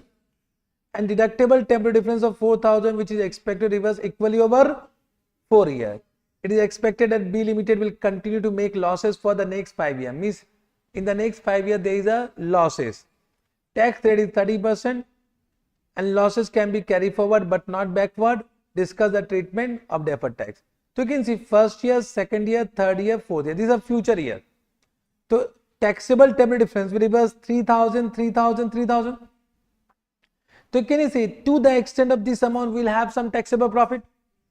Because taxable temporary difference will reverse, so it means it will increase your taxable profit. It will increase your taxable profit. And deductible temporary difference reverse 4,000 divided 4, 1,000, 1,000, 1,000, 1,000. Means for this 3,000 we have sufficient taxable profit. It means out of 4,000 we can recognize DTA for what? 3,000 as per the rate applicable 30%, and 1,000 30%. This will be unrecognized DTA. So we will not recognize any DTA on 1,000 because for that we do not have sufficient future taxable income. Understood? Correct? This is the question. Can you say, of course, for this to we recognize DTA or not? In which year? In which year? We recognize DTA in which year? Actually, I was asking you understood or not. In which year we recognize DTA? Year batao, year. Read the question, I said year. Which year? In which year? First year, second year, third year, fourth year? Not in this year. It will recognize in which year? 2010-11. When deductible temporary difference is created, when it is originated, it is going to reverse in this year. So we are recognizing DTA in the year in which deductible temporary difference is originated. So it was originated in which year? 1011. Understood? Can you say in this year we'll also recognize a DTL on 9,000? DTL will recognize even entire amount. So DTL will recognize on entire 9,000, but DTL will recognize only on 3,000. So there is no condition for DTL. Recognize DTL on entire taxable temporary difference, but recognize DTA only to the extent you have sufficient, only to the extent of future taxable income. Understood? Have you understood? Suppose in the question it is given, suppose in the question it is given ki entity is expecting that they will generate some taxable profit here. So can you say in the fourth year if there is some taxable profit which will be generated, then can you say on 1,000 also we recognize DTA? That is criteria number B. That is criteria number B. So criteria A is what? Understood? First you apply criteria A, that is criteria number 1, that is existence of TTD. Second criteria is probability of future profit. Can you say this will depend upon the information given the question? We can't estimate the probability of future profit. So that will be totally dependent on information given the question. As in the last question it was given, they are not expecting any profit in the coming 5 years. Understood? So we have not considered that point for creation of DTA. Criteria number 3 is what? Availability of tax planning opportunity. What they are saying, if 1 or 2 can't be applied, then just see, can you avail some tax planning opportunity? Can you say by availing tax planning opportunity, taxable profit can be generated? Tax planning, not tax evasion. Tax planning. Can you say we can do tax planning under the purview of Income Tax Act? Suppose just try to understand, Income Tax Act say that any income, any taxable income can be recognized either on cash basis or accrual basis. Either on cash basis or accrual basis. Correct? Now, it means just try to understand what they want to say. Suppose we are in year 1 and we have 10,000 deductible temporary difference, and that is going to be reversed in year 2. That is going to be reversed in year 2. And can you say by applying cash basis of accounting, if we can generate 10,000 interest income, so can you say it become taxable profit? So this become tax planning. Tax planning now. We are now recording our interest income on cash basis, not on accrual basis, and we can generate a taxable income of 10,000. So now if you can generate some taxable profit by using tax planning opportunity, then on this 10,000 we can recognize DTA. DTA. Understood? Correct? However, this type of question till now not asked, but once again MCQs may can be asked. Chalega? Yes, sir. Tax rate already I have explained about the enactment and substantive enactment. This point already I have explained. Correct? Understood. Now what Ind AS 12 says that tax rate will be also depend upon the manner of recovery of carrying amount of asset. Manner of recovery of carrying amount of asset. What they want to say in this, just try to understand. Suppose you have an asset, property, plant and equipment. So you may use the asset or you may sell the asset. That depends upon your manner of recovery. So if you are using the asset, means you are generating your business income. Business income are taxable at 30%. Therefore, your tax rate will be 30%. Are you getting what I am saying? So if you are using the asset, you are generating business income now. So business income are taxable at regular tax rate, that is 30%. But if you are selling the asset, it is quite possible some other tax rate might be applicable. So if you have decided to sell the asset, and suppose I don't know Income Tax Act right now, I don't want to go to Income Tax Act. Okay. Suppose as per Income Tax Act, if you sell the asset, rate of tax is 20%. Now deferred tax will be created as per 20%, not as per 30%. Not as per 30%. Understood? Have you understood? Now I think indexation has been removed. Indexation has been removed now. Once again came in long-term capital gain. Actually, I used to teach one question as per indexation, and then they have given one question in RTP for indexation. But now to remove should not be asked. One second. I used to take one question in my class for indexation, And in the recent RTP, they have given one question of indexation. But now remove should not be asked, but you don't know ICI. Recent RTP, copy paste. Understood? So that question can be asked. You don't know ICI now. ICI will say this is a FR exam. If indexation applicable, because in FR we are not teaching what income tax act now. If indexation applicable, then how to calculate deferred tax can be asked or not? Can be asked. I hope you are understanding whatever I am saying. Correct? So recently one question they have given for indexation. That question I think I have taken or not taken. Let's see. I will take that question. So that if indexation is there, what need to be done? I will explain. But have you understood this point? Correct? Let me take one question. What they want to say. Suppose this is a question. An asset with a cost of rupees 100 and carrying amount of rupees 80 is revalued to 150. Revalued to 150. So what is the revaluation surplus? 70 is the revaluation profit. No equivalent adjustment is made for tax purpose. Of course, revaluation is not applicable under Income Tax Act. Cumulative depreciation for tax purpose is 30. As per income tax, what is the depreciation? 30. And the tax rate is 30% if the asset is sold for more than cost. If the asset is sold for more than cost, the cumulative tax depreciation of 30 will be included in the taxable income, but a sale proceed in excess of cost will not be taxable.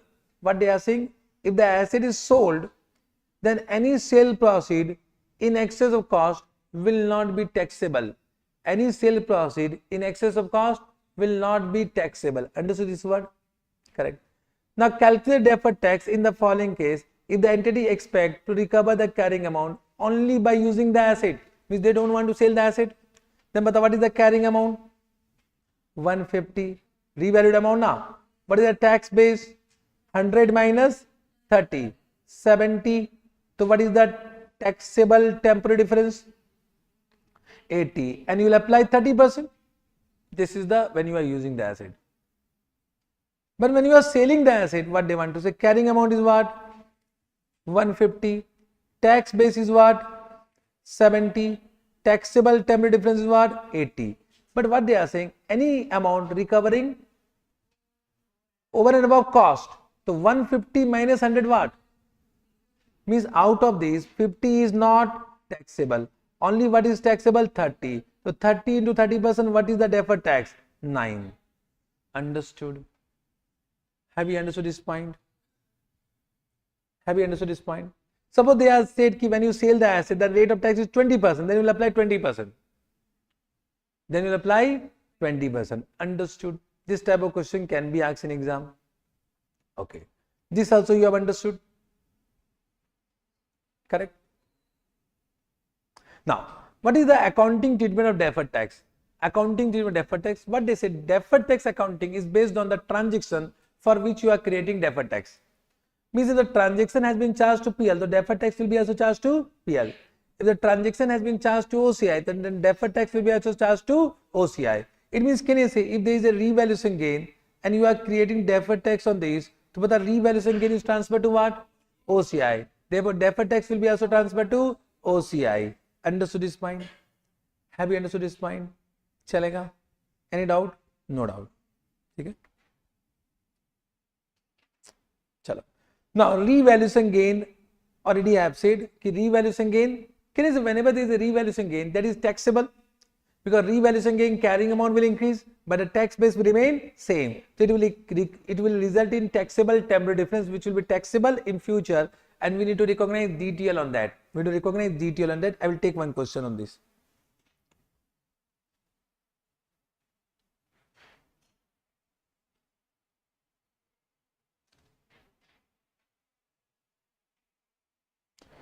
Question 14. A Limited prepare financial statement on 31st March. The tax rate is 20%. Point number 1 means they have given 2 points. Point number 1 and point number 2. A Limited has 40% shareholding in L Limited. Means L Limited is an associate. So associate means Ind AS 28. Ind AS 28 means equity method. Can you say in this chapter we want carrying amount, and carrying amount will be given the question. However, you know how to calculate carrying amount if you know Ind AS 28. Okay. A Limited purchased the shareholding for rupees 45 crore. This become cost price.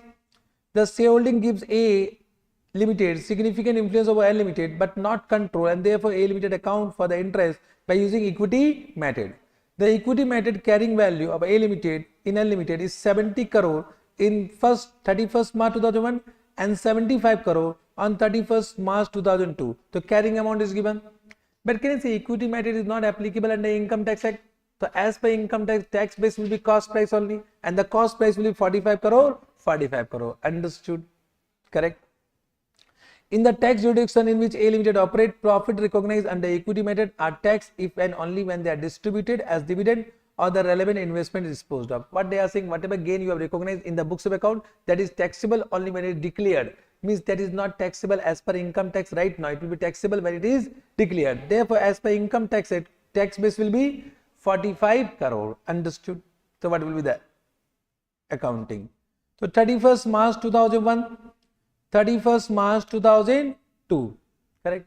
But what is the carrying amount? How much? It is 70 and 75. 70 and 75. What is the tax base? 40, na? 45, 45. So this is taxable, deductible, because it is an asset and carrying amount is more than tax base. So taxable temporary difference, how much? 25 and 30. What is the tax rate of tax? 20% and 20%. So what is the DTL? 5 and 6. Now there are two questions asked in this point. What is DTL of current year? But what is the DTL? Current year is 0102. So what is the DTL of current year? DTL of current year is 0102. DTL liability. देखो answer is coming wrong. MCQs में you will die. It is 6. Deferred tax liability is 6. I have already written DTL. Why you are saying 1? DTL is 6. Means what? DTL means balance sheet na. When I am saying DTL means what? Balance sheet. How much will come in balance sheet? 6. So I am asking DTL. I am not asking deferred tax. What is my question?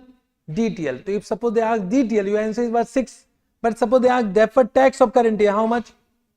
1. So 6 minus what? 5. So 1 is the deferred tax of current year. So there are two questions. First is what? DTL. DTL is what? 6. Second question, what is deferred tax of current year? It is what? 1. Now third question, whether it will be charged to PL or OCI. Bhai. I said don't say on an ad hoc basis. Batao, this is due to equity method. Now you know India is 28. So batao, whatever this profit or loss, whatever you have recognized under equity method, that is transferred to PL or OCI. PL, that is transferred to PL. I think you have done investment account debit to sharing profit, and the sharing profit is transferred to PL. Are you getting? Therefore, equity method always what? PL. If it is FBT OCI, then if suppose this is not equity method, this is some other investment, and you measure FBT OCI, then this will be transferred to OCI, and FBT PL then PL. Understood? So if it is equity method, then always what? PL. If this is FBT OCI, then what? OCI. If it is FBT PL, then what? PL. FBT PL. Fair value through PL. One second. Equity method, then this deferred tax will be recognized where? PL. If FBT OCI, then OCI. If FBT PL, then PL. Understood? Chalega? Yes, sir. Then I was doing actually for point number 2. A Limited measure the head of his building using the revaluation model. The building is revalued every year on 31st March. On 31st March 2001, the carrying value of building after revaluation is 40 crore. Correct? And the tax base given how much? 22 crore. Understood this point? During the year ended 31st March 2002, A Limited charged depreciation in SOPL 2 crore. Means books of account 2 crore. And claim tax deduction for tax depreciation 1.25. Income Tax Act 1.25. On 31st March 2002, the building was revalued to 45 crore. In the tax deduction, means they are saying revaluation is not taxable under Income Tax Act. Question you have understood? Can we come? 31st March 2001. 31st March 2002. What is the carrying amount? Carrying amount means as per books. There is 40 crore and this is after revaluation 45. That is given. Check karo. 45 they have given now. 45. Means can I say how this 45 came? 40 minus depreciation. Depreciation is how much? 2. Plus revaluation how much? 7. Very good. Revaluation gain is 7. Understood? Correct. And they have given tax base. Tax base given how much? It is given 22 and then 22 minus 1.25. 22 minus 1.25 how much? 20.75. Got it? Now can you give me, this is taxable deductible? Taxable temporary difference how much? 18 and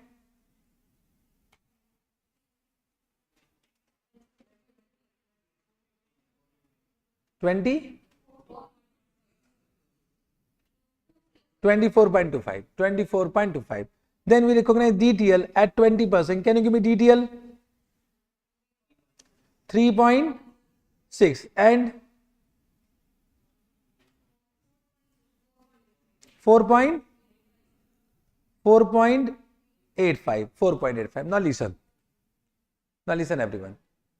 Can you say out of this 4.85 there are some deferred tax liability which has been created in current year due to revaluation gain. So 7 lakh is revaluation gain. Means there is some taxable temporary difference which is originated in current year. Yes or no? Which is originated in current year. So on that DTL will be created through PL ki OCI. OCI. Understood? So 7 into 20% how much? 1.4. Means can you say out of these 1.4 will be through OCI? Will be through OCI. Understood this much?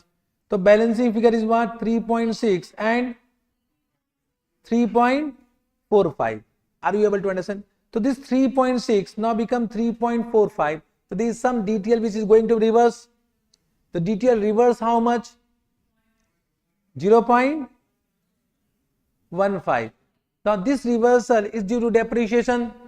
Depreciation is transferred to PL ki OCI. PL. Therefore this will be through PL. Understood? Have you understood? Have you understood? Till now not asked in exam, can be asked. Have you understood this? If you see ICA solution, will be confused. So I have given simple solution. Have you understood this point? Correct? Pakka? So understood why through OCI? Because revaluation gain is transferred to OCI. Why through PL? Because depreciation is charged to PL. Rule is simple. Yes sir. This revaluation understood. Correct? Lease. Lease mein. Let us take the question directly. Because this is a 1-1 question given till now not asked in exam and can be asked. Lease question I have taken or not taken? Yeah, taken. On 1st April 2001, S Limited leased a machine over 5-year period. The present value of lease liability is 120, discounted at 8% and recognize the lease liability and corresponding ROU asset. Means initial recognition they have given at the opening date. ROU asset is depreciated and is straight line method over 5 years. The annual lease rental is 30 crore payable starting on 31st March 2002. The tax law permits tax decision on the basis of payment of rent. Means as per Income Tax Act, there is no concept of lease liability, there is no concept of ROU asset. They say whatever you are paying, that is an expense. Means can I say as per Income Tax Act, there is no asset, there is no liability. Understood? So can we do? So we are doing question number 7. So can you say we are here to find out assets and liability at the end of the year? At the end of the year. So we have a lease liability and ROU asset. Lease liability and ROU asset. So lease liability, what is the opening liability? 120 crore. Plus interest will be added. What is the interest at the rate of? At the rate of 8%. So 8% interest how much? 9.6 minus lease payment. Lease payment is what? 30. So this will be the closing liability. 99.60. Now ROE asset they have given 120 and that will be depreciated in how many years? 5 years. So minus how much? 24. So what is the closing asset? 96. Can this become carrying amount at year end? Tax base will be 00. Tax base is 00. So can I say either you can do on gross basis or you can do on net basis, your choice. So net amount is what? 99.60 minus 96 how much? 3.60 and this 0. So this is 3.60. But this is taxable deductible. This is net liability. So carrying amount is more than tax base. For liability it is taxable deductible. Huh? Pakka deductible. So you recognize what? DTA. DTA will be 3.6 multiplied by rate of tax. Done. Understood? Have you understood this point? This is also done. Then business combination. Business combination very easy. Business combination what they say? Whenever there is a business combination, so assets and liability will be recognized at fair value. And the assets and liability fair value will become initial carrying amount. So in the books of acquirer, carrying amount will be fair value. Then what will be the tax base? Okay, so normally the tax base is equal to carrying amount on initial recognition. But in this case, what our income tax act says that tax base will be as per the tax base of previous owner. Means whenever there is a business combination or income tax act say that deduction will be allowed as per the cost price of previous owner. It means tax base will be as per the tax base of previous owner. So we'll take tax base of previous owner and that will be given in the question. If not given, then we'll assume that tax base will be equal to the carrying amount of previous owner and apply the rate of tax. Means let me take one question fast. Suppose this is the question. They have given book value how much? They have given tax base, they have given fair value, they have given. So this become initial carrying amount. This become initial carrying amount now in the books of acquirer. Okay. So you can see they have compared. We should write down first fair value then tax base. Okay. So first fair value is we can find out 160. We can find out what the net amount 1070. This we can find out or not. Means this minus this we can find out. That is coming out 1070. And tax base is given the question, so we will find out the difference of this. That is coming how much? 920. Correct. So this is more than this. Means the carrying amount is more than tax base. Taxable deductible. Means this is net asset. So carrying amount is more than tax base. Difference is what? What is the difference amount? 150. What is the rate of tax? Now they have given two rate of tax, 30% and 40%. 30% and 40%. Acha, 30% is the tax rate for holding company and 40% tax rate of subsidiary company. But they will apply 30 or 40? 30 or 40? Lot of doubts. Correct? I'll just give you the situation, what actually happened. Concept samajh lo. You will never do mistake. Try to understand concept. Now business combination are of two types. One is formation of subsidiary. This you know na. One is formation of subsidiary and one is what? Amalgamation, absorption. Yes or no? Means when the business is acquired, amalgamation, absorption. Yeah, the formation of subsidiary. Now in this case, can you say acquiring company is liquidated? Died? Correct now. But in this case, acquiring company is not liquidated because subsidiary company is not liquidated. That is present. Means in these, in the CFS of these, can you be recognizing assets and liability of which company? Subsidiary company. And that is already existing. Correct? In this case, whenever there is a formation of subsidiary, so you are recognizing DTL of subsidiary company. DTL of subsidiary company on initial recognition on the assets and liability of subsidiary company, therefore take the tax rate as per subsidiary company. Understood? Correct. But in this case, though, this is already liquidated. Now whatever you have acquired, that become assets and liability of which company? Acquirer company. So in this case, always the tax rate will be of acquirer company, not acquiring company. Understood this point? Correct? This is a question of what? This is a question of what? Formation of subsidiary. And therefore we'll take what? 40%. We'll take 40%. Understood? How can you say in India so both will be same only? Means they are considering foreign subsidiary. So they should give in dollar. Yes or no? India parent or subsidiary both will be same rate or not? Means question is also only wrong. In India if it is a question, so both parent and subsidiary will be same rate or not? So this question actually they have taken from what? International book. But have you understood this point? So you can see they have also created on which amount?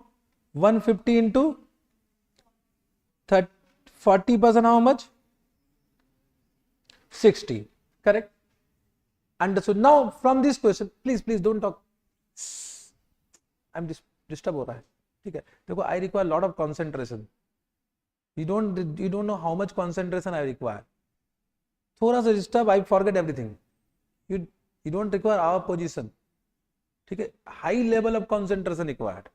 It is not easy to teach. This 8 hours teaching is not easy to teach with so much efficiency. थोड़ा disturb खत्म. ठीक है ना. And देखो you are speaking very slowly, then also it is hurting me. ठीक. Okay, please. ठीक है. So 1070 is the fair value of net asset.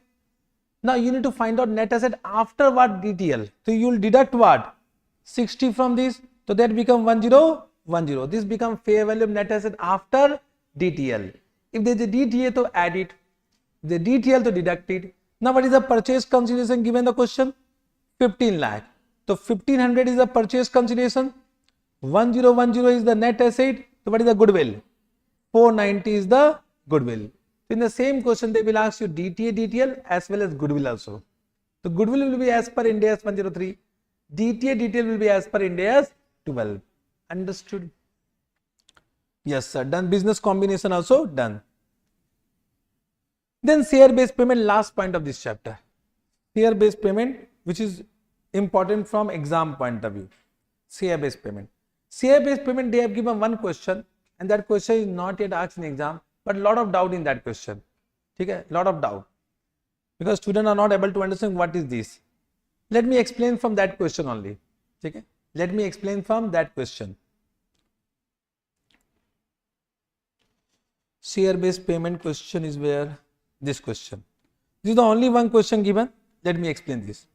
On 1st April 2001, P Limited had granted 1 crore share option worth rupees 4 crore subject to a 2-year vesting period. Means 1 crore share granted, option granted, whose fair value of option on grant date is what? 4 crore. The income tax law permit a tax deduction at an exercise date of the intrinsic value of the option. Now, as per income tax act, they are saying that expense will be allowed during exercise period when it will be exercised based on intrinsic value. Based on the intrinsic value on that day. On that date. However, in our income tax act, this point is not applicable. In Indian Income Tax Act, this point is not applicable. Means they have taken this question from where? Foreign country. Understood? Correct. India, this is not applicable only na. Whether you have done in this way under Income Tax Act, chalo chodo. The intrinsic value of an option on 31st March 2002 is 1.6 and on 31st March 2003 is 4.6. The increase in the fair value of option on 31st March 2003 was not foreseeable on 31st March 2002. The options were exercised at 31st March 2003 only. Okay, question thoda you understood? Give the accounting treatment. Let me explain. What they are saying? They are 2 year. One is 1/4/2001. This is 31st March 2002. This is 31st March 2003. And they have given how many options? 1 crore. And what is the fair value of option? 4 crore. Means as per Ind AS 102, can you see we recognize expense based on the fair value of option granted? And we recognize, if suppose we assume that all the options are vested, all the options will be vested. If that assumption we carry, so 2 crore, 2 crore. This will be EB expense as per Ind AS 102. So this is as per Ind AS 102. Correct? Now they have given intrinsic value. Intrinsic value they have given 1.6 and here they have given 4.6. forgotten. 4.6. 4.6 they have given. And this is the exercise day. Means in this question, vesting day and exercise day are same. In this question, vesting day and exercise day are same. Now what Income Tax Act says that expense will be allowed under Income Tax Act based on the intrinsic value on exercise day. Means this will be allowed as per Income Tax Act. But right now we are standing यहाँ पर. Right now we are standing यहाँ पर. So can you see we need to calculate deferred tax यहाँ पर. And can you see we don't know 4.6 right now यहाँ पर. बोला रे. It means we need to estimate. It means we need to estimate. Are you able to understand? कि what can be the future expected deduction? What can be the future expected deduction? That we need to estimate. You only say if this information you don't know, what will be your expectation? What will based on the question?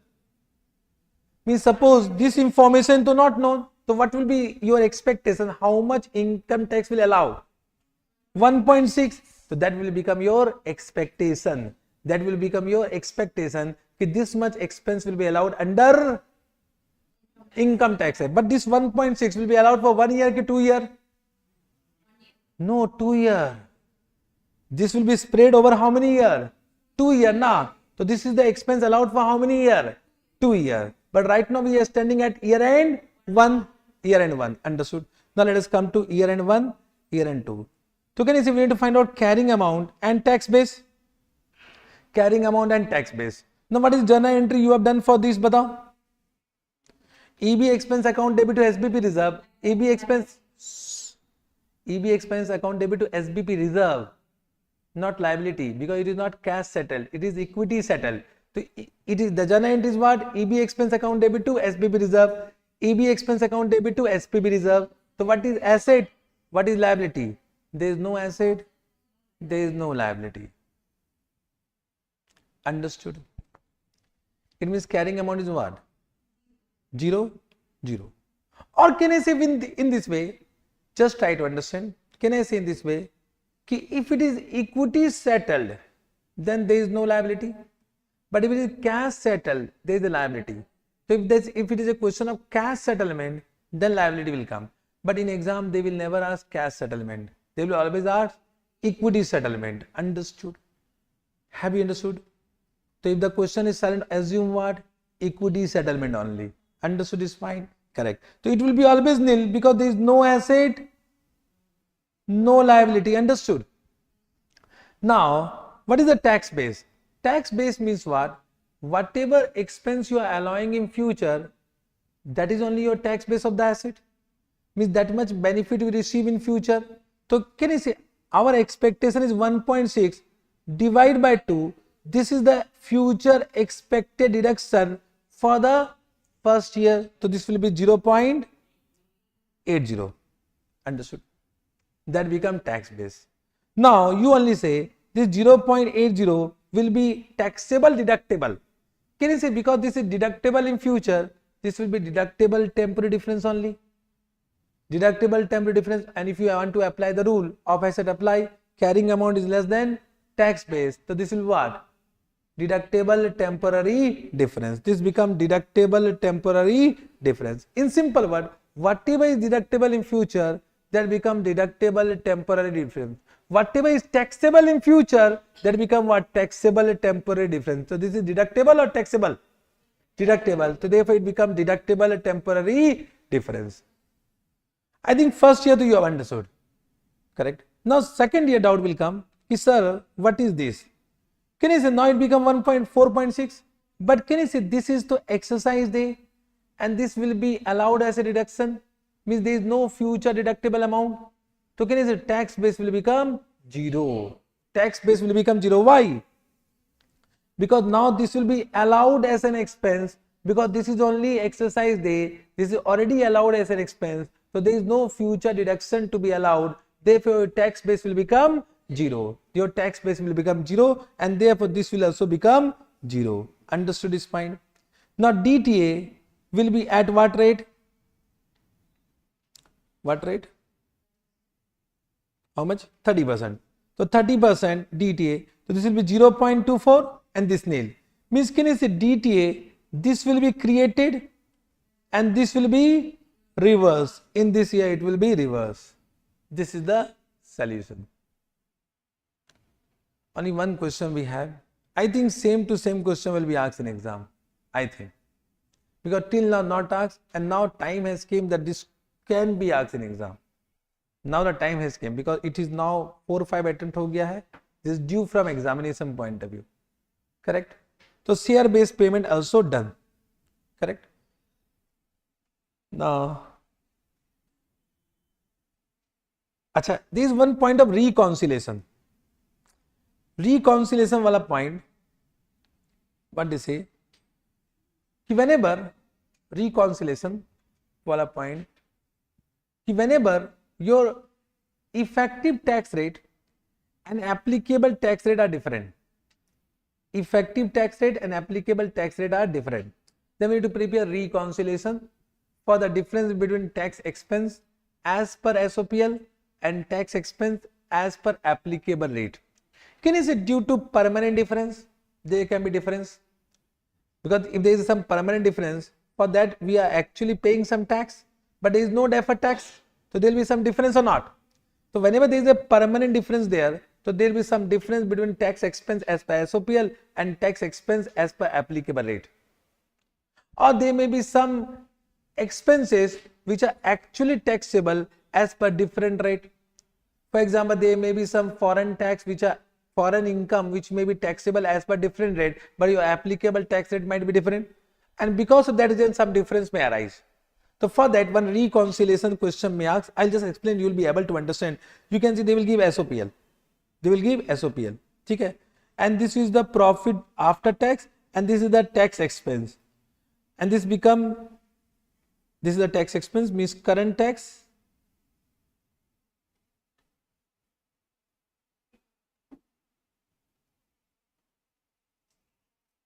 this is, I think, tax expense what they have given. This is tax expense. Okay, tax expense means what? Current tax plus minus deferred tax. Okay, yes sir. Now they have given some additional information. Consider that income tax rate applicable. So applicable tax rate is what? 30%.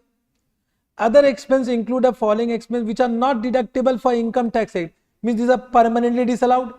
So this become item of permanent difference. Penalty, donation, impairment of goodwill. These are permanently disallowed under Income Tax Act.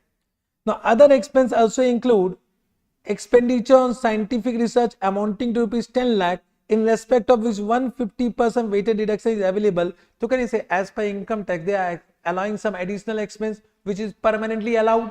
So that will be also an item of reconciliation. Item of reconciliation. Other income, dividend income 5 lakh which is exempt. Long term capital gain 12 lakh which is taxable at 10%. Profit before tax 750 include agriculture income which is exempt, and profit of 75 lakh earned in USA which is taxable at 20%. Okay, these are the reason for reconciliation. All the reason is given. All the reason is given. Only need to apply what? That reconciliation, as simple as bank reconciliation statement. Are you getting what I am saying? So what? How to do? First you write on accounting income. Accounting income is PBT 750. 750 understood? PBT. Then multiply with applicable tax rate. What is applicable tax rate? Applicable tax rate is 30%. Multiply by applicable tax rate. So this become tax as per applicable tax rate. And then in the last write down tax as per SOPL. What is the tax as per SOPL? 211.65. So tax as per SOPL is 211.65. This is nothing but balance as per passbook, balance as per cash book. Now reason of difference. Correct? Now you will say, I will ask you something. You will say whether your tax expense will decrease or increase due to this. Now whenever there is a permanent disallowance, means some expense which is permanently disallowed, your tax expense will increase or decrease? Increase. So this amount is given, multiply by applicable tax rate, so your tax expense will increase. Understood? Whenever there is some additional expense allowed, so your tax expense will increase or decrease? Decrease. Because you have common sense. So expenditure on scientific research for the 50%, 110 into 50%, 30%, with this your tax expense will decrease. Correct? If there are some income which is permanently exempt, whether your tax expense will increase or decrease. Income is permanently exempted, so your tax expense will decrease. So you say dividend income, agriculture income, this into 3, this minus again. And then there are two income for which we have lower tax rate. Lower tax rate. One is 10%, one is 20% is given. However, our applicable tax rate is 30%. Because of that reason, your income tax again will decrease. So they have given foreign income, and they have a long-term capital gain. The difference they have applied, and this is decreased, and this will match. Total will match. Only it is calculation based. One time this question was asked for how many marks? 6 marks question was asked. Once again super easy, but you should know what to do. What to do. Easy or not? Only one question. Suppose they have given some timing difference. You know timing difference. Now there is no concept of timing difference. Depreciation is an example of timing difference or permanent difference. So if suppose they have given depreciation as per Income Tax Act is this much and depreciation as per book is this much. So whether this is an item of reconciliation? That is not an item of reconciliation, because for that you have already created deferred tax. Understood? To any temporary difference for which you have already created deferred tax, that is not an item of reconciliation. That is not an item of reconciliation. Understood? Correct? Yes, sir. Done. Then one last question I will take. Last question. This is newly inserted question.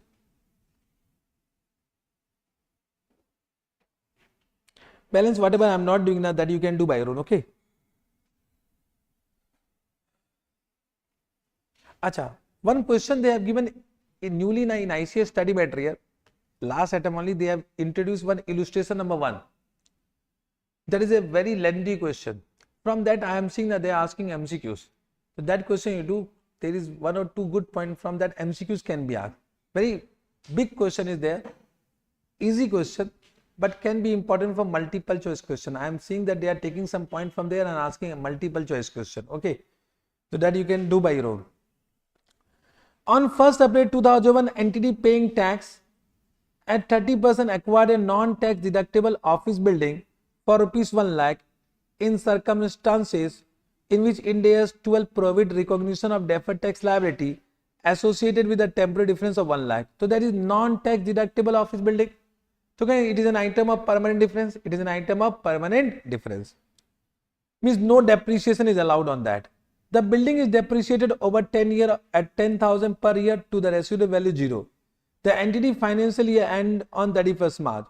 On 1st April 2002, the carrying amount of the building is 90,000. On 1st April 2002, the carrying amount is 90,000. Of course, carrying amount, because 1 lakh minus 10,000 is what? 90,000. And it's revalued upward. It is revalued upward by 45,000 to the current market value of 1,35,000. Means on this day there is a revaluation. Now revaluation gain. Can I say revaluation gain is there? So if that building is sold, there is a gain that will be taxable. It means to the extent of revaluation gain that will become taxable. Means depreciation is not tax deductible, but revaluation gain is taxable profit. Are you able to understand this point? Yes, sir. There is no change to the estimated residual value 0 or to the useful life of the building after revaluation. Determine the carrying amount, depreciation for the year ended, and deferred tax thereafter till the useful life of the building. So I will explain from the question only. Can I explain? Now, carrying amount is given at Y0. This is Y1. This you know now. Understood now? So 1 lakh was initially. Then at the beginning of first year. No, at the beginning of, at Y1 means at year end 1. At year end 1 it become 90,000. Correct? Then can I say on the same date it was revalued by what amount? 45,000. It become 1 lakh 45,000. So now, sorry, 1 lakh 35,000. Now 1 lakh 35,000 divided by 9, how much? The depreciation will be 15,000. That, so once again minus 15, minus 15, minus 15 you can calculate. This is the carrying amount at the end of each year. This you understood? Now we'll find out tax base. So tax base will what? Initially 1 lakh. Initially 1 lakh. Then 90,000. Oh, this not. Sorry, tax base. tax base can I say will be 0, will be 0, will be 0.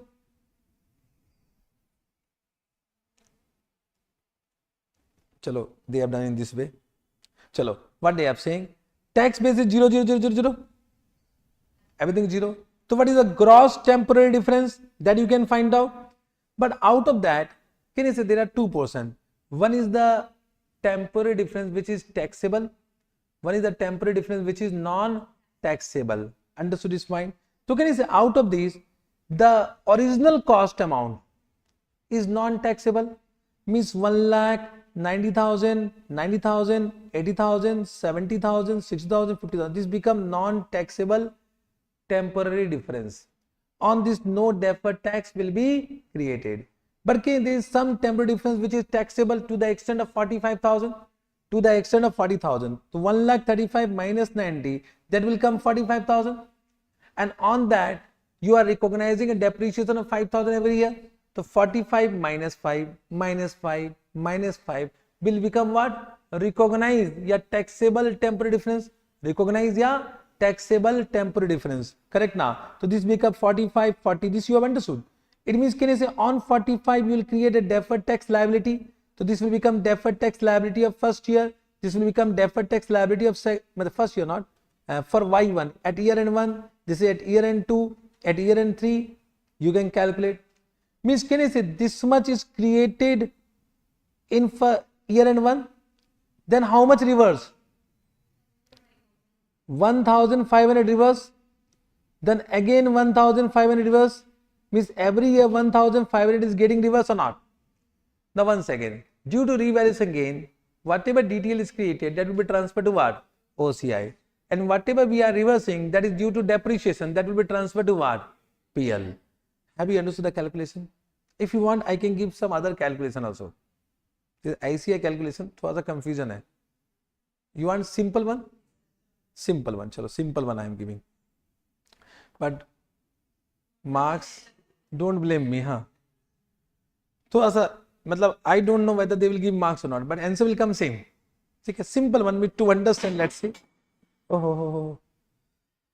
Y0, Y1, Y2, Y3, Y4, Y5, Y6, Y7, Y8, Y9, Y10. 3. Initially it was what? 1 lakh. Correct? Here it become 1,35,000. 1,35,000 after evaluation. Directly we can do now. ठीक है ना? Then what? Can you give me after that? 1,20,000. I am doing up to only year 2. Then you can do now. So this become what? Your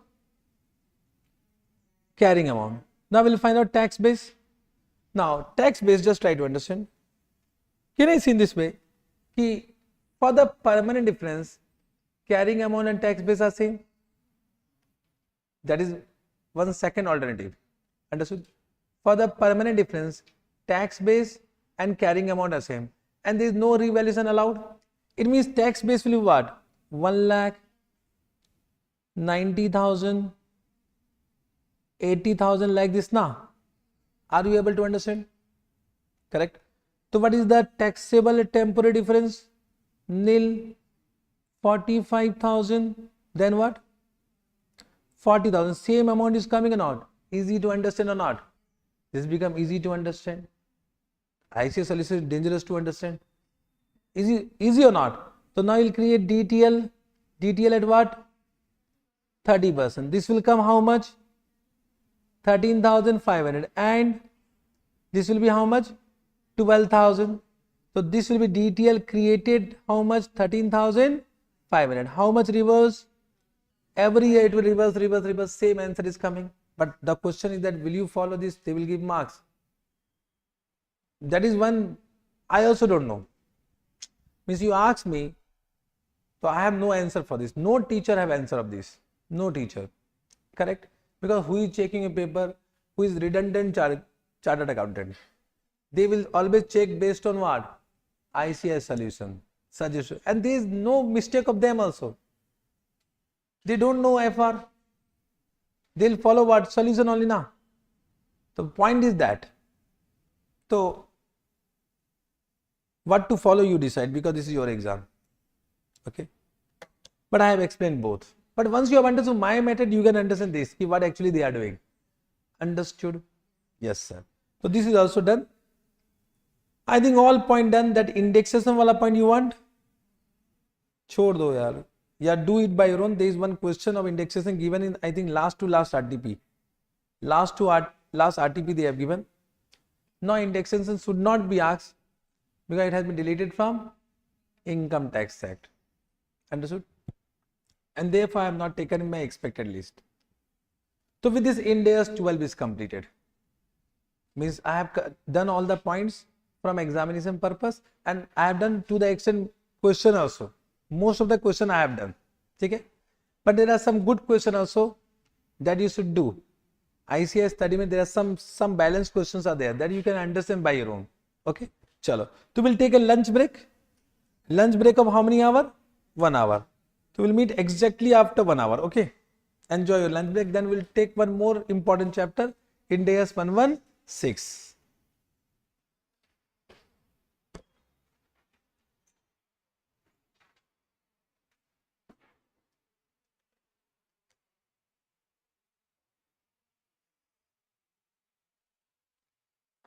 Live student will meet after 1 hour. Okay?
Chalo. Now, can we start once again, everyone?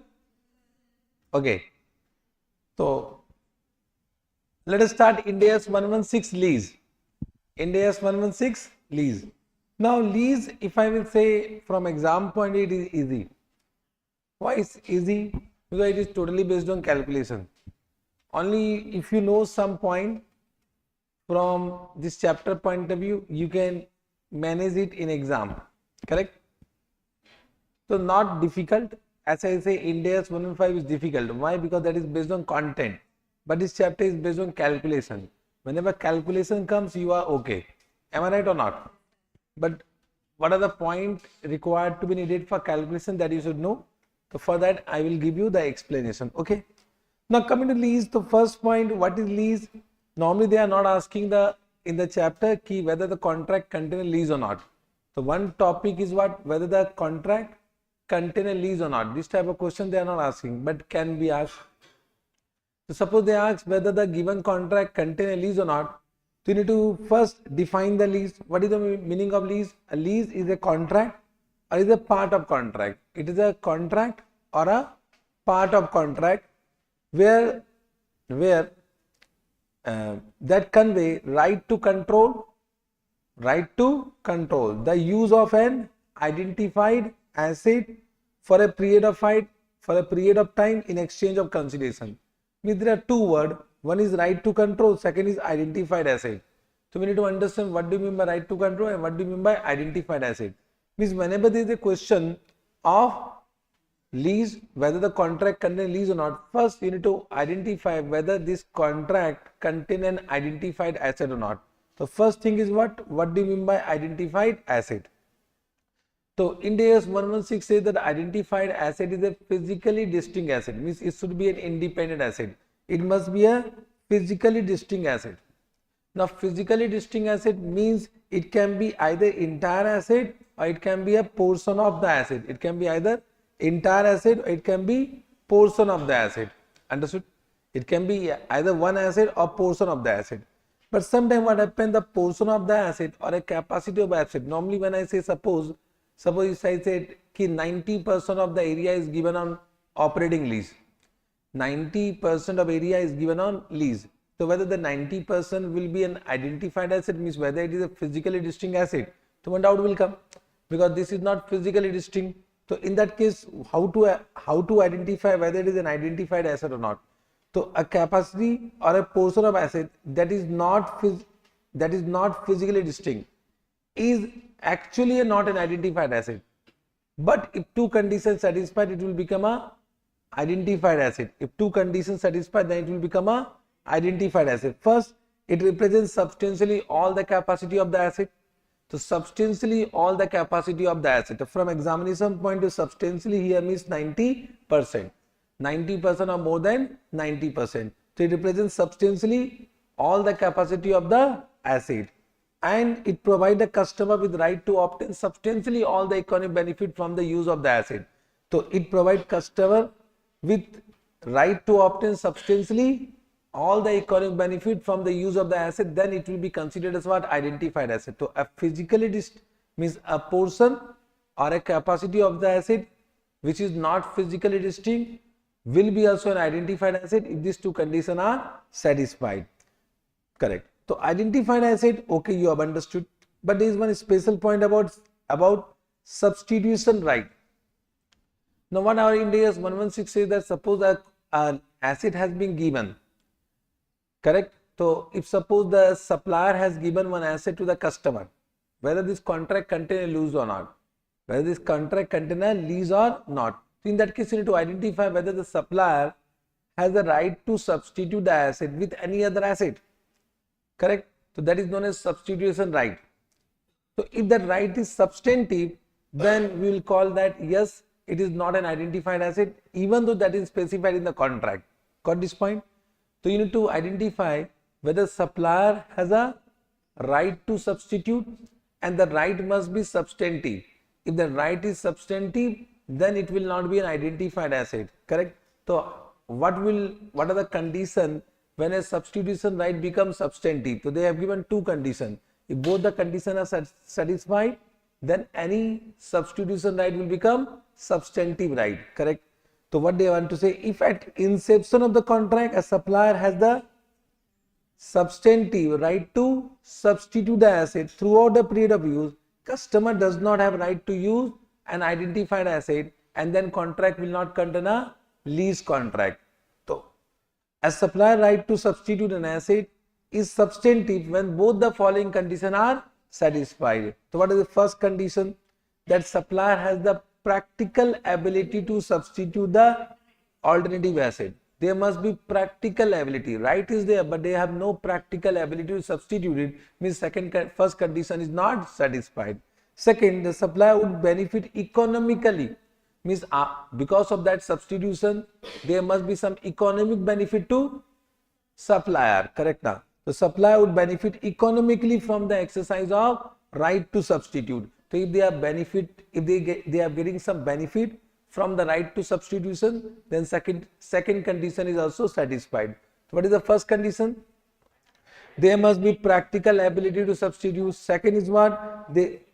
The supplier would benefit economically from the exercise of right. If these two conditions satisfied, then what? The substitution right will be substantive, and it means there is no identified asset. Then the contract does not contain a lease. Correct? Understood. It means whenever they have given any question, correct? So whenever they have given any contract, so first you need to ask, what you need to ask? Is there any identified asset? Is any identified asset, correct? Identified asset. If the answer is what? Yes. If the answer is no.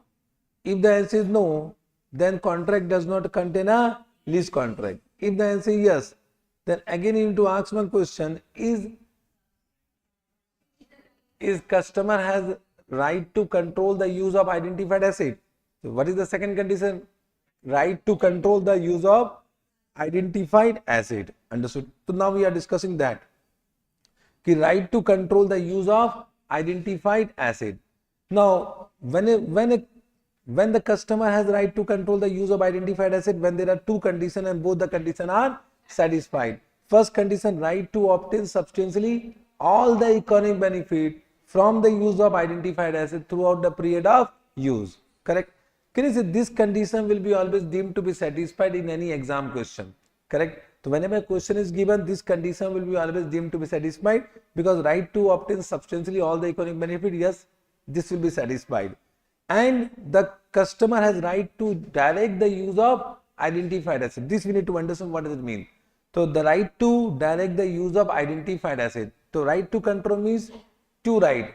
Right to obtain substantially all the economic benefit from the use of identified asset. Second, right to direct the use of identified asset. Now sir, what do you mean by right to direct? Right to direct means right to take decision about the identified asset. When I say right to direct, means you have a right to take decision about the identified asset. Now right to take decision means what? How and for what purpose the asset will be used. It means if the customer has the right to direct the decision about how and for what purpose the asset will be used, it means customer has the right to direct and the contract will contain a lease. If the supplier has the right to direct the decision about how and for what purpose the asset will be used, it means customer does not have right to direct and the contract does not contain a lease. Understood this point? If it's simple word, means when I say right to direct means what? How and for what purpose the asset is used throughout the period of use. Means what is the relevant decision? What is the relevant decision? How and for what purpose the asset will be used. Correct? So if this is predetermined, means the decision about how and for what purpose the asset will be used. There can be two situations from exam point of view. It is not predetermined, it is predetermined. If it is not predetermined, means in the contract it will mention who has that right. Correct? So if the customer will decide, the customer has the right to direct. If supplier will decide, then customer does not have right to direct. But sometimes it becomes predetermined. So if it is already predetermined, then who will decide? It is already determined. Suppose I have taken camera on lease, and how and for what purpose the camera will be used already mentioned in the contract. So what decision I will take? Nothing. So in that case, who will have that right? So that will depend upon two conditions. Who is operating that asset? So either customer has right to operate the asset, or customer has designed the asset. It means customer has the right to direct. So there are two conditions. If any one condition satisfied, then customer has the right to direct. First is what? Customer has a right to operate the asset. Second is what? Customer design the asset. If any one condition is satisfied, it means customer has the right to direct the asset. Correct? So it means customer has designed the asset or customer has right to operate the asset. If any one condition satisfied, so we'll call it what? Yes, customer has right to direct the asset. Understood this point? Correct. But till now, no question of this nature have been asked in exam. If asked, so what you will say? Means simple. First, is there any identified asset? Yes. Then is customer has right to obtain what? Substantially all the economic benefit from the use of asset. If yes, is the customer has right to direct the asset? If yes, then the contract contain a lease. So always give these three heading: identified asset, right to obtain substantially all the economic benefit of the asset, and right to direct the asset.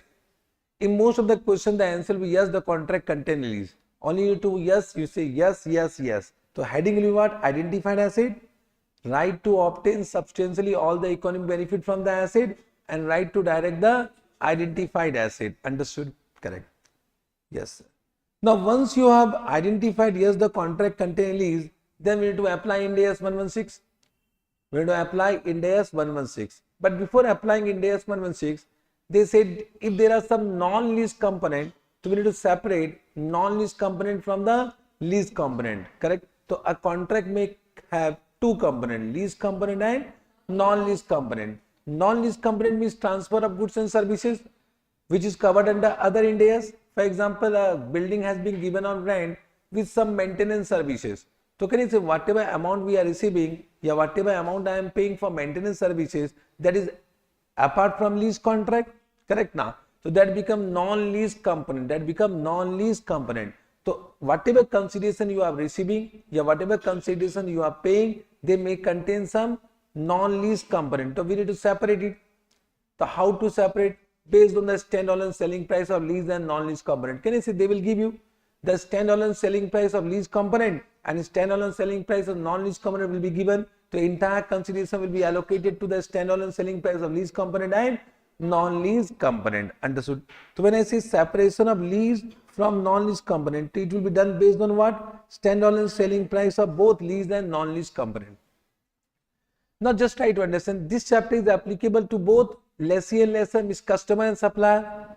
Ind AS 115 was applicable only for seller. So seller will estimate standalone selling price. So can you say anytime Ind AS 115 standalone selling price can be estimated. But in this, can you say who can estimate standalone selling price? Customer or supplier? Supplier. Means it is quite possible that customer does not know about the standalone selling price of lease and non-lease component. Therefore, some exemption has been given to customer. Customer means lessee. So some exemption has been given to the lessee for the separation of lease and non-lease component, but that optional exemption is not available to supplier. That is not applicable to lessor. Understood? So what they are saying, there is some optional exemption for using practical expedient to not to separate non-lease component. So can I say in this way, if the standalone selling price cannot be estimated by lessee, so they have an option not to separate lease and non-lease component, and then they can apply Ind AS 116 in the entire component together. But is the option available? Means they may decide to separate it or they may decide not to separate it. Means this will depend upon the information given in the question. If they say separate, we will separate. If they will say do not separate, we will not separate. Understood this point? So this optional exemption is applicable only to whom? lessee, not to lessor. Understood? Correct? Yes, sir. I think very easy. This is nothing to say much about. Now, for the accounting treatment in the books of lessee and lessor, we need to understand some terms. First term is what? Lessee, you know. Lessor, you know. Inception of lease means what? Date of agreement. Agreement date is known as what? Inception of lease. Agreement date or any date of commitment, whichever is earlier, that will be inception date. What do you mean by commencement date? Commencement date means when the asset will be supplied to lessee. The date when the asset is received by the lessee, that become commencement date. Can you say lease term will commence from commencement date? Because the asset is given on that date. So lease term should commence from commencement date, not from inception date. So quite possible inception date and commencement date are two different dates in the question. However, whatever question has been given by ICI, in most of the question inception date and commencement date are same. But quite possible ki agreement has been done on 1/4, but asset was supplied on 1/5, then your accounting will be started from 1/5, not from 1/4. The lease is recognized from commencement date, not from inception date. Got this point? Now, there is one point, just try to understand. Suppose this is the date of agreement date, and suppose this is the date from which the asset is supplied to whom? Lessee or customer. Okay? And this is the date from which lease payment will start. Correct? So agreement date is to inception date. Now which is commencement date? This is suppose 1/5, this is 1/6. So which will be commencement date? 1/5 or 1/6? 1/5. 1/5 will be commencement date. Correct? But we start lease payment from this date. So your accounting will start from 1/5 to 1/6. Understand what I am saying? Lease payment will commence from this date. Miss, can you say this is the period when there is no lease payment? This is the period on which there is no lease payment. So your accounting will start from 1/5 to 1/6.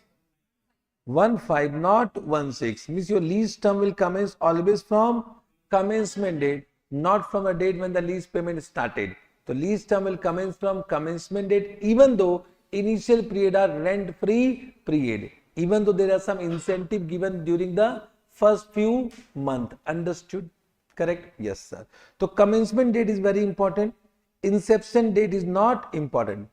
Inception date, on inception date, we do classification of lease. So classification of lease means what? In finance lease or operating lease, but only in the books of lessor. So when we do classification of lease on inception, means suppose in exam MCQ question they ask ki classification of lease is done on inception date or commencement date. So what will be your answer? Inception date, but only in the books of lessor, not in the books of lessee. But your accounting will start from which date? Commencement date. Understood? Yes, sir. So this you have understood. Now coming to lease term. What do you mean by lease term? Lease term is the sum total of following. So lease term will consist of non-cancelable period. Non-cancelable period will be given the question. Correct? Non-cancelable period will be given the question. Plus it will be extended by period covered by any renewal period. Period covered by option to extend the lease if the lessee is reasonably certain to exercise the option. Means suppose renewal option is given. Some renewal option has been given to lessee. So 5 years is the non-cancelable period. After this they can renew the lease for 5 years. So lease term is 5 years or 10 years. No, it depends upon the intention of lessee whether they want to exercise that option or not. It means we need to ask lessee whether you want to exercise that option or not. If lessee is reasonably certain to exercise that option, then lease term will be 10 years. If lessee is not reasonably certain to exercise that option, then lease term will be 5 years. It means that depends upon the information given the question. So read the question carefully, whether they want to exercise or they don't want to exercise the option. Understood? Correct. So lease term will be non-cancelable period plus period covered by an option to extend the lease if the lessee is reasonably certain to exercise that renewal option. Sometimes they will give termination option. However, termination option, no question has been given in ICA study material. But suppose termination option has been given, suppose the lease term is 10 years, but after 5 years you can terminate. After 5 years you can terminate. So termination option is after 5 years. So here non-cancelable period is 5 years. Non-cancelable period is 5 years. Plus, can I say, period covered by an option to terminate if the lessee is reasonably certain not to exercise that option. If the lessee is reasonably certain not to exercise the termination option, then your lease term will be 5 plus 5, 10 years. But if they are reasonably certain to exercise termination option, then your lease term will be 5 years. Understood? It means, can I say, anytime lease term require reassessment, lease term require reassessment. It is quite possible on commencement that is 5 years, but after 1 year, after 2 years, it can be 10 years depending upon the renewal option, whether they want to exercise or they do not want to exercise. So we need to do reassessment of lease term at the end of each year. At the end of each year. Lease term, you understood? Correct. Now coming to lease payment. Now lease payment consists of what? Lease payment is the payment made by lessee to lessor. Lease payment is the payment made by lessee to lessor. So there are 5 types of payment. How many types of payment? 5 types of payment. First is what? Fixed payment. Understood. Fixed payment. Understood. Second is known as in substance fixed payment. What do you mean by in substance fixed payment? Any payment which is having some variable amount, but which is not avoidable, which is unavoidable. Correct? Means having some variable element, but actually unavoidable. So if it is unavoidable, it is fixed only. If it is unavoidable, then it is fixed only. So it is known as in substance fixed payment. In substance fixed payment. For example, if I say in this way, you have taken a building on lease. If you use it, you need to pay 10,000 per month. If you don't use it, you need to pay 5,000 per month. So what is in substance? 5,000. Because even though you are not using, you need to pay what? 5,000. So your fixed payment become what? 5,000. Means in substance fixed payment become what? 5,000. So either they will give you fixed payment or they will give you in substance fixed payment. As reduced by any lease incentive. What do you mean by lease incentive? Lease incentive means if there are some reimbursement by lessor to lessee for any of the costs incurred by lessee. So if suppose any incentive is provided by lessor to lessee, that will be deducted from the fixed payment. Understood? Yes, sir. So I think fixed payment is clear. In substance fixed payment is clear. Lease incentive is clear. Second is known as variable lease payment that do not vary according to index or rate. So actually there are 2 types of variable lease payment. Variable lease payment which vary according to index or rate. Variable lease payment which do not vary according to index or rate. Can I say whenever we are doing any long-term contract, so of course whatever payment is decided that need to be changed due to inflation, etc. So if there are some variable payment which can vary according to index or rate, so it is means due to inflation. So that will be considered for lease payment. That will be considered for lease payment. But any variable payments which do not vary according to index rate means that will vary according to the performance or usage. So that is not a part of lease payment. For example, just right now I have given one example. If you use it, you are paying how much? 10,000. If you are not using, you are paying what? 5,000. It means market rent is what? 5,000. But anything we are taking over and above market rent, it means due to the performance or due to usage. So that is actually varying not according to index or rate. So this is not a part of lease payment. This is a variable payment which is not a part of lease payment. So that will be charged to PL as an expense as and when they are incurred. So lease payment will not include any variable lease payment which do not vary according to index or rate. Understood this point? Correct. So this A you have understood, B you have understood. Second, it will also include any purchase option price. Purchase option price. It means some option will be given to the lessee that you can purchase the asset at the end of lease term. So that purchase option price will be also added if the lessee is reasonably certain to exercise that option. So any purchase option price will be added to lease payment if the lessee is reasonably certain to exercise that purchase option. Means if the lessee is not reasonably certain to exercise that purchase option, it will not be included in lease payment. Understood? Correct. Then it will also include any penalty for terminating the lease. Means suppose there is some termination option is given, but if you terminate, you need to pay some penalty. The payment of penalty on termination of lease will be also part of lease payment if lessee is reasonably certain to exercise the termination option. If they are not exercising the termination option, then will not include penalty payment. Understood? Last, it will also include residual value guarantee. Residual value guarantee, we call it what? GRB. We call it what? GRB, guaranteed residual value. Correct? Now, guaranteed residual value, I'll come soon. But have you understood A, B, C, D? A, B, C, D you understood? So lease payment will include what? Fixed payment or in substance fixed payment plus variable lease payment which vary according to index or rate plus purchase option price plus any penalty, last one plus any residual value guarantee. Now GRB are of two types. GRB, it can be from the point of view lessee, it can be from the point of view lessor. These both are different. Means A, B, C, D from the point of view of lessee and lessor will be same. A, B, C, D from the point of lessee and lessor will be same. But GRB from the point of lessee and lessor will be different. Understood what I am saying? This point have you understood? So GRB from lessee is the residual value guaranteed by lessee to lessor. Means whatever is the expected price which is expected to be paid by lessee to lessor on purchase of the asset at the end of lease term is known as residual value guarantee. Means can I say this will arise only when there is no purchase option given? Means suppose in any contract there is no purchase option given and then also lessee want to purchase the asset. So there is no purchase option given in the agreement. So they will give a guarantee to lessee that don't worry, I will purchase your asset at the end of lease term by this amount. So that become the guaranteed residual value guaranteed by lessee to lessor. Understood? Correct. But can I say from lessor point of view, this will be different. For example, lessee has given a guarantee of 10,000. Lessee has given a guarantee of 10,000. But they have received guarantee from lessee as well as from third party 12,000. Quite possible.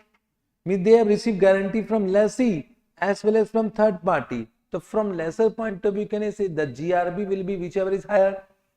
GRB will be whichever is higher. So it will be this or this whichever is higher. Understood? But till now no question of this nature has been given. Means whatever question has been given in that GRB of lessee and lessor are same. Lessee and lessor are same, but it can be different from lessee and lessor point of view. Understood? Yes, sir. So this is in detail given. You can read it. Chalega. Now coming to the lessee accounting. Lessee accounting. Now can I say for lessee accounting, there can be two situations. Situation is what? First we need to ask, whenever you are in the books of lessee, first you need to ask the lease, whatever is the lease, whether it is a short-term lease or it is a lease of low value asset. So it is quite possible can be a short-term lease or lease of low value asset. So is lease a short-term lease or lease of low value asset? If yes, then Ind AS 116 has given some recognition exemption to the lessee. Ind AS 116 has given what? Recognition exemption lessee, but that recognition exemption is an optional exemption. Means that will be as per the choice of lessee, whether they want to opt or they do not want to opt. Correct? So has the lessee opted recognition exemption? If they have opted recognition exemption, then they will not recognize ROU asset and lease liability in their books of account. Then whatever total lease payment will be recognized as an expense over the lease term. So in this case, total lease payment will be recognized as an expense over the lease term. But if the lessee has not opted recognition exemption or the lease is not a short-term lease or lease is not a lease of low value asset, in that case they need to recognize ROU asset and lease liability in their books of account on commencement date, on the date of commencement. To recognize ROU asset and lease liability on the date of commencement. Understood this point? Correct? Have you understood? However, if question is silent, then always we'll go for this only. Correct. Now, one doubt will come, so what is short-term lease? What is lease of low value asset? What is short-term lease? What is lease of low value asset? So, lease of low value asset is not defined anywhere. What is low value, that is not defined under Ind AS 116. So, can you say this will be mentioned in the question whether it is low value or not? Because that depends upon judgment whether the asset is of low value or whether the asset is not of a low value. So, that will be given in the question. But short-term lease are the lease for which the lease term is 12 months or less than 12 months and which do not contain any purchase option price. So, any lease contract where the lease term is 12 months or less than 12 months and which do not have any purchase option price, means that does not include any purchase option, that lease become what? Short-term lease. That lease becomes short-term lease. But then also here the exemption is given. So, if question is silent, means question has not given anything about this exemption, then we'll assume that they have not opted for the exemption and we recognize what? ROU asset and lease liability in our books of account from examination point of view. Understood? Correct. So, recognition exemption you have understood. So, if the lessee elect to apply the recognition exemption, the lessee shall recognize the total lease payment as an expense over the lease term, either on SLM basis or any other appropriate method given in the question. Either on SLM basis or any other appropriate method given in the question. For example, just try to understand. Suppose there is a short-term lease and they have applied for the exemption. They have applied for the exemption and year 1, year 2, year 3 is the lease term. And they have given the lease payment is 10,000, 20,000 and 30,000. So, what is the expense of first year? Understood? So, what is the expense of first year? So, we will find out total lease payment divided by what? 3 divided by 3. So, expense will be what? 20,000. Means the expense of first year will be, second year will be, third year will be, correct. Understood? Now we need to find out what will be the balance portion. So here payment is what? Expense is what? So what is your payable? So guys, payable will be 10,000 यहाँ पर. Correct? Here can you say both are same? So once again payable is what? 10,000. Here it become 30,000 you are paid. So here the payable will become 0. Understood? So in the exam question they may ask you what is the payable in the first year, second year, like this. Understood? And can you see the payable, this payable is to be settled within 12 months from the date of reporting date, then it will become current. It may become non-current also depending upon the information given in the question. Depending upon the information given in the question. So you need to find out what is current liability and what is non-current liability. This type of question can be asked in multiple choice question. Understood? Have you understood? Yes, sir. So this become one of the questions for MCQs. Now suppose they have given the same question, but they have given that in the first year, second year, third year, they are expected to produce 10,000, 15,000 and 30,000 units. So can you say in that case this will be amortizing this ratio? Then we'll not apply SLM method, then we'll apply production unit method for the allocation of expense. In that case, entire 60,000 will be allocated in the ratio of unit produced. So what I have said, total payment will be recognized as an expense over the lease term or any other appropriate method as per the information given in the question. Got this fine? Yes, sir. So this you have understood. Now coming to measurement of lease liability. So we need to now recognize lease liability and ROU asset on commencement date. Lease liability will be very simple. It will be present value of all lease payment on commencement date discounted by using either interest rate implicit on lease or lessee incremental borrowing rate, whichever is given in the question. Means out of that two, one will be given in the question. Understood? Yes, sir. So on commencement date, the lessee initially measure the lease liability at present value of remaining lease payment to be made over the lease term discounted by using interest rate implicit in lease, or if that cannot be determined, then lessee incremental borrowing rate.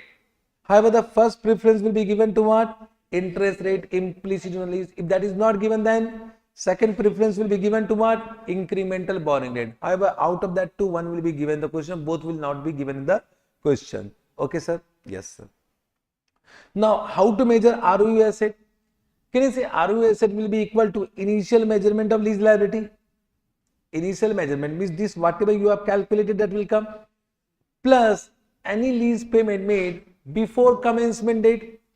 So if suppose during on inception date some amount has been paid, that is known as prepayment. So any prepayment will be also added to ROU asset. Any prepayment will be also added to ROU asset. So any payment made to the lessor before commencement date, less can I say any lease incentive. If there is some lease incentive that will be deducted, so any lease incentive received from the lessor will be also deducted. Minus can I say, sorry, less you have understood, add any initial direct cost incurred by the lessee that will be capitalized to the ROU asset.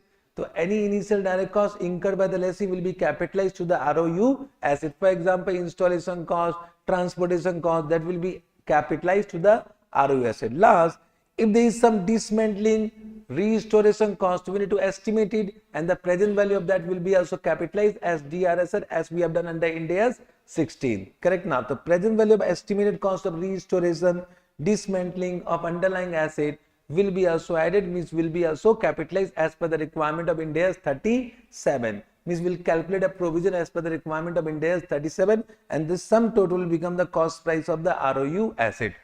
Till now, whatever question, means normally whatever question they are giving in ICS study material, they don't give this. Normally they are not giving this. Means can the lease liability and ROU asset will be same. Means in most of the question lease liability and ROU asset are same. But if these are given, then lease liability and ROU asset will not be same. Got this point? Yes, sir. Correct.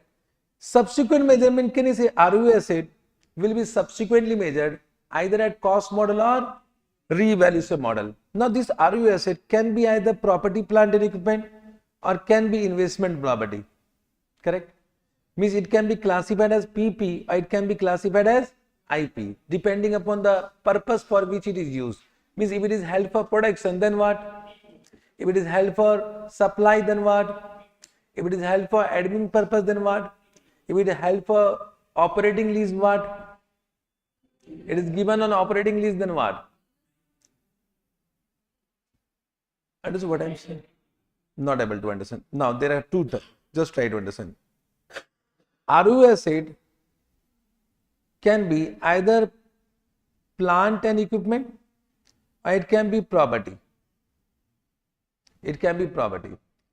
Now if it is for admin purpose, production purpose, supply purpose, it will be classified as what? Property, plant and equipment. If it is for rental income, then also PP only, because this is plant and equipment. IP means investment property. Correct? Here if the property is for admin purpose, production purpose, supply purpose, then PP. But if it is given for rental, means operating lease, then it will be investment property. So can you say it can be either classified as PP, it can be either classified as investment property depending on the purpose for which it is used. Correct? Yes, sir. So can you say if it is property, plant and equipment, then we have cost model or revaluation model. But if it is classified as investment property, then we have only what? Cost model. So revaluation model is only applicable when it is classified as property, plant and equipment. So what Ind AS 116 says that we have two model. One is cost model or revaluation model as specified under Ind AS 16. Understood? So if you opted for revaluation model, then do as per Ind AS 16. Ind AS 116 is totally silent. So whatever is given under Ind AS 16, that will be applied for revaluation model. But if it is cost model, so what they are saying, cost model, then the cost price will be cost, initial cost, whatever we have calculated right now. Whatever cost we have calculated right now, that become initial cost, less accumulated depreciation, less accumulated impairment loss. Impairment loss once again will be as per Ind AS 36. Plus minus adjustment for remeasurement of lease liability. This will be a new point which was not under Ind AS 16, because remeasurement topic will be under Ind AS 116. So there is one topic of remeasurement, there is one topic of modification. So due to remeasurement, due to modification, if there is some adjustment to ROU asset, that will be adjusted in what? ROU asset as plus or minus. So this I will explain when I will do remeasurement and modification topic. This will become the carrying amount of the ROU asset. Understood? Now the question is that impairment loss will be as per Ind AS 36. but depreciation will be as per what? As per 16, correct? But subject to one point, means we apply Ind AS 16 but subject to one point which is given under Ind AS 116. So ROU asset measured under cost model should be depreciated as per Ind AS 16 subject to following. In simple word, what they want to say, there can be two situations कि ownership of the asset has been transferred to lessee at the end of lease term or expected to be transferred to the lessee at the end of lease term. So in that case, whenever ownership is transferred or expected to be transferred, then depreciation is based on useful life or lease term? No, useful life, because ownership is going to be transferred. If the ownership is transferred, then depreciation is based on useful life, not based on lease term. But if the ownership will not be transferred to the lessee at the end of the lease term, then depreciation is based on lease term or useful life, whichever is lower. Normally in exam, lease term will only come, but it is lease term or useful life, whichever is lower. Be careful about this point. So what they are saying, if the lease transfer ownership of the asset to the lessee by the end of lease term or lessee is expected to exercise the purchase option, if the answer is yes, then ROU will be depreciated over the useful life of the asset. Otherwise, over the useful life or lease term, whichever is lower. This is dangerous. Only in one question they have given, means in ICS 30 minutes, only in one question they have given that ownership will be transferred. In that case, lease term is also given, useful life is also given. Most of the students will apply lease term because we are habituated of what? Lease term. Be careful about this point. Understood? Have you understood this point? Correct. Yes, sir. Now, can you say lease liability will be subsequently accounted as per Ind AS 109, means on amortized cost basis? Understood? Now, amortized cost basis, I think nothing to explain. But in lease liability, just try to understand, there can be two situations about lease payment. Now, normally what happens, lease payment is payable at the end of the year or payable at the beginning of the year. Correct? Now, this is thoda sa what I will say dangerous, because we don't read the question carefully.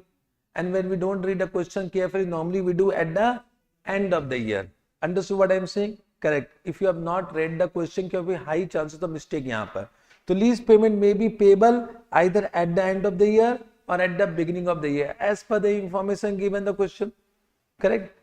As per the information given the question. Sometimes they say lease payment are payable in advance. In advance means what? Beginning of the year. Sometimes they will say lease payment are payable in arrear. In arrear means what? At the end of the year. Correct? So whenever the question says lease payment are payable in arrear, it means what? Whenever question say lease payment are payable in arrear means what? At the end. Whenever question say lease payment are payable in advance, then what? At the beginning of the year. Means question is not silent. Question has given information. Correct? Sometimes question remains silent. Then at the beginning, at the end. There is a lot of doubt about this. Okay? There is a lot of doubt. As per ICS solution, it is at the beginning. And as per me also, it is at the beginning. Because practically it will be always at the beginning only. You only say if you have done contract, you will demand at the beginning, at the end. At the beginning, everyone will demand at the beginning only. There is a practical point now. It cannot be end. Whether you will demand lease payment at the end if you are lesser. Bolna re. So anyone is saying at the end, that is wrong. And as per ICS solution also, it is what? At the beginning only. At the beginning. So if the question is silent, always at the beginning. Understood? The question silent of what you will assume? At the beginning. But just give a note, if the question is silent, that we have assumed lease payment are payable at the beginning of the year. Understood? Correct? Yes, sir. Understood this much? The question is silent, then assume this. Now, normally what happens, whenever we prepare lease liability table, so here also we do mistake. Lease liability table. So can you say at the beginning it will be different, at the end will be different? Yes or no? So whenever we are saying at the end, so we'll say opening liability, then we'll say interest at discount rate, then we'll say lease payment, and this will be closing liability. This will be plus, this will be minus, and this will be equal to. We can find out year 1, year 2, year 3, year 4, year 5. So this is the lease liability table. We call it amortized cost table. But can you see if the lease payment is at the beginning? Normally we are habituated of this. Why? Because of financial instrument chapter. Because of financial instrument chapter, we have done so many questions, we are habituated of this table. And normally in exam, even though we know it is at the beginning, then also we'll do mistake. So if it is at the beginning, so can you say if the opening liability is there, from this first minus what? Lease payment, then whatever balance is coming, on that apply what? Interest, on that apply interest, and then minus what? Lease payment. This will be closing liability. Understood? So your format should be in this way. First opening liability, then minus what? Lease payment, then calculate what? Interest expense. Understood? And then, sorry, my mistake. Then calculate what? Interest expense, and this will be what? Your closing liability. Understood? So what I want to say, be careful about lease payment at the beginning of the year. There is a high chances the student are doing mistake yahin par. Understood this point? Yes, sir. So can I say this table you can prepare easily? This type of table you can prepare easily. Okay, sir? Correct. Now accounting treatment. Accounting treatment. In the books of let's see. So initial measurement, if suppose there is some prepayment of lease payment before commencement date. Before commencement date. So what journal entry will do? Will do prepayment lease payment, account debit to cash or bank. Prepayment lease payment, account debit to cash or bank. This type of question till now not asked in exam. Okay. Then for initial recognition, so initial recognition will be done on commencement date. So what journal will do? Journal entry will do ROU asset account debit to lease liability to prepayment lease payment. So prepayment lease payment will be also added to ROU asset. So ROU asset account debit to lease liability to prepayment lease payment. To prepayment lease payment. Understood? Then for initial direct cost, if any, so that will be also capitalized. So what journal entry will do? ROU asset account debit to cash or bank. ROU asset account debit to cash or bank. For recognition of any decommissioning liability, if suppose they have given, then what journal entry? ROU asset account debit to provision for DRSL. Provision for DRSL. Understood? These are the journal entry you are doing on commencement date. On commencement date. Understood? Then at the end of each year, you will do subsequent accounting. So first you recognize interest expense. What will be journal entry? Interest expense account debit to lease liability. Then for payment, I have done this first. Okay. Then payment of lease payment on due date, what journal entry? Lease liability account debit to cash or bank. Okay. Then for depreciation, if there is some depreciation, what journal entry will do? Depreciation account debit to accumulated depreciation or asset, whatever you want to do. Correct. If there are some variable lease payment which are not included in lease payment because they do not vary according to index or rate, that will be charged to PL as an expense as and when they are incurred. To what journal entry? Lease expense account debit to cash or bank. So these are the journal entry in the books of lessee. Okay, super easy. This much is super easy. Correct. So if they ask simple question, I will say it is very easy. Therefore, they will not ask simple question. At CA final level, so they will not ask up to this. So there are two more topics. One is known as remeasurement, one is known as modification. So question they are asking from remeasurement or modification. Correct. Now what is the difference between remeasurement and modification? Now the students are confused with this topic only. Ki what is remeasurement? What is modification? Okay. So there are two topics. One is known as remeasurement. One is known as what? Modification. Correct. Now whenever there is a changes in agreement, this is modification. Whenever there is changes in agreement, it is modification. Correct. Can you see that will be understood from the information given the question? They will say they want to amend the agreement. So if they are saying amendment of agreement, it is a question of modification. But if there is some no changes in agreement, no changes in agreement, but only reassessment of what? Reassessment of lease liability. Reassessment of lease liability. So that will be a question of remeasurement. The reassessment of lease liability without any changes in agreement will be a question of remeasurement. Understood? Reassessment of lease liability without changes in agreement will be a question of remeasurement. correct? But if there is a changes in agreement, then also we are doing remeasurement of lease liability only. That will be a question of modification. That will be a question of modification. The difference you understood? The difference you understood. Now coming to remeasurement first, because the accounting is more or less same. Accounting is more or less same. Now when I am saying remeasurement, so can you say there can be changes in lease liability? Means we'll need to do reassessment of lease liability, either due to reassessment of lease term changes, correct?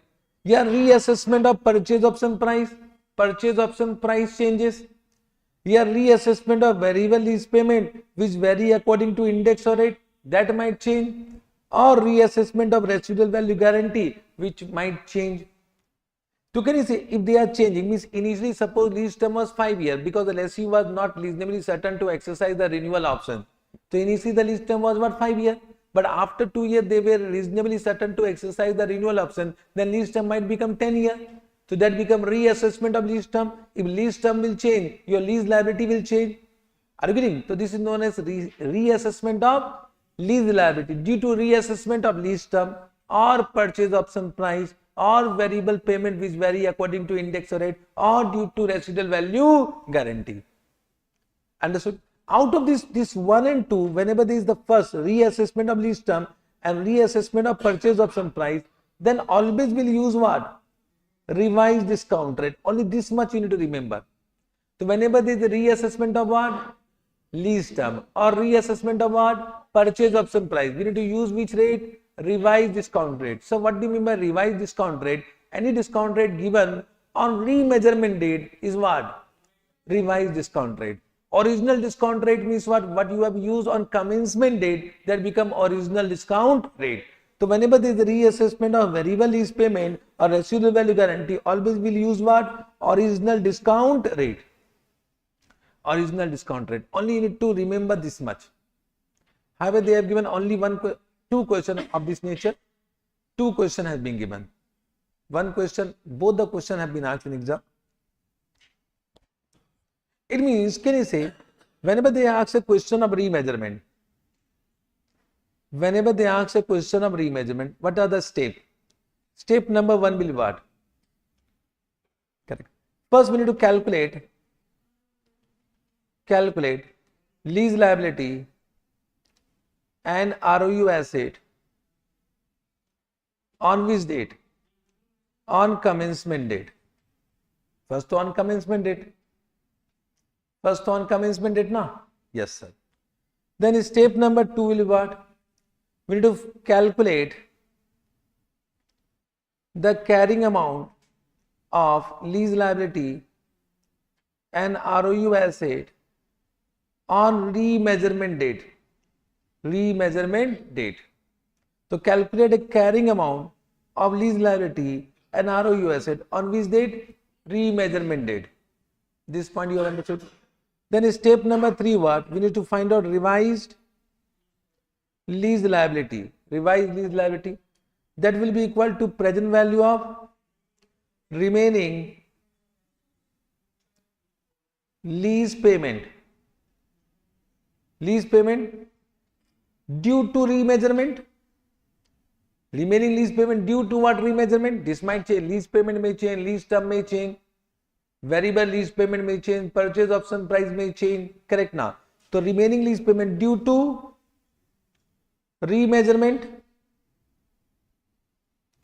discounted by using what? Here is a revised discount rate or original discount rate as the case may be.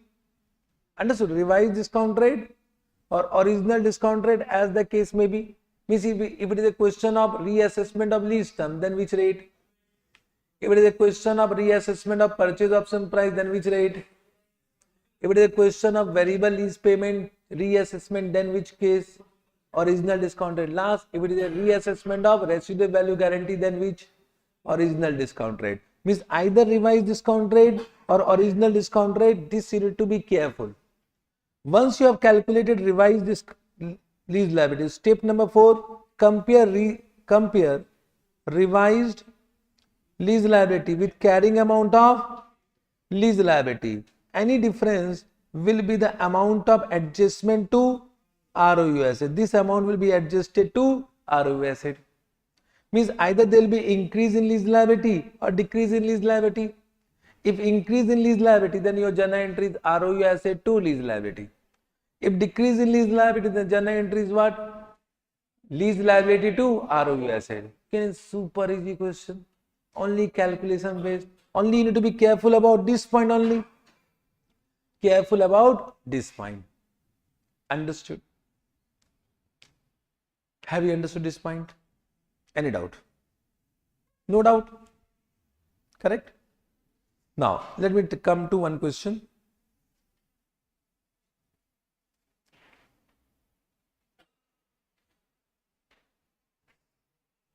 I have not taken. Remeasurement wala question is not in my expected list. Have you understood? You want me to take question? You have understood this point? You want me to take any question? Easy or not? Bolo. I think my role is very less, all calculation based. If you have understood this, you can do calculation by your own. So this is only the step. So can you repeat me what is the first step? Calculate lease liability and ROU asset on commencement date. Then calculate carrying amount and lease liability on remeasurement date. That you can calculate. Then to find out revised lease liability. That will be the present value of remaining lease payment due to remeasurement discounted by using either revised discount rate or original discount rate as the case may be. Then compare revised lease liability with carrying amount of lease liability. Any difference will be the amount of adjustment to ROU asset. Okay. I think my role is less. But in one question what happened? In one question what they have given? They have given कि variable lease payment changes and lease term also changes on the same date. Means there is a reassessment of variable lease payment and there is a reassessment of what? Lease term. In that case, you only say you will use revised or original discount rate. So in this case, revised discount rate will prevail. So this question you do based on what? Revised discount rate, because there is a reassessment of lease term also. So reassessment of lease term will prevail over what? Reassessment of variable lease payment. So this is a significant reassessment. This is not so much significant. So whenever there is significant reassessment, we use what? Revised discount rate. Whenever it is not so much significant reassessment, then we use what? Original discount rate. Understood? Have you understood this point? Yes, sir. Now, modification is thoda sa interesting topic. Modification. Now, whenever there is a modification, so once again, modification can be of two types. Modification can be a separate contract, or it may not be a separate contract, as we have done under Ind AS 115. So whenever there is a modification, modification can be a separate lease or it is not a separate lease. Once again, the similar two condition has been given. If these two conditions satisfied, then it will be a separate lease. Then modified contract will be a separate lease. Apply Ind AS 116 separately, and therefore they will never ask this type of question in exam. Correct? Understood? What are the two conditions? Same. Modification increases the scope of the lease by adding the additional ROU asset, means by adding right to use one or more underlying asset, by adding the right to use one or more underlying asset, and the consideration for the lease increases by an amount which commensurate with the standalone selling price of the increase in the scope. Similar condition as we have done under Ind AS 115. As we have done under Ind AS 115, the scope increases by adding one or more underlying asset, and price also increases with an amount which is equal to the standalone selling price of additional ROU asset. If both the conditions satisfied, then it will be a separate lease. If it is a separate lease, apply Ind AS 116 separately, and therefore they will never ask this type of question because you need to apply Ind AS 116 from the beginning. Understood? Means if any one of the condition or both the conditions not satisfied, then it is not a separate lease. So if it is not a separate lease, then we will do adjustment in the original contract. So we need to understand how to modify, means what adjustment is required in the original accounting. So this type of question they will ask, ki modification not a separate lease. Now whenever modification is not a separate lease, So not a separate lease. So there can be 6 possibility. How much possibility? 6. There can be 6 type of questions. First, there can be changes in lease payment,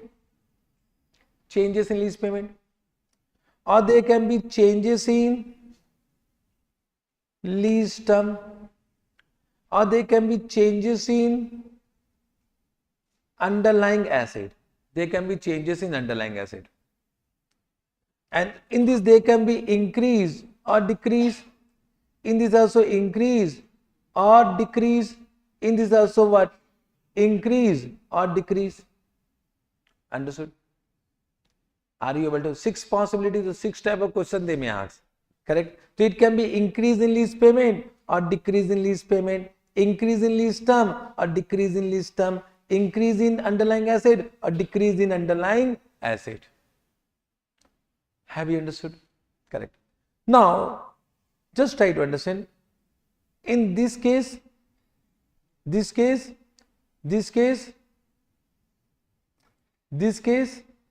and this case, these 4 cases.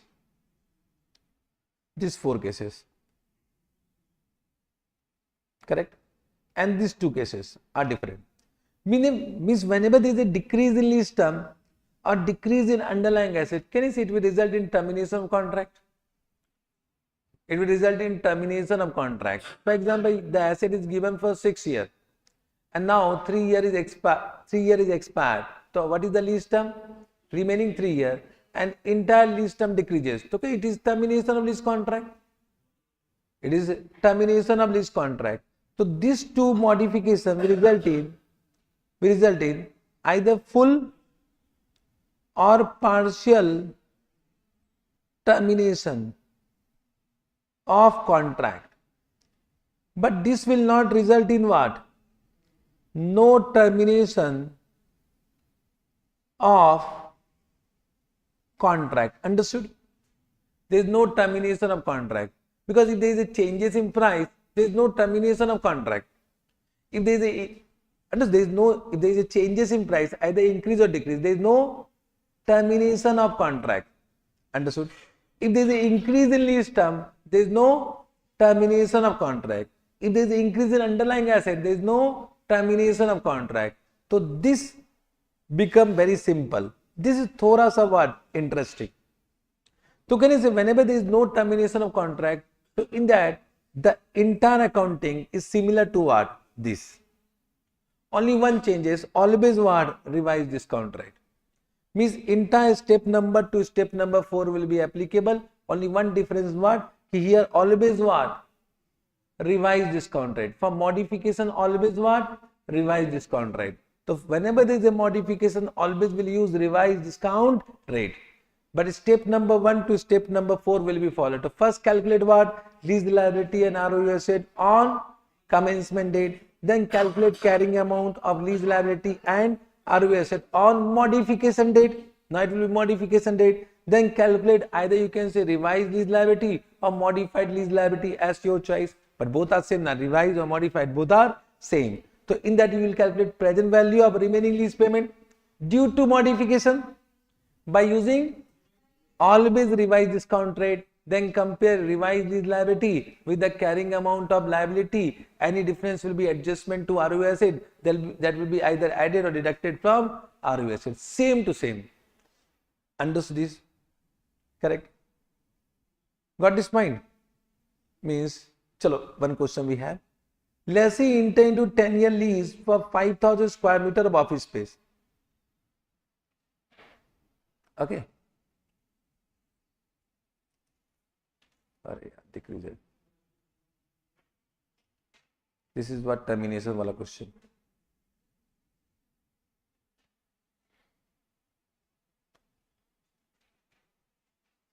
Both we have termination wala question. ठीक है? Both we have termination wala question. You want me to take any question for this? Bolo. Yes, sir.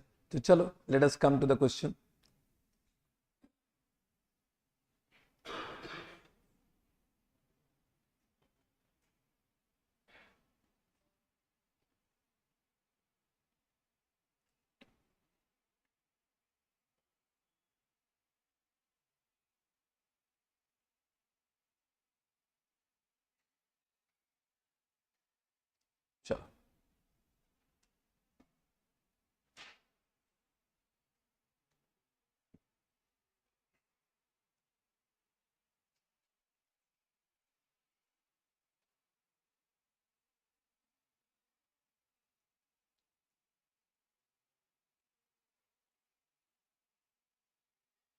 We'll take one question where there is a modification of only consideration.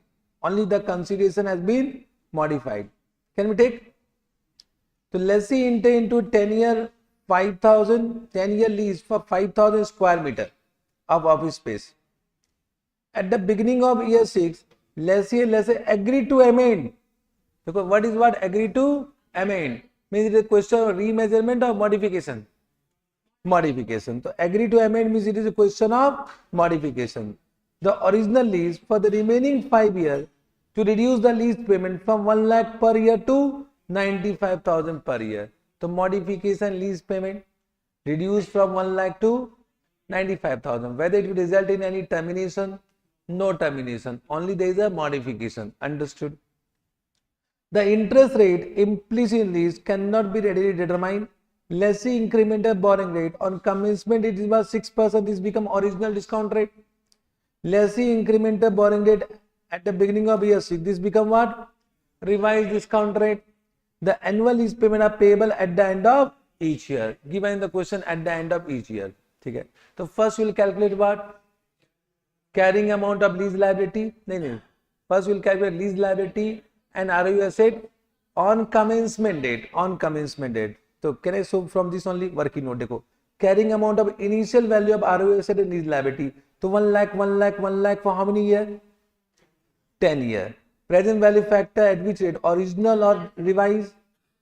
Original 6%. This too you can find out. And this you can calculate. This become this. Now one question arises. So why to use table? Can we do in this way also 1 lakh into 0.735 and that will be 7359 kar lo. So it will be 7,35,900. Same will come now. So can we use this? Can we use this in exam? Because this will 1 minute, this will take 4 minutes. Can we use this or not? No. Can we use annuity factor? Sorry, my mistake. 1 lakh into 7.359. My mistake. 7.359. So it will be 7,35,900. So can we use this? Yes, we can use. Yes, we can use. Yes, we need to use because now recent time, whatever subjective solution they are giving, they are also using that. Means in the initial ICA study matter, they have used only table.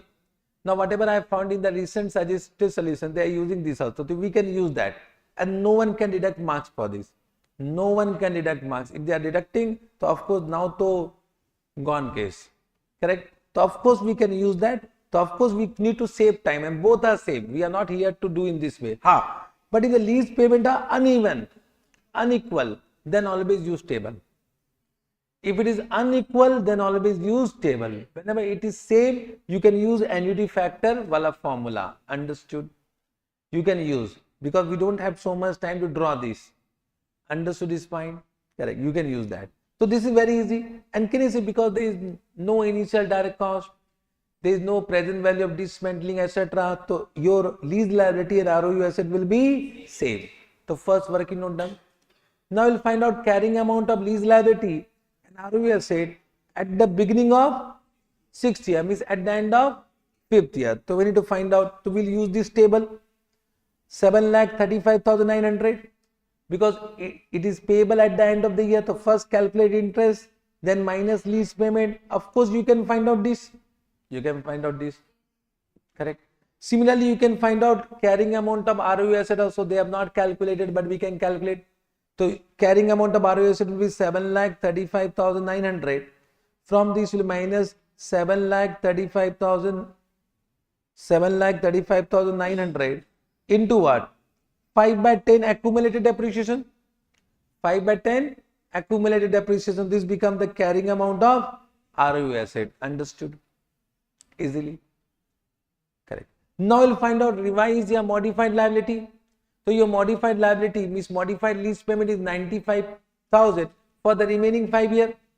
So it becomes 95,000 for the remaining 5 years. So we'll find out present value. Present value. So you can see they go 95,000, 95,000, 95,000, 95,000, 95,000. For Which, as per which discounting factor? Discounting rate 7%. Of course, you can find out this and you can calculate this. Understood? Any doubt? Normally here I have seen student do one mistake. Now don't see, then they will not do mistake. What is the mistake? Just try to understand what mistake they do. If I am saying this is y6, y7, y8, y9, y10. For the remaining 5 years, it is 95,000, 95,000, 95,000, 95,000, 95,000. So we need to find out present value factor at what rate? 7%. Present value factor at the rate of 7%. So what will be this factor? 0.934. 0.934 means you have calculated for y1 or y6. Will calculate for y1 or y6. Everyone saying y1, y6. It will y6 or y1. Y1 na. It is correct. Okay. But I have seen student mistake. They will write y6 and they will take y6. So be careful. In exam, this small mistake avoid. Okay. So this will be y1 only. Correct. And that is only done in the question. You can see they have taken y1 only. And of course you can do it. So this become revised liability. Will compare with what? Original liability. So 4,21,090. What is the revised liability? 3,89,500. So there is a decrease in liability. How much? 31,590. So this will be adjusted to what? ROU asset. What journal entry you will do? Lease liability account debit to ROU assets. Super easy question. And I think this type of question also asked in exam. 8 marks, 6 marks question. Super easy na? Very easy, super easy. Now, can I say in this way, कि if any question of modification without partial termination will be easy? This will be interesting. Partial termination will be interesting. Now, whenever there is a modification with what? Full or partial termination. Full or partial termination. They will never give full termination. They will always give what? Partial termination, because full termination will be very easy. In exam, they will never give full termination. They will always give partial termination. Okay, correct. It means first step will be what? Calculate what? Bolo. Calculate lease liability and ROU asset on commencement date. Same thing. Second step will be what? Calculation of carrying amount of lease liability and ROU asset on which date? On modification date. Same thing. This two. Now third step is what? We need to do termination accounting. First we'll do what? Termination accounting. First we'll do termination accounting. Okay. So I say there can be two type of termination. One is reduction of lease term. One is reduction of ROU asset. One is reduction of lease term and one is reduction of ROU asset. This type of question can be asked. There can be only two possibilities. Either reduction in lease term or reduction in ROU asset. Reduction in ROU asset means what? Initially it was 5,000 square meter space.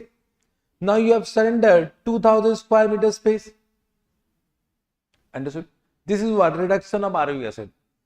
Or there were 2 trucks, you have surrendered 1 truck. This is also what? Reduction of ROU asset. Understood what I am saying?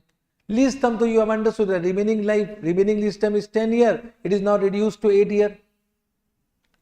Understood? If I say remaining is 10 and reduced by 10, then it becomes full termination. Full termination they will never ask. Full termination they will never ask. Are you able to follow me?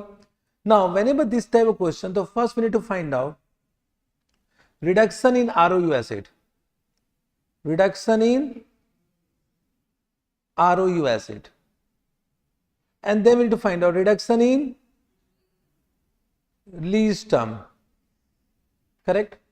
Reduction in ROU asset and reduction in lease term.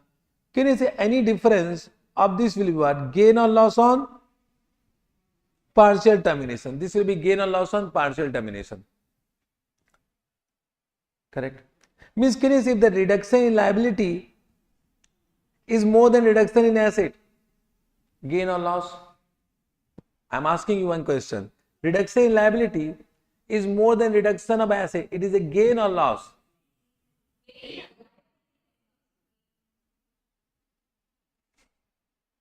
Means simple. Then you are generating liability account debit to ROE asset.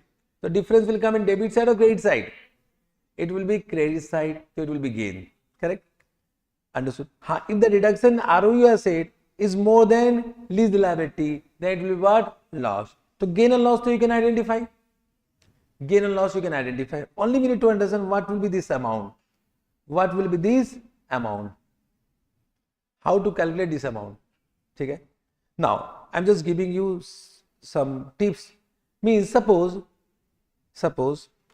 कि 10 year now become 8 year. 10 year reduced to 8 year. So can you see you have the carrying amount of ROE asset? Already you have calculated the carrying amount of ROE asset. So this will be take carrying amount of ROE asset. But this is for how many year right now? For 10 year. Means whatever carrying amount you have calculated, that is for remaining lease term as per the previous terms and conditions. So remaining term was 10 year. Now reduced by what? How many year? 2 year.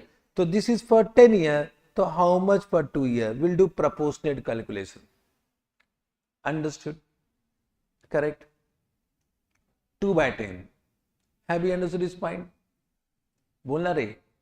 Similarly, if suppose the 5,000 square meter reduced to 2,000 square meter, so how much reduction? 3,000. So in this case, what we'll do? Carrying amount of ROE asset, whatever is given, we'll do 3,000 divided by what? 5,000, and we'll do proportionate calculation. Proportionate calculation. Any doubt? No doubt.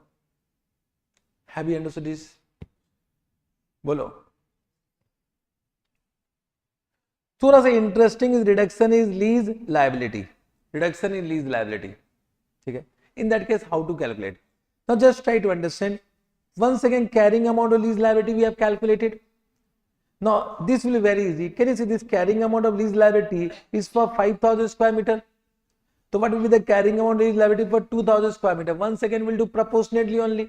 So in this case, we'll do proportionately only. So whatever carrying amount of lease liability is given, we'll do what? 3,000 divided by 5,000, and proportionate calculation will do. Means this will be very easy. Whenever there is a decrease in the underlying asset, this will be very easy. Understood this calculation? But here, थोड़ा सा interesting. What we'll do? Just try to understand what actually happened. This is first year, second year, third year, fourth year, fifth year, sixth year, 7 year, 8 year, 9 year, 10 year. It was 10 year. Now reduced by last 2 year. It means carrying amount whatever is coming, that is for this present value it is coming. But now we want this present value. This present value na. अरे बोलना रे. So can you see if you have already calculated this, from this if you deduct this, so automatically reduction will come or not? Reduction will come. Are you able to understand? Are you able to understand? See, suppose that 10,000 was the lease payment. So already you have calculated a present value of 10,000 for how many years? 10 years. As per which discount rate? Original discount rate or revised discount rate? Original discount rate. So this you have already calculated by using original discount rate. Now you will find out present value of 10,000 for how many years? 8 years. By using which discount rate? Revised or original? यही doubt है. Revised or original? No, one second. सुनना. अभी right now we are doing termination or modification. Termination we are doing for original contract or modified contract. Original contract. Now you are terminating original contract. So always original discount rate. You are doing termination of original contract. First termination, then modification. First termination, then modification. Right now I am not doing modification accounting. Right now we are doing termination accounting. So you are terminating your original contract. So you will use which rate? Original discount rate only. So here also what? Original discount rate. And can I say this minus this will be what? Reduction in lease liability. Shortcut is what? Can I say you can find out present value of these two also? Shortcut, smart work. But chodo, this is easy. Smart work sometimes become dangerous. Understood? We can find out the present value of these two also now. For which year? 9th year and 10th year. That is nothing but reduction. That is nothing but reduction. By using which rate? Original discount rate. Same amount will come. Mathematics, same amount will come. Have you understood this? So you have understood this. Have you understood this part? This part was only interesting in this topic. Have you understood this? बोलो बोलना रे पक्का live student, have you understood this point?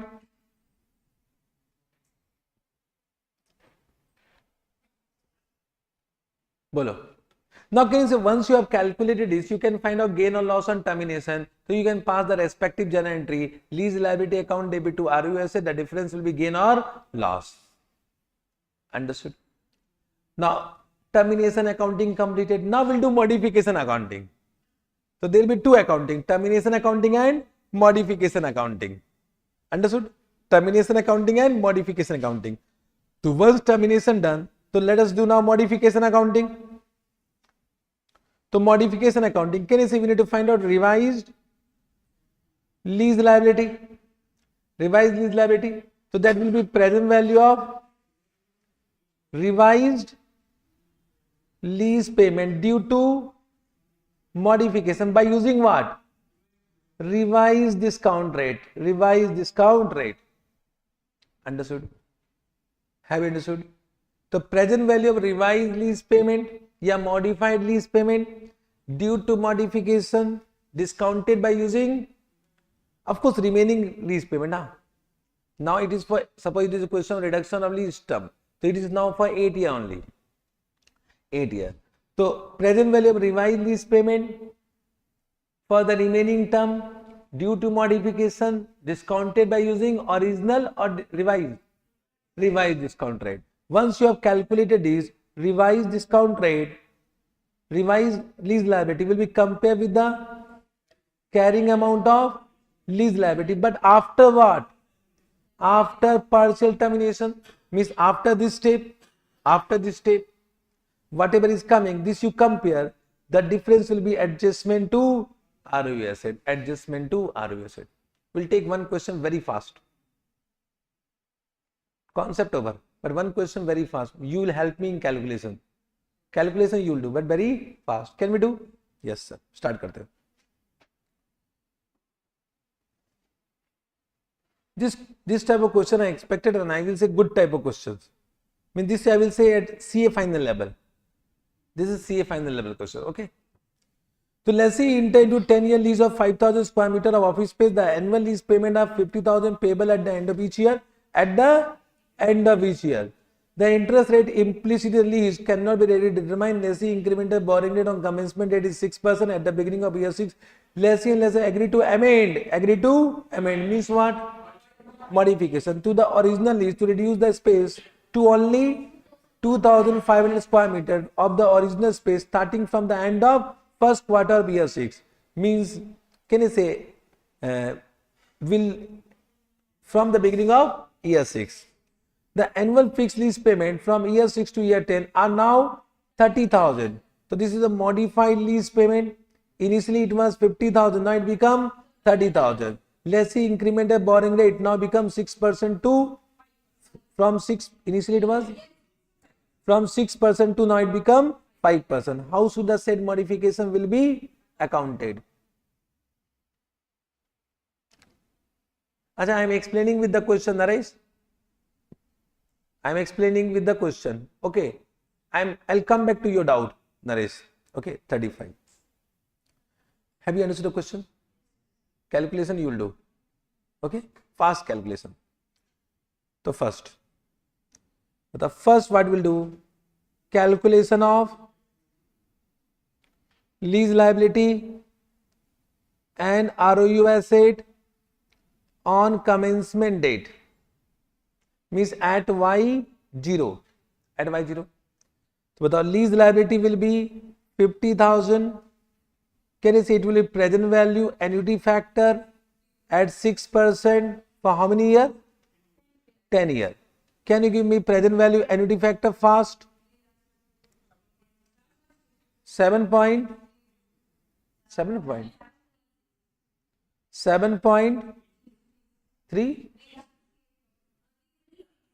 360. Okay. Then 3,68,000. Done. You have multiplied with this only, na? Whatever you are adding, multiply with that only. Understood? Correct. However, ICI is taking 7.359. But both are same now. Now, can you memorize this? ICI is taking 7.359. However, nowadays what I have seen, ICI in all the questions they are giving discounting factor. Now, recent all the exam they are giving discounting factor to eliminate this doubt. So they are giving this discount factor nowadays, but not given. You take whatever you have understood, but it should be approximately same. Okay, sir. So ROU asset will be also same. ROU asset will be also 3,68,000. Done. Now point number B will be what? Calculation of carrying amount of lease liability and ROU asset. On which date? On modification date. That is at the end of 5th year. Na Y5 na? Y5. Y5 means at the end of year 5. Correct? At the end of year 5. So we'll say lease liability year 1, 2, 3, 4, 5. Opening liability, then interest at what rate? Interest at what rate? 6%, then lease payment, then closing liability. So it is, what is the opening liability? 3,68,000. Can you calculate this fast? You have, no, give me this amount. I don't want other amount. I want the last point. Doing calculator fast. This amount I want. Present value. But I will suggest do this. Itna bhi nahi, haan. Correct now. Means smart work is required. This become over smart. For amortized cost table, I will suggest that do in this way. Okay. My suggestion. That is also correct. I will to give marks. Okay.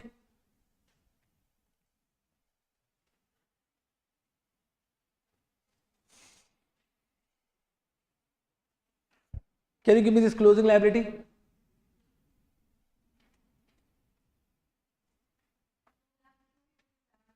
$2,793,000. Is this correct?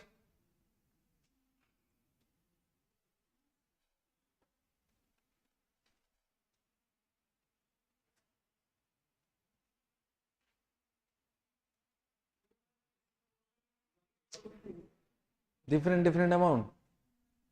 Let us check. It is 2,10,546. 2,10,546. Arey nalayak, don't do calculation mistake re. But what will happen re? This type of mistake avoid. Don't do calculation mistake. Be fast but not super fast. Okay. 2,10,546. Are you getting this amount? Are you getting? Now we'll also find out carrying amount of ROU asset. So what is the cost price? Initial cost price how much? 3,68,000. What will be the accumulated depreciation? 3,68,000 divided by 10 into 5. How much? 1,84,000. So your carrying amount will be 1,84,000. Step number 2 completed. Now let us come to step number 3. So we'll do termination accounting First we'll do what? Termination accounting. So we'll find a reduction in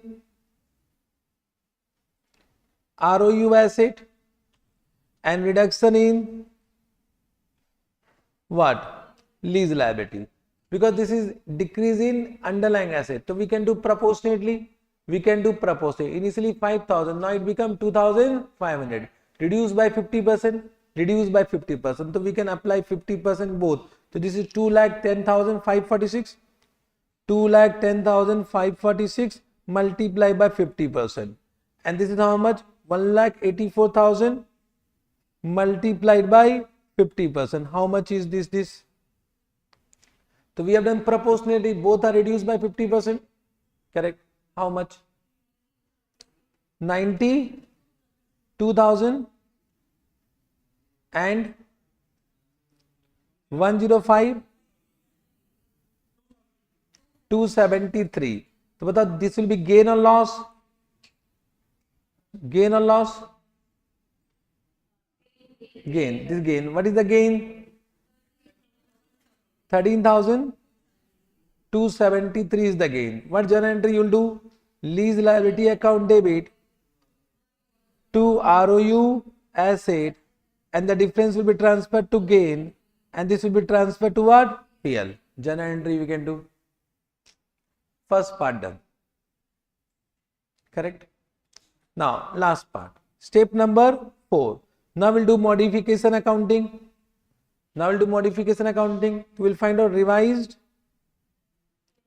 or you can add a modified also.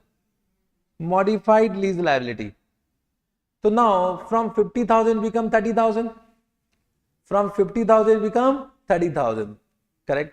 So we'll find out this will be present value of modified lease payment by using which rate? Revised rate is 5%. So it is become how much? 30,000 into present value annuity factor at a rate of 5% for remaining 5 years. So can you give me this amount? 4.329. Can you give me this amount? 1 lakh 870. Understood. Now I'll compare this with what? Carrying amount. So your modified lease liability is how much? 1,29,870. Now find out carrying amount of lease liability after partial termination. After partial termination.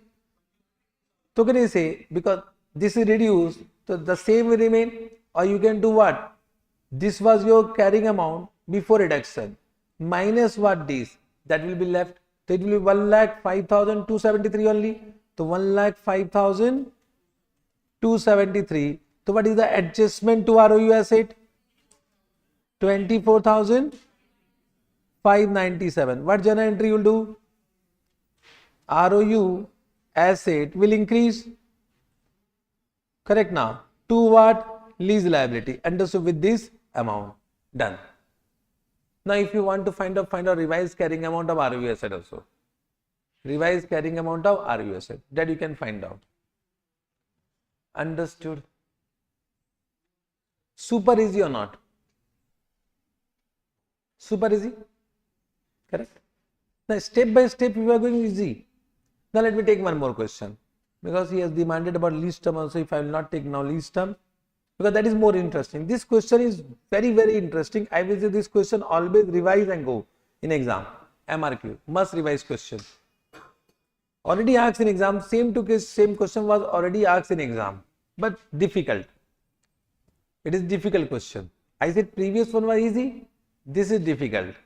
Okay. If you are not able to understand what to do. Okay. Lessee enter into a 10-year lease for 2,000 square meter of office space. The annual lease payment is 1 lakh payable at the end of each year. The interest rate implicit in the lease cannot be readily determined. Incremental borrowing rate is given 6%. Now at the beginning of year 6, now they are given two modifications in this question. They have given two modifications. One is what? Include an additional 1500 square meter space in the same building starting from the beginning of year 6. So this is increase in underlying asset. Increase in underlying asset will not result in termination. So this is only modification. So A is only modification. A is only modification. B, reduction of the lease term from 10 year to 8 year. The annual fixed payment for the 3500 square meter. Why 3500? Because initially 2000, add 1500, now it become 3500 square meter. Now it become 1,50,000 payable at the end of each year from year 6 to year 8. Now the incremental borrowing rate is what? 7%. So can you see this is reduction in lease term? Whenever reduction in lease term, there is a partial termination. Understood? Now this point you can read is not important. This too is important. Now you only say there is one modification with termination. There is one modification without termination. So first you will do A or B. First B. Always first termination, then modification. It cannot be modification, then termination. Rule is what? First termination, then modification. Understood? So even though it is given B, first do B, then A. So first apply B, then A. Understood? Have you understood? Can we do now? चलेगा? Start करते हैं. So we are doing question number 37. बताओ. You will do calculation fast. First, calculation of lease liability and ROU asset on commencement date. So lease liability will be, what is the amount? 1 lakh. Payable for how many year? 10 year. What is the rate of discount? So present value annuity factor at the rate of 6% now. 6% for how many year? 10 year. So this will be 1 lakh into same only 7.36. So it is coming 7 lakh 36,000 and ROU asset will be also same 7 lakh 36,000. Done. A done. For every step you are getting marks. If this is correct, you are getting 1 marks. So 1 marks is also important. Okay, na? So you need to think step wise sometime. If this is correct, 1 marks so they will give na. Correct? 1 marks is also important. Important or not important? Important. Now what is the second step? Now we'll find out carrying amount. So we'll find out carrying amount of lease liability. 1 second table. So modification was done on which year? At the beginning of year 6 ना. तो year 4, 5 check कर लेते भाई. It is beginning of year 6 means 1, 2, 3, 4, 5. ठीक है. Now what is the opening liability? 7 lakh 36,000. 7 lakh 36,000. So can you calculate interest at what rate? 6%. Then minus lease payment. Can you give me the closing liability? Can you give me this amount?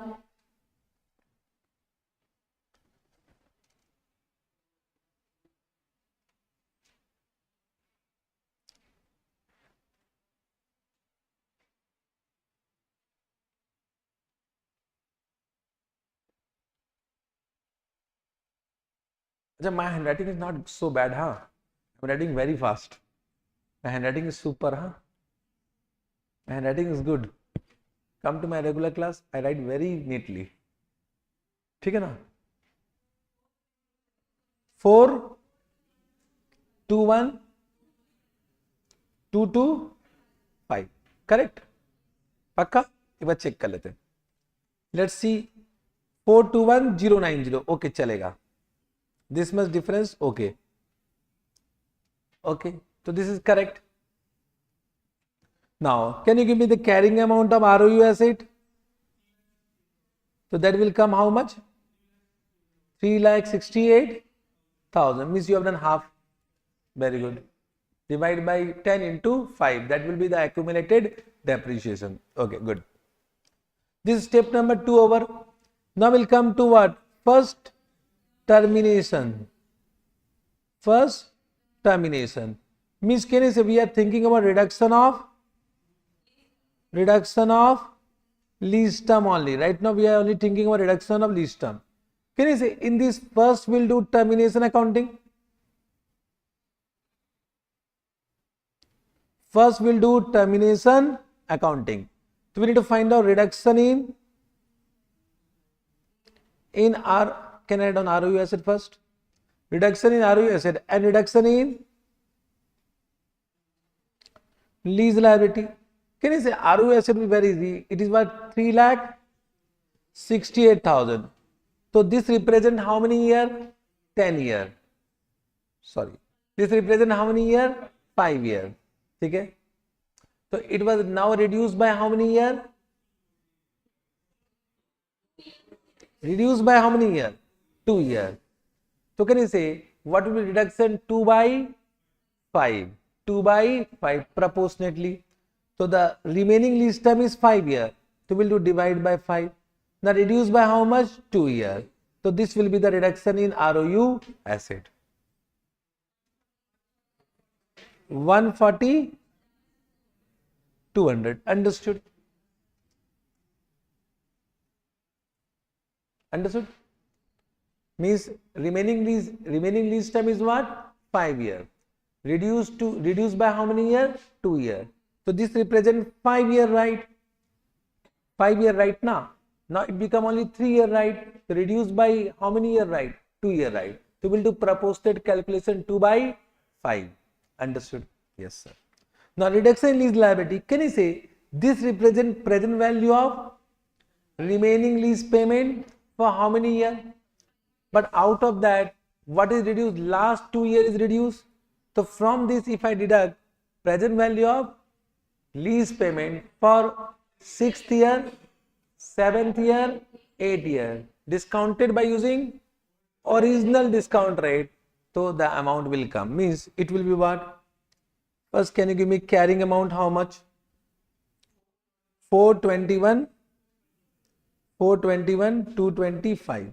Correct? Now from this will minus present value of lease payment for 6 to 8 years. 6, 7, 8. Correct? 6, 7, 8.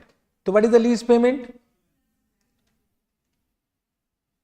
1 lakh into what? 2.673. Let me check whether you have done correct or not. Means what was the rate? 6% now. So you will do 1.06. 1.06 divide equal to. So first you have taken 0.943. This only you have taken now. Very good. Then you have taken 0.889. Yeah, 890. Then you have taken 0.836. Sum total is coming this. So it means correct. So don't take Y6, Y7, Y8. Y6 now become Y1. Y7 now become Y2. Y8 now become Y3. So normally when I am writing Y6 to Y8, the students are confused. Correct? So this become what? 2 lakh? 2,67,300. What is the reduction? 53,925. Understood? Have you understood? Or can you say we can also calculate in this way? Ki 1 lakh multiply by present value factor of 9th and 10th year, means you need to give me that discounting factor of year 4 and year 5. Just check whether it is correct or not. Means 0.792 plus 0.747. Check karo whether same is coming. Approximately same is coming. So you can do in that way also, your choice. If you have understood, so you can use this also now. Are you able to understand? Correct. So what is the reduction? Means what is gain or loss? So there is a gain or loss. Gain how much? 6,725 is the gain. 6,725 is the gain. Understood?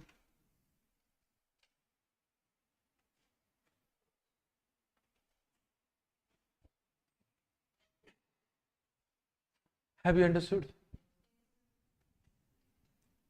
Someone is saying this is brilliant for FR. Thank you. Love from Nepal. Someone is Someone is listening from Nepal. Chalo, good. Okay. 6725 understood? Yes, sir. So can I say journal entry you can do? I am not doing journal entry. Journal entry you can do. Now can I say, just try to understand, even though there is a termination accounting, so now we need to apply modification for lease term. Modification for lease term. So here reduction lease term. First we have done which accounting? Termination. Now we'll do what? Modification accounting. Modification accounting. But without ignoring point number A. Till now we have not included point number A. Abhi we are in point number B only. Correct? Are you able to understand? So now what happened? Now what happened? If I am saying modification accounting, so what you will do? Abhi there is no point number A. So can you say you need to find out modified lease liability. So can you say it will be 1 lakh? 1 lakh only? 1 lakh. But now you need to find out present value annuity factor at revised discount rate. What is the revised discount rate? 7%. For how many years? 3 years. This will be 3 years. So this become modified lease liability. Modified lease liability. So 1 lakh into what? 2.624. So this will become 2,62,400. 2,60,400. Understood?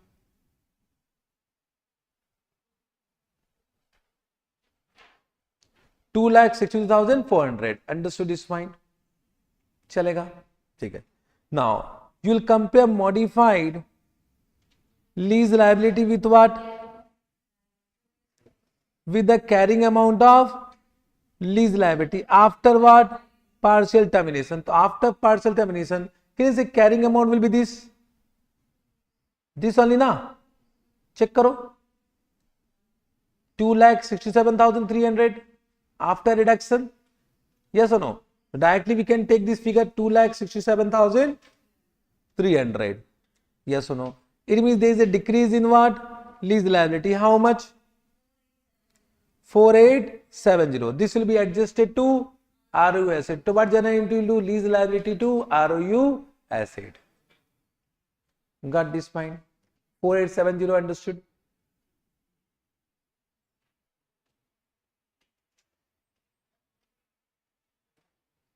Understood? So point number B is completed. So whenever there is a termination, first do termination, then modification. Now let us come to what? Last point about point number A, means increase in what? Increase in space. Increase in space. Correct. So increase in space, there is only modification. So once again find out what? Modified lease liability. Now can you see your lease payment has been increased from 1 lakh to 1,50,000. So now it will be 1,50,000 into present value annuity factor. What is the revised discount rate? 7%. For how many years? 3 years. Is equal to how much? 1,50,000 into what? 2.624 is equal to what?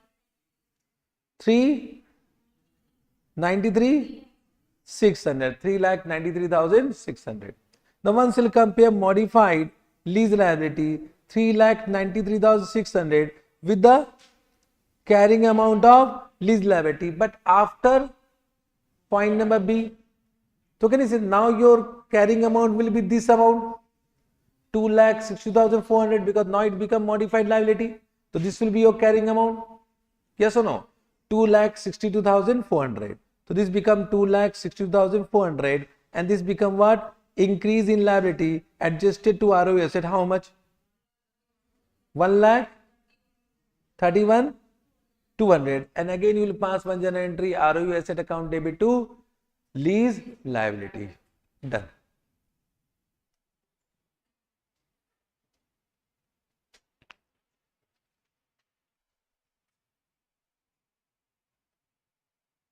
This I have done as per ICS solution, but practically we will never do in this way.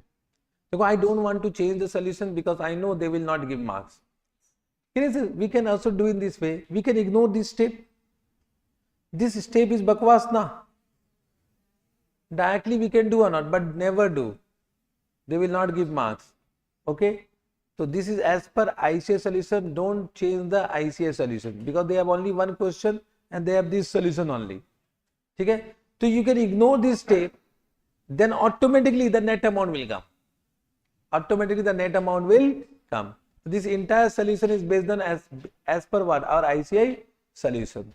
Okay, sir. But practically we'll never do in this way. Okay, sir. So can you say with this we completed what? Lessee accounting is completed. Lessee accounting is completed. Correct. From exam point of view, lessee accounting is more important than lesser accounting. Because lesser accounting, they have only given one question. And that question is also asked in exam. Correct. So either I am expecting lessee accounting question, that too from modification. Yeah, there can be one question from sale and lease back. That is also important. So that can be asked. Understood? So we'll take 10-minute break. After that, we'll continue.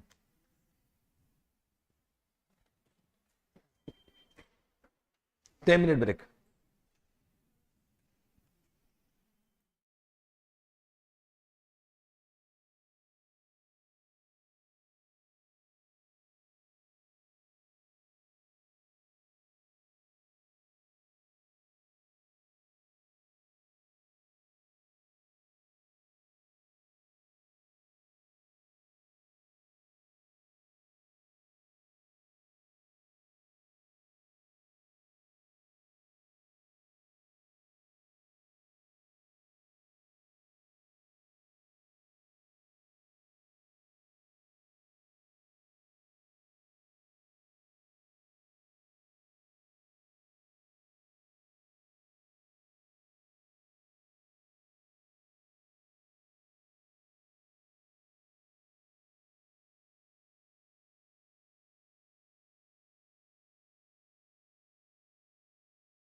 चलो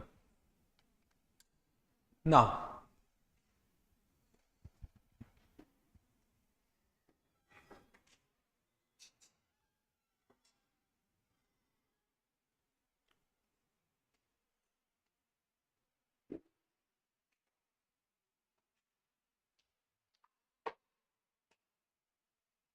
in termination, one doubt came in termination why we used revised discount rate. We have not used revised discount rate. We have used original discount rate na. For termination, so we have used original discount rate na. Correct na? For termination, we have used original discount rate. This is a discounting factor we have calculated by using original discount rate. After termination, when we are doing modification, for that we'll use modified discount rate. Understood?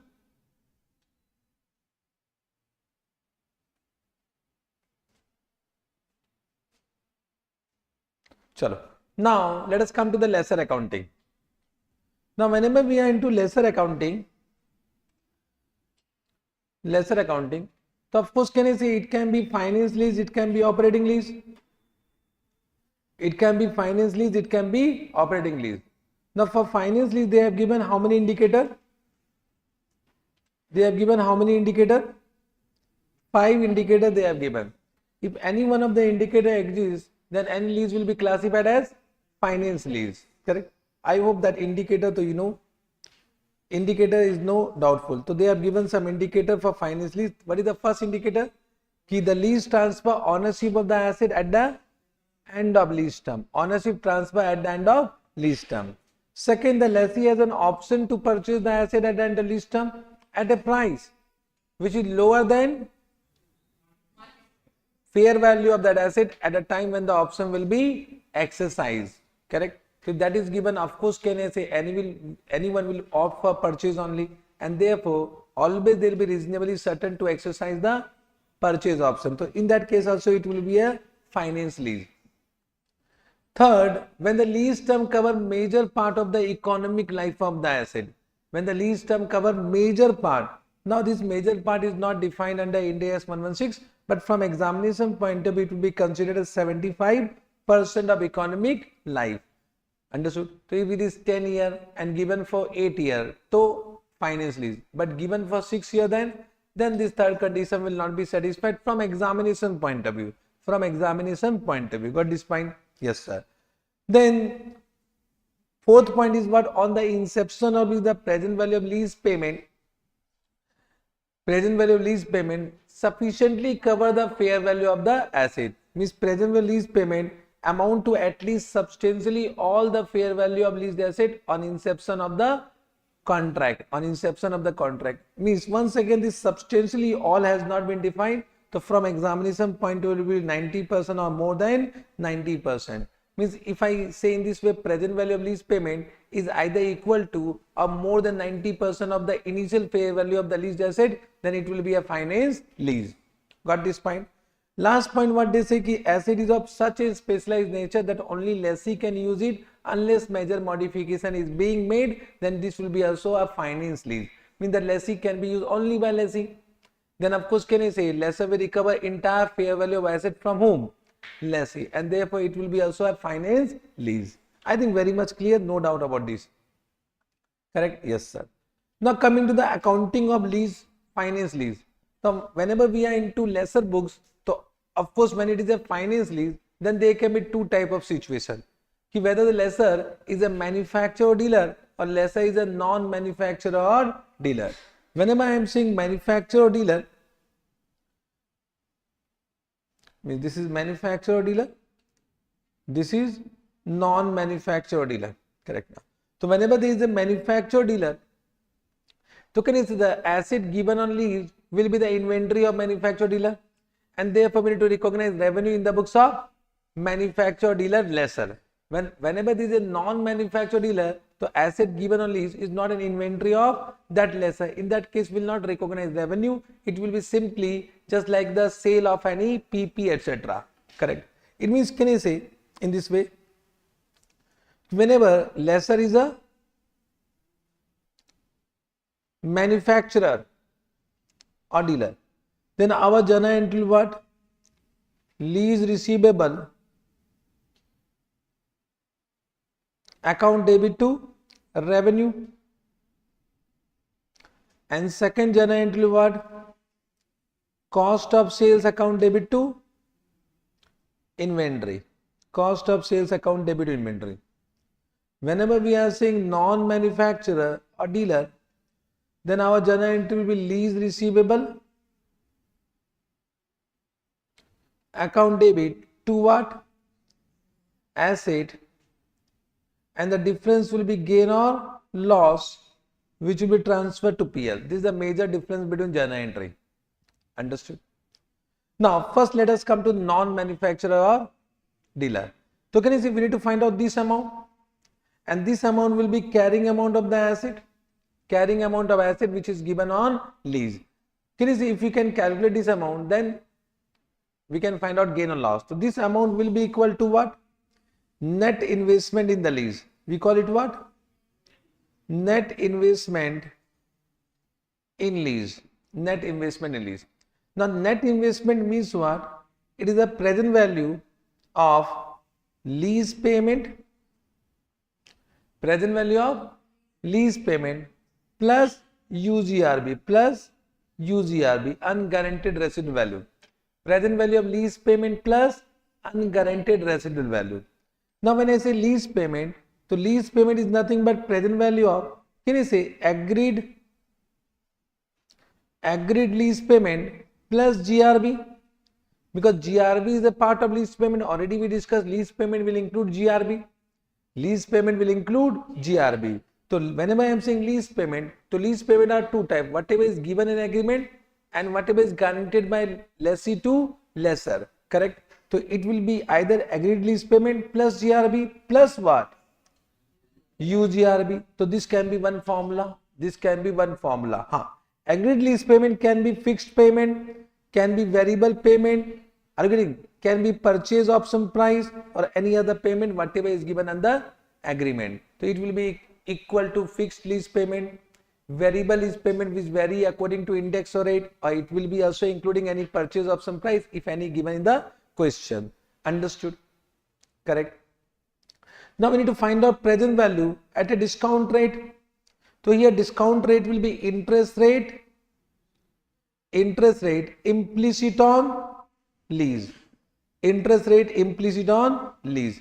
However, in the books of lessee they are given two discount rate. One is interest rate implicit on lease, and if that cannot be determined, then we can use lessee incremental borrowing rate. But here there is no lesser incremental borrowing rate. We need to always discount by using lessee.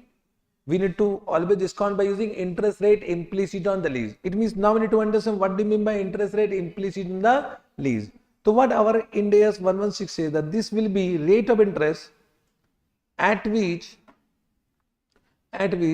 present value of lease payment plus UGRB, present value of lease payment plus UGRB is equal to fair value of the asset.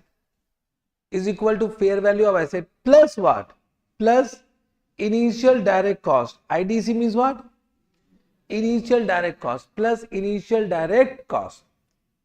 Initial direct cost. Can you see, whenever I am saying कि I am a non-manufacturer dealer and you are taking some asset from me, so I am actually a bank, means I am a financial. So any initial direct cost incurred by me for entering in this current contract, I will demand from whom? Lessee only. It means, can I say, lease receivable account in this case will be always inclusive of what? Initial direct cost. Will be always inclusive of initial direct cost, because here the non-manufacturer dealer lessor will demand all the initial direct costs incurred by them from whom? From lessee. And therefore, what our Ind AS says that this will be the rate of interest at which present value of lease payment plus present value of UGRB must be equal to fair value of the asset plus initial direct cost However, don't worry, this rate of interest will be given in the question. Can you see, if not given the question, you can use the IRR concept to calculate this. 99% this will be given in the question. 99% it will be given the question. So can you say, if you know this case, so this present value will be equal to always fair value plus IDC only. The present value of this will be equal to what? Fair value plus IDC. So can you say net investment is nothing but this amount will be equal to what? Fair value plus IDC only. Are you able to understand? But in exam, don't write down fair value plus IDC. Write down what? It is the present value of lease payment plus UGRB. Conceptually, this present value will be equal to what? Fair value of the asset plus any initial direct cost incurred by lessor, not lessee. Incurred by lessee, demanded from whom? Lessee. Understood? Incurred by lessor. Initial direct cost of lessee is different. Initial direct cost of lessor is different. Initial direct cost of lessee will be capitalized to ROU asset. I mean, right now we are in the books of lessor. So this initial direct cost is incurred by whom? Lessor. But recoverable from whom? Lessee. And therefore will be included in what? Lease receivable. Understood? Are you able to understand? So I am just giving you one hint. If suppose they have given interest rate implicit on the lease, then always lease receivable will be equal to what? Fair value plus IDC. But in exam, don't write down fair value plus IDC. This will be shortcut. Write down this is equal to present value of lease payment plus present value of UGRB discounted by using interest rate implicit in the lease. Have you understood? Can you say if you know this, so you can find out the gain or loss, and that gain or loss will be transferred to profit and loss account. Understood? Lesser understood. Non-manufacturer or dealer. Understood? Now let us come to manufacturer dealer. Now they have given two questions of this. Means they have given two questions of lesser. One question is given in ICS study material. One question is given in exam. In both questions they have given solution based on what? Manufacturer or dealer. Means if the question is silent, always assume what? He is a manufacturer or dealer. If the question is silent, correct? So do as per manufacturer or dealer, because ICI is following that, so we will also follow that only. Got this point? It means, can you say in this case we need to find out this? What will be the amount of revenue? What will be the amount of revenue? So what our India says, the revenue will be lower of. Revenue will be lower of A and B. A and B. A is equal to fair value by asset. A is equal to fair value by asset, and B is equal to present value of lease payment only. Fair value of, present value of lease payment, not UGRB. Present value of lease payment discounted by using market rate of interest. Discounted by using market rate of interest. Understood? Whatever rate of interest given, discount by using that. So can you see in this case, lease payment will be what? Agreed lease payment plus what?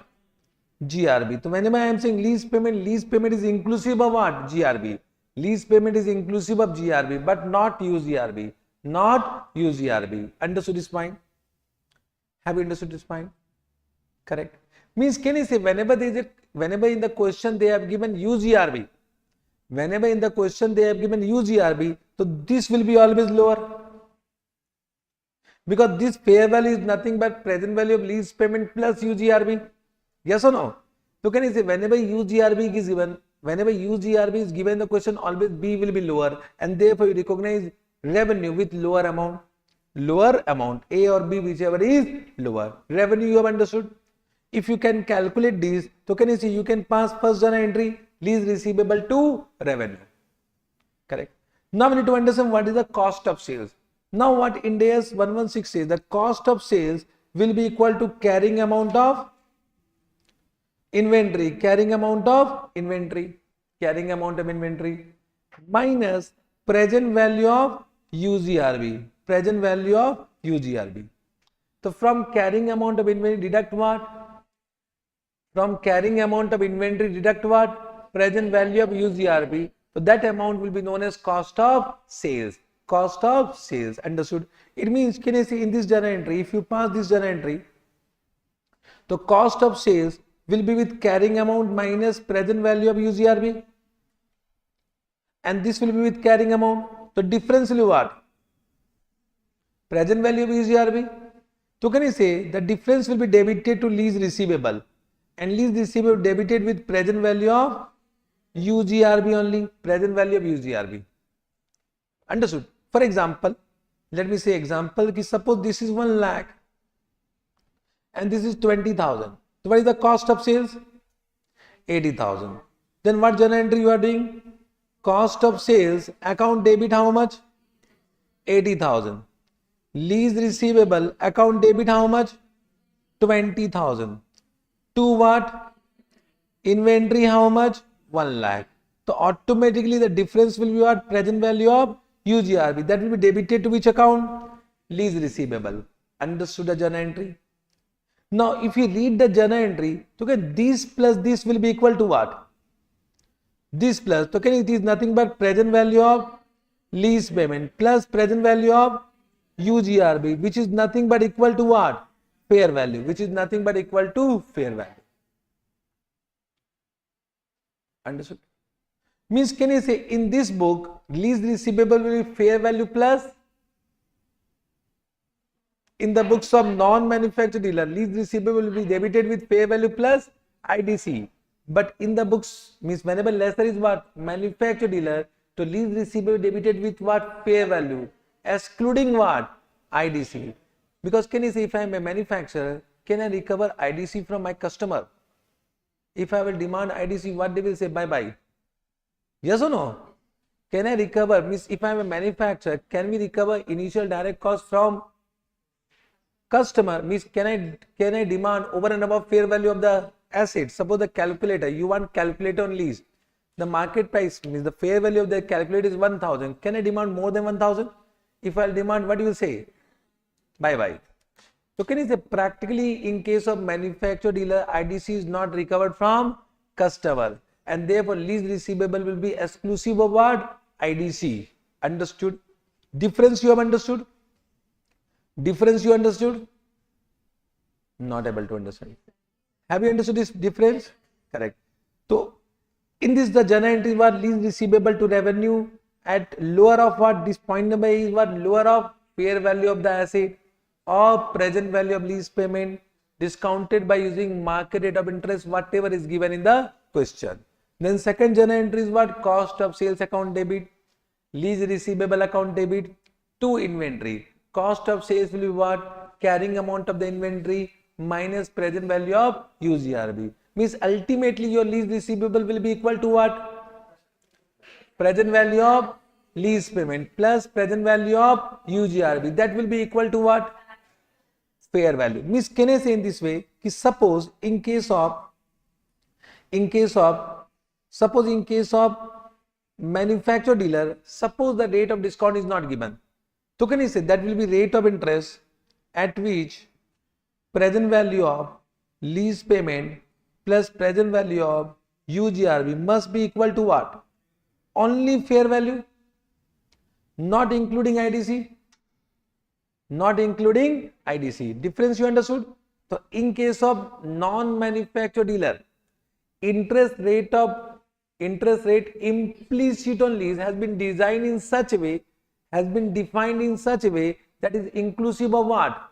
IDC. But in case of manufacturer or dealer lesser, that will not be inclusive of IDC. This is the major difference between what? Lesser books in case of manufacturer dealer, lesser books in case of non-manufacturer or dealer.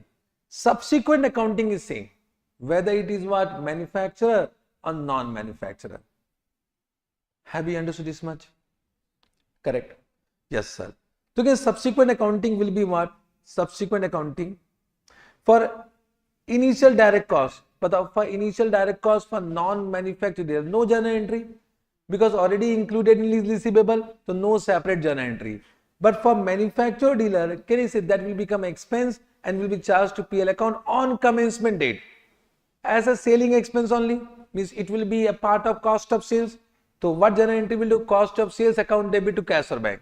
Cost of sales account debit to cash or bank. So whatever initial direct cost incurred by manufacturer or dealer lesser will be charged to PL account on commencement date. On commencement date. Understood?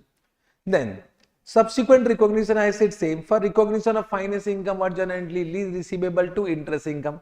Yeah, finance income. Then for recognition of other payment means any variable payment which do not vary according to index or rate. Then can you see that will be income as and when they earn? That will be recognized as an income as and when they are earned. But till now, no question of this nature has been given. For lease payment received on due date, what journal entry? Bank account debit to lease receivable. Then for impairment, they will not ask impairment of lease receivable in this chapter. However, impairment of lease receivable is covered as per Ind AS 109. This is very simple accounting. Simple accounting. Let me take one question fast.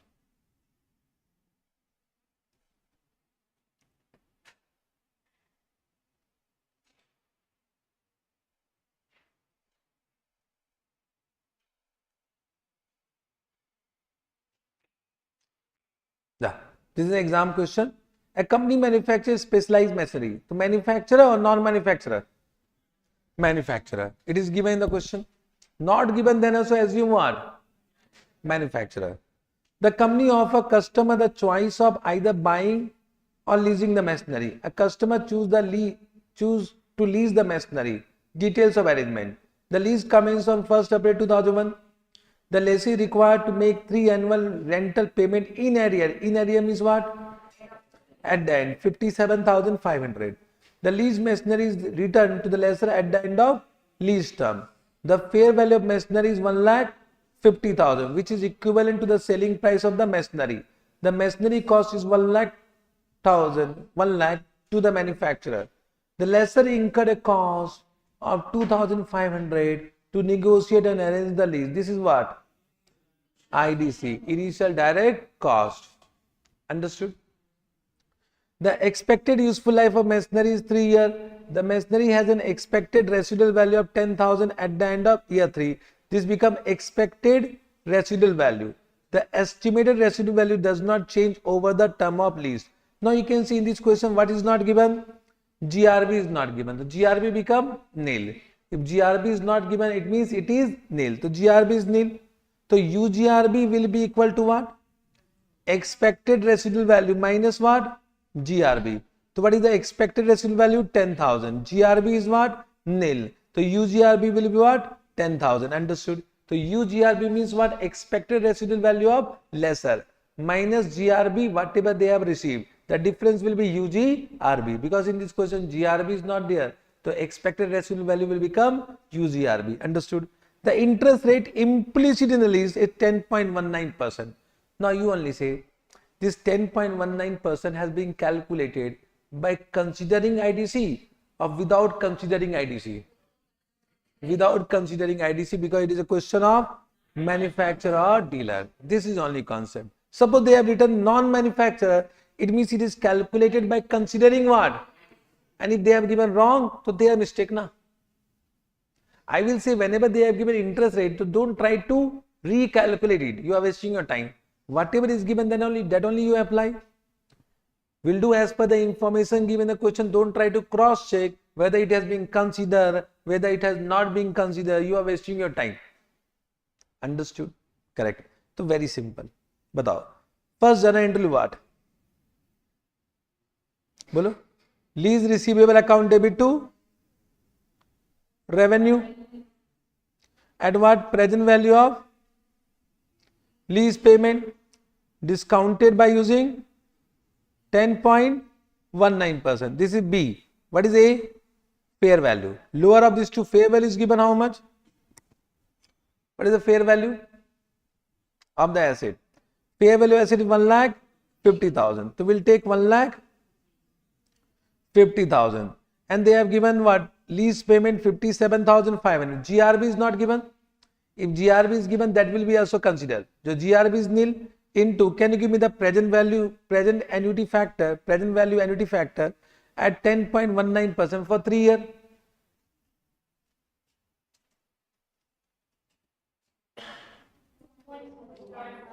$2.479. Can you give me product? 1 to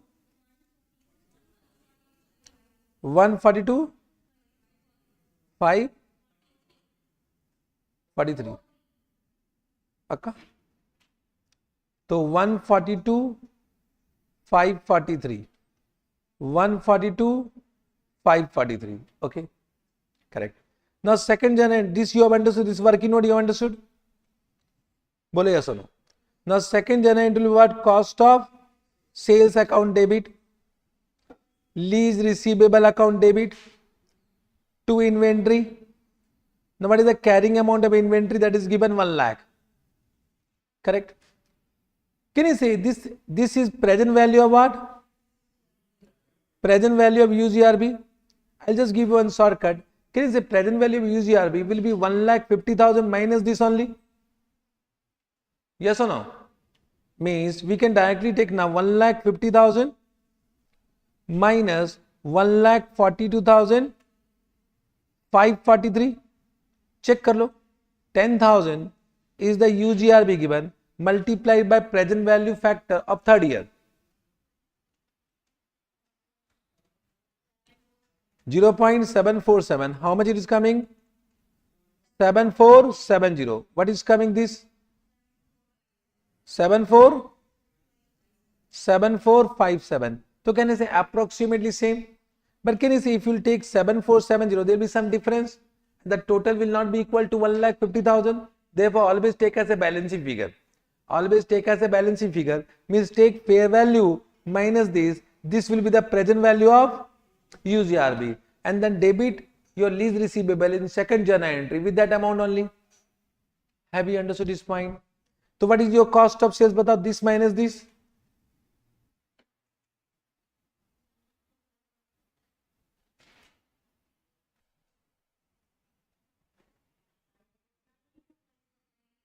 $92,457. How it is 3? Means 1 lakh minus 7457.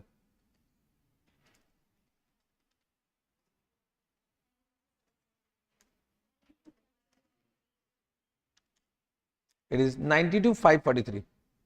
92,543. Understood? Correct. Journal entry understood. Can you say one more journal entry will come? We have initial direct cost that will be charged to PL on commencement date, and that will be added to the cost of sales. So we will pass one journal entry, cost of sales account debit to cash or bank, and what was that? 2,500. 2,500. This will be the initial journal entry. Initial journal entry on commencement date. Understood? Now ICA has given one compound journal entry. So I will also suggest pass one compound journal entry. Can you give me compound journal entry? Lease receivable will be equal to fair value 1,50,000. Correct? Understood? Then cost of sales account debit will be equal to what? Can you say this plus this? This plus this, how much?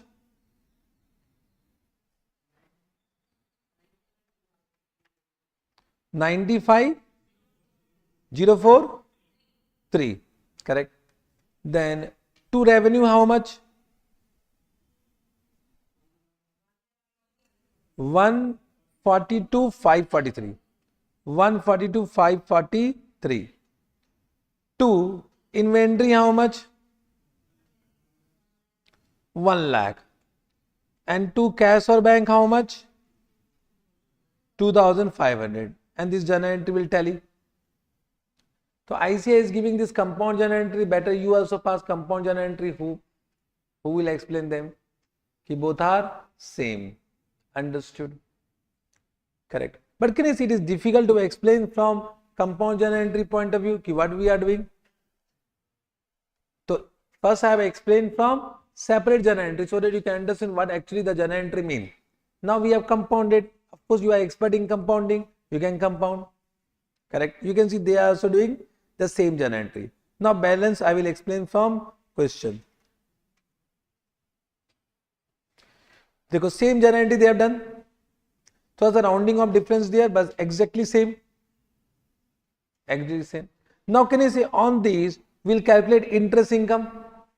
Interest income at what rate? Whatever rate is given. So can you see you can find out this. Then you can pass journal entry for these and this amount. Means every year end you will pass one journal entry for interest income and payment of lease payment. The first journal entry will what? Lease receivable to interest income, and second journal entry of bank account debit to lease receivable. Okay, these two journal entry we can do. Means they have done one compound journal entry. We can also pass separate journal entry. That is our choice. Yes or no? And last can I say the closing balance of this lease receivable 10,000, that will be equal to UGRB. So the closing balance of lease receivable will be equal to UGRB. If there is a GRB, then it will be equal to GRB plus UGRB. Understood? And can I say because the asset is returned back, so it will again become inventory of lesser. So we'll pass one journal entry inventory account debit to lease receivable at the end. Inventory account debit to lease receivable. And so last journal entry they have done inventory account debit lease receivable 10,000, 10,000. Understood? Correct? Okay, sir. Only one question we have, that we have done. So this also we have understood. So finance lease completed. Now let us come to operating lease. Operating lease is very easy. Whenever there is an operating lease, so entire lease payment will be accounted as lease income over the lease term. Total lease payment will be recognized as lease income over lease term, either on SLM basis or any other appropriate method given in the question. Means similar to that short term lease wala point. There it was expense, here it is lease income. The total lease payment will be recognized as lease income over lease term, either on SLM basis or any other appropriate method given in the question. Okay, sir? Understood? Yes, sir. I think this much. However, they have given one good question. This is a very good question, can be asked in exam, recently given in RTP. What they have given? Entity Y enter into an operating lease for the property with entity X for how many years? 5 years. With a monthly renter of 1,10,000. Monthly renter of 1,10,000. Means 1,10,000 into 5 into 12. How much?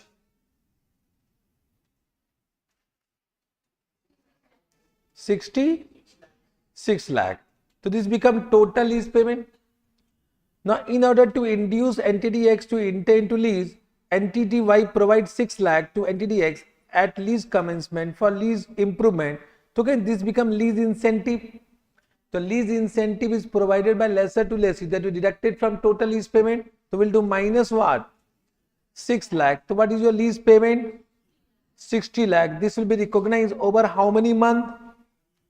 How many months? 60 months. So what is your monthly income?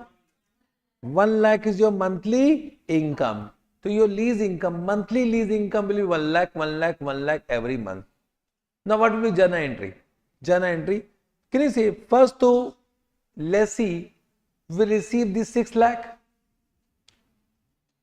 Correct. This will be known as deferred lease incentive account. Will debit it to what? Deferred lease incentive account. So देखो what they have done. Deferred lease incentive account to cash or bank in the books of lessor we are doing. So they are paid. So deferred lease incentive account debit to cash or bank. Correct. Now we'll do monthly transaction.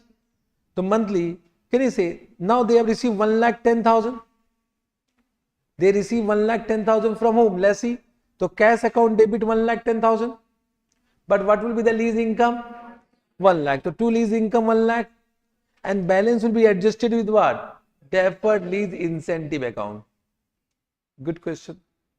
Only one question of this nature has been given. Now in this second case is given, that is more interesting. Entity Y enter into an operating lease of the property of entity X for a 5-year term at a monthly renter of 1,10,000.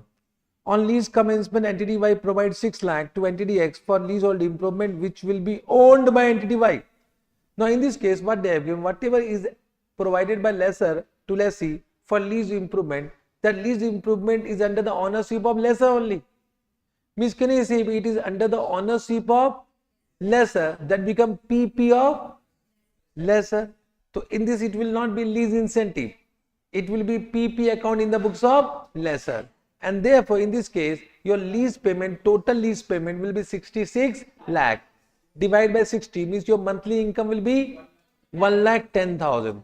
And can you say on PP, because this is a lease improvement which will give benefit for 5 years, that will be depreciated for how many months? 60 months. So on that we'll calculate depreciation for each month. Understood? So what journal entry they have done? PP account debit to cash 6 lakh. Then cash, how much they receive? 1,10,000. That become their lease income. And then depreciation, to accumulate depreciation 10,000 on that 6 lakh. Good. Only one question of this nature means operating lease. They have given only one question till now. No other question we have. So this question can be asked for 2 marks, 5 marks as per their choice. So operating lease also you have understood. Now coming to finance lease modification. Finance lease modification, initially they have given 3 questions. All questions deleted from new ICS study material. All questions they have deleted. Why they have deleted? They should not delete it, because that question was introduced when there was COVID-19. So now also applicable that question. COVID-19 gone, but question was correct now. Means because that question was related to COVID-19, they have deleted. From my point of view, they should not delete it. But now they will not ask. So this finance lease modification is not so much important from exam point of view. Once again they come, don't blame me, huh? You want, I will teach. But there were 3 questions, all questions they have deleted from ICS study material. You want me to do? Arey bolo na. Huh? Concept. How much you can retain, Baba? Chota sa dimag. Okay, if you want, I can do. Correct. Let me explain. If suppose questions come, how to react in exam hall. Okay? That too you should know na. Now, finance lease modification, 1 second, the modification can be separate lease or not a separate lease. Separate lease, 1 second, they are given that 2 condition. The condition remains same. These 2 conditions are very easy. Correct? Can you say once these 2 conditions satisfied, that become the modification will become a separate lease and account separately as per Ind AS 116. But if any one of the condition or both the conditions are not satisfied, then it is not a separate lease. Then we will do adjustment in the original accounting. So they can be this type of question. They can be 2 situations, A and B. Sorry.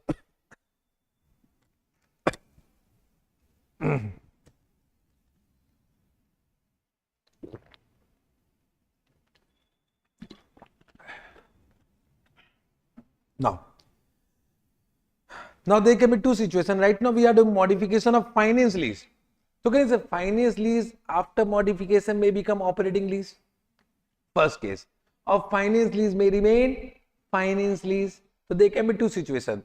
So finance lease may become operating lease. Of finance lease may remain finance lease. So can you say finance lease remain finance lease? Very easy. Only revised lease receivable. Means you need to find out revised lease receivable. Can you say that will be present value of modified lease payment discounted by using original or revised? It is a modification question. Revised discount rate. Now compare revised lease receivable with the carrying amount of lease receivable on the modification date. Any difference will be transferred to profit and loss account. There is no ROE asset यहाँ पर. There is no ROE asset यहाँ पर. Correct? So any difference will be gain or loss, and that gain or loss will be transferred to PL. So can you say if the finance lease has been classified as finance with the modification at inception date, apply the requirement of Ind AS 109, remeasure the lease receivable as present value of remaining lease payment by using revised discount rate, any difference will be recognized in PL. Very easy as per the question to it. But if, can you say finance lease now become operating? So in that case, can you say if it become operating, so lease receivable should become 0. Means we should de-recognize lease receivable and we should recognize underlying asset, because underlying asset should come in the books of lesser. So we recognize underlying asset, de-recognize lease receivable, and we recognize underlying asset at an amount equal to the carrying amount of lease receivable. Means what journal entry will do? Underlying asset account debit to lease receivable with this amount, carrying amount, and there will be no difference. Means lease receivable will become underlying asset. And from the date of modification, lease will be accounted as if it is a new lease from the date of modification. Understood? Correct. This is only given in the point. If there is an operating lease modification, means initially operating lease, now it can be again operating lease or it can become finance lease. So in simple word they say, on the date of modification, account it as if it is a new lease from the date of modification. Means from the modification it will be accounted as a new lease. If it is become finance lease, apply Ind AS 116 from that date. If it become operating lease, apply Ind AS 116 from that date. So because it was very easy, therefore no question has been given. However, modification in the books of lessee is more interesting. Therefore, they have given question for modification in the books of lessee. Understood? Yes, sir. Now, sublease, once again, no question has been given. Whatever question has been given, that is theoretical question. Theoretical question. Correct? Now, sublease mein what actually happened? Let me explain you. Sublease, there is one X has given to Y and Y has given to what? Z. So this person is known as lessor. This person will become lessee for head lease. We call it what? Head lease. Principal lease. Correct? Now this becomes sublease. This becomes sublease. So this person will become lessee and this will become lessor. We call him intermediate lessor. So this Y will be known as intermediate lessor. Intermediate lessor. So can you say in the books of Z apply Ind AS 116. In the books of X apply Ind AS 116. Only we need to understand in the books of Y what changes whenever the asset is subleased to any other party. So can you say it will depend upon whether this means, can you say in these books already an ROU asset and lease liability is coming for the head lease. Yes or no? Means for the in the books of lessee for the head lease already an ROU asset and lease liability is already recognized in the balance sheet. Now it become a lessor, so it can be finance lease or operating lease. If it become finance lease, then de-recognize what? ROU asset. So your journal entry will be lease receivable account debit to ROU asset. This will be at net investment. This will be at carrying amount. Any difference will transfer to gain or loss. So lease receivable will be accounted at net investment. Net investment will be present value of lease payment plus present value of UGRB. But in this no UGRB will be there. Only present value of lease payment. Because UGRB will come only for the principal lessor. For intermediate lessor there cannot be any UGRB. Practically I am saying. Understood? So it will be always present value of lease payment discounted by using the discount rate whatever is given, that become net investment. So this you can do. So can you say now in the books of intermediate lessor there will be one lease receivable, there will be one lease liability also.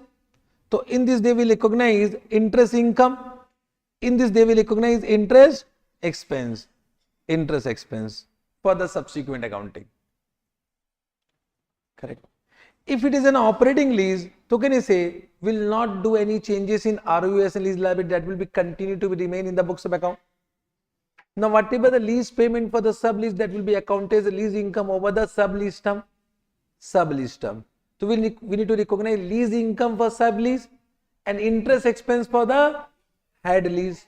Interest expense for the head and depreciation on ROU asset. Means any questions come, apply common sense and do it. Common sense to do it. But no question has been given in ICS study material. Okay, sir. Last point of this chapter. Last point of this chapter is sale and leaseback. Now for sale and leaseback, they have given only one question. So I will explain from that question only. Because if they will ask that question only. Without any modification, only they will change the amount. And that is important. The last question for the today. Now sale and leaseback, do you know? Sale and leaseback, you know, any asset which has been sold and then once again taken back on lease. So that is known as sale and leaseback. So what our Ind AS says that there can be two possibility. So you need to first find out when the sale has been done, means when the goods are transferred by seller to buyer, whether control has been transferred or not. as per Ind AS 115. So if the control has been transferred as per Ind AS 115, then it is a sale. But if the control has not been transferred as per Ind AS 115, then it is not a sale. Then it will be treated as a financing arrangement. Okay? So it will be given in the question whether the control has been transferred or not transferred. Don't worry about that. Correct? So whether the control of the underlying asset is transferred to the buyer or lessor.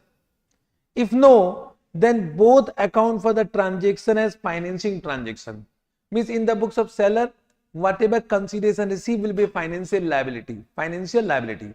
In the books of buyer, whatever amount paid will be a financial asset. Financial asset, financial liability will be accounted as per Ind AS 109. Only this much. Now you know Ind AS 109. You can find out. You can apply amortized cost for financial asset and financial liability. No question of this nature has been given under Ind AS 116. So they will give only this question. If yes, if the control has been transferred, then can you say we need to recognize revenue? Because it will be a sale.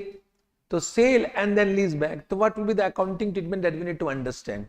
Correct? So transaction is accounted as sale or purchase of the asset and then lease. Now for this we need to understand what can be the possible accounting treatment. I will explain from the question only. Sale and lease back. This is an entity, seller or lessee, sell the building to another entity, buyer or lessor for cash of 30 lakh. So this becomes sale price. Yes or no? Immediately before the transaction, the building is carried at a cost of 15 lakh. Without. This is what? This is carrying amount. At the same time, the seller or lessee intend to contract with the buyer or lessor for the right to use the building for 20 years. This becomes lease term with an annual payment of 2 lakh payable to the lessor at the end of each year. So this becomes annual payment, lease payment. The terms and conditions of transaction are such that transfer of building by seller or lessee satisfy the requirement for determining when the performance obligation is satisfied as per Ind AS 115. Means control has been transferred. It means control has been transferred. The fair value of building on the date of sale is 27 lakh. So what is the sale price? And which is more than what fair value? It means the sale is not at market terms. The sale is not at market term. It means we need to do some off market adjustment. Off market adjustment. Initial direct costs, if any, are to be ignored. Thank you very much. Interest rate implicit in the lease is 12%, which is readily determinable by seller or lessee. Buyer or lessor classify the lease of the building as an operating lease. Means in the books of buyer or lessor, it is an operating lease. How should a said transaction be accounted by seller as well as buyer? Lessee or lessor. Correct. Normally, it is interesting in the books of seller. So first we are doing in the books of seller. Listen the steps. Books of seller or lessee. So step number 1 is what? First we'll do off market adjustment. First step is what? Off market adjustment. Off market adjustment. Off market adjustment means sale price is not equal to fair value. If sale price is equal to fair value, then step number 1 is not applicable. Then step number 1 is not applicable. So in this sale price is how much? 30 lakh. Fair value is how much? 27 lakh. So the difference is what? 3 lakh. So this difference is considered as additional loan received from the buyer or lessor. So this will be considered as financial liability. So any extra amount received as a loan apart from lease transaction from the buyer, that will be a financial liability. That will be considered as financial liability. So this will be considered as financial liability in the books of seller. Can you see it can be reverse also? Suppose this is 27 lakh. This question has not been asked. This is not given in ICS study material. This can be reverse also, कि sale price is less than fair value. Then this difference will be considered as prepayment. Prepayment for the lease. Prepayment of lease that will be adjusted to ROU asset. That will be automatically adjusted to ROU asset. Means in any lease transaction, whatever prepayment is done before commencement date, that will be added to what? ROU asset. So this will be considered as prepayment for lease transaction. Prepayment for lease transaction. But this is not yet asked in ICS study material. Are you able to understand? Then step number 2 is what? Will calculate calculation of lease liability. Calculation of lease liability. Correct? So we'll find out first total liability. We'll find out first total liability. Here total liability is 2 lakh. 2 lakh payable in how many years? 20 years. What is the discount rate given? 12%. So we can find out present value annuity factor for 20 years at 12%. Now, at 12% for 20 years. Can you give me the discounting factor? Discounting factor is how much? 7.469. What is the amount coming? 14 lakh 94,000 approximately. 14 lakh 94,000 approximately. Correct? Got this fine. Can you see this is the total liability? But can you see out of these 3 lakh is financial liability? Because this 3 lakh is also present value only. So from this, if I minus financial liability of 3 lakh, so the balance will be what? Lease liability. So lease liability is equal to what? 11 lakh 94,000. This become lease liability. Understood? So 14 lakh 94,000 total liability, which is payable for financial liability as well as lease. So out of that, what is your lease liability? That is minus 3 lakh. The balance will be your lease liability. Understood? Then step number 3. Can you say what is your annual payment? Can you say this is annual payment is 2 lakh. So this 2 lakh is payable for lease transaction as well as loan transaction. So this 2 lakh will be also apportioned for lease component and loan component in the ratio of the fair value of lease component and loan component. So we'll allocate to lease and loan. What is the fair value? Can you say fair value of loan component is what? 3 lakh. What is the fair value of lease component? 11 lakh 94,000. Total become 14 lakh 94,000. So can you allocate 2 lakh in this ratio? Of course we can allocate. This become annual payment. Can you allocate? 1 lakh 840 कर दे 840 minus 2 lakh 40,000 160. This allocation we can do. Third step. What is the first step understood? Off market adjustment. Compare sale price and fair value. The difference will be additional loan received as per the question. Okay. Second step, calculate lease liability. First find out total liability minus financial liability. The difference will be lease liability. Then allocate 2 lakh into lease and loan component in the ratio of the fair value. Understood? Now step number 4 is interesting. Step number 4 is what? Measurement of what? Measurement of ROU asset. ROU asset. This I need to thoda sa explain if you have forgotten. Measurement of ROU asset. Now just try to understand what actually happened in this question. He is seller, buyer. Now building was in the books of seller initially. Let's say the economic life of the building was 50 years. Let's say. So it was initially sold and taken back for how many years? 20 years. It means can you say out of 50 years, right has been transferred only for 30 years? Because they are again using it for how many years? 20 years. It means can you say the building is not entirely transferred? Building right is retained for how many years? 20 years. And transferred for how many years? 30 years. So what our Ind AS 116 say that we should measure ROU asset at proportionate carrying amount, which was 15 lakh. So 15 lakh was the total carrying amount of building, and we should not record any gain or loss on the right which has been retained. So whatever right has been retained, whether we should recognize any gain or loss. So we should recognize only gain or loss for the right which has been transferred. So how to measure ROU asset? Just try to understand what they want to say. Correct. Means if I say building,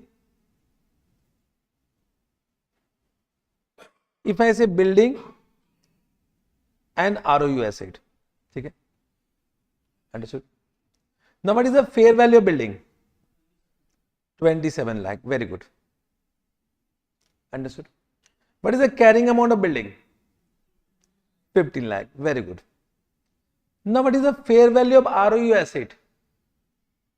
Can you say whatever we are paying for lease transaction, that is only fair value? So can you say 11 lakh 94,000 is the fair value of ROU asset? That much will pay now. Means if I am transferring this, asset to you, so how much I will recover? The fair value of this? Fair value of this now. So it means the fair value of ROU asset will be equal to what? 11 lakh 94,000. So can you say we can calculate proportionate carrying amount? We'll use cross multiplication. So it means ROU asset carrying amount will be equal to what? Can you say 15 lakh multiplied by 11 lakh 94,000 divided by what? 27 lakh. 27 lakh. How much it is coming? 6 lakh. 6 lakh. 6 lakh. 63,333. Understood? Means can you say this become proportionate carrying amount based on the relative fair value? Based on the relative fair value. Understood the calculation? Means they have given one formula. Actually this is not a formula, this is mathematics. This is nothing but carrying amount multiplied by lease liability divided by fair value. But this is not formula, this is what? Mathematics na? Cross multiplication. Have you understood this? Have you understood this? So this is the amount of the ROU asset which will be recognized in the books of seller. Understood? Now the step number 4 you understood. What was the step number 1? Of market adjustment. Step number 2, calculation of lease liability. Step number 3, allocation of annual payment. Step number 4, measurement of ROU asset. Formula you have understood. If you want to memorize the formula, carrying amount of ROU asset will be equal to what?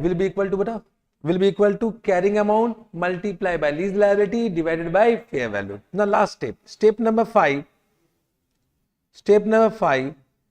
will be to calculate the gain or loss on right transferred. Gain or loss on right transferred. So first we'll find out total gain. So can you say total gain will be fair value minus book value? Fair value, because fair value is the actual sale price. So fair value, what was the fair value? 27 lakh minus 15 lakh. So what is the total gain? 12 lakh. Can you say, but this include the gain of right retained also, which cannot be recognized? So we'll minus gain on right retained. Gain on right retained. So same formula will apply. We'll say 12 lakh multiplied by lease liability how much? 11 lakh 94,000 divided by fair value how much? 27 lakh. Same formula will apply and we can calculate proportionate gain. Proportionate gain based on fair value. Proportionate gain based on relative fair value. How much? 5 lakh 13,000.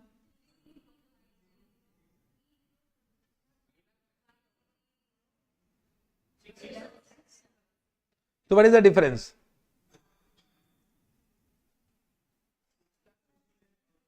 6 lakh. So this become gain on right transferred. Understood. 5 step understood. Now we'll pass journal entry in the books of Sailor Lacey. I will ask you amount. I'll give you the account, you will give me the amount. Okay? Batao. Bank account debit how much? Sorry.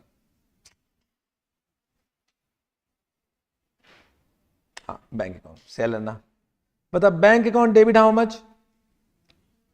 Give me one compound journal entry. How much? 30 lakh. ROU asset account debit how much?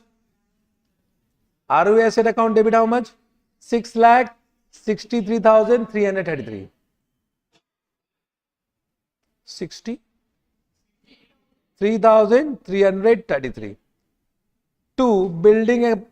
Building account will be de-recognized at carrying amount. Very good. 2. Lease liability 11,94,000. 2. Financial liability 3 lakh. Done. Difference check karo, gain will come. The gain will come the same amount. Check karo. If it is not coming, means you are doing mistake. Balancing figure will be gain. Check karo. Once check. Same amount is coming, means we are doing 100% correct. Means this gain can be also calculated as balancing figure, but then also prepare working note. Understood? Correct.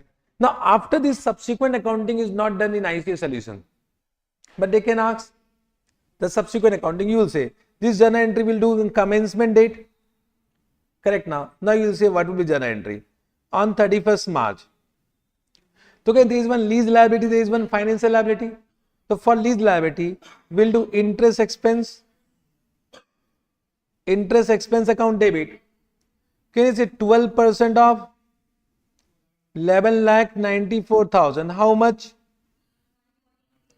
1,280.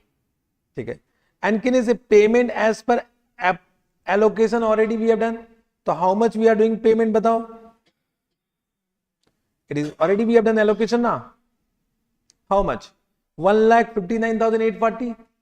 1,59,840. So we'll do 1,59,840, and the difference will be adjusted where? In lease liability. So lease liability will be how much? 43,000, 16,560. Same thing we'll do for what? Financial liability. Interest expense how much? 36,000, 12% of 3 lakh. To bank how much? As per our allocation how much we have done? 40,160. 40,160. And the difference will be financial liability account debit how much? 4,000. And ROU asset will be depreciated based on lease term. Lease term is how much? 20 years you can depreciate. So these are the subsequent accounting which they have not done in ICA solution. Now in the books of buyer, what journal entry batao? Building account debit how much? How much? 27 lakh. Can there will be one financial asset how much? 3 lakh. And how much payment? Bank how much? 30 lakh. They have done this journal entry only. You want subsequent accounting? Subsequent accounting you can do. Operating, but it is an operating lease. So for lease, operating lease of financial asset, it will be as per Ind AS 109. This is sale and leaseback transaction. From my point of view, if they will ask same question. They will not give any other question. Sir, in the first journal entry, why we are not considering present value of UCRB against lease receivable?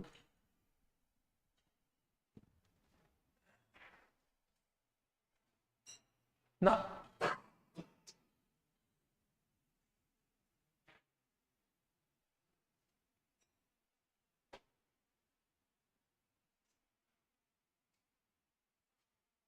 I have not understood your doubt.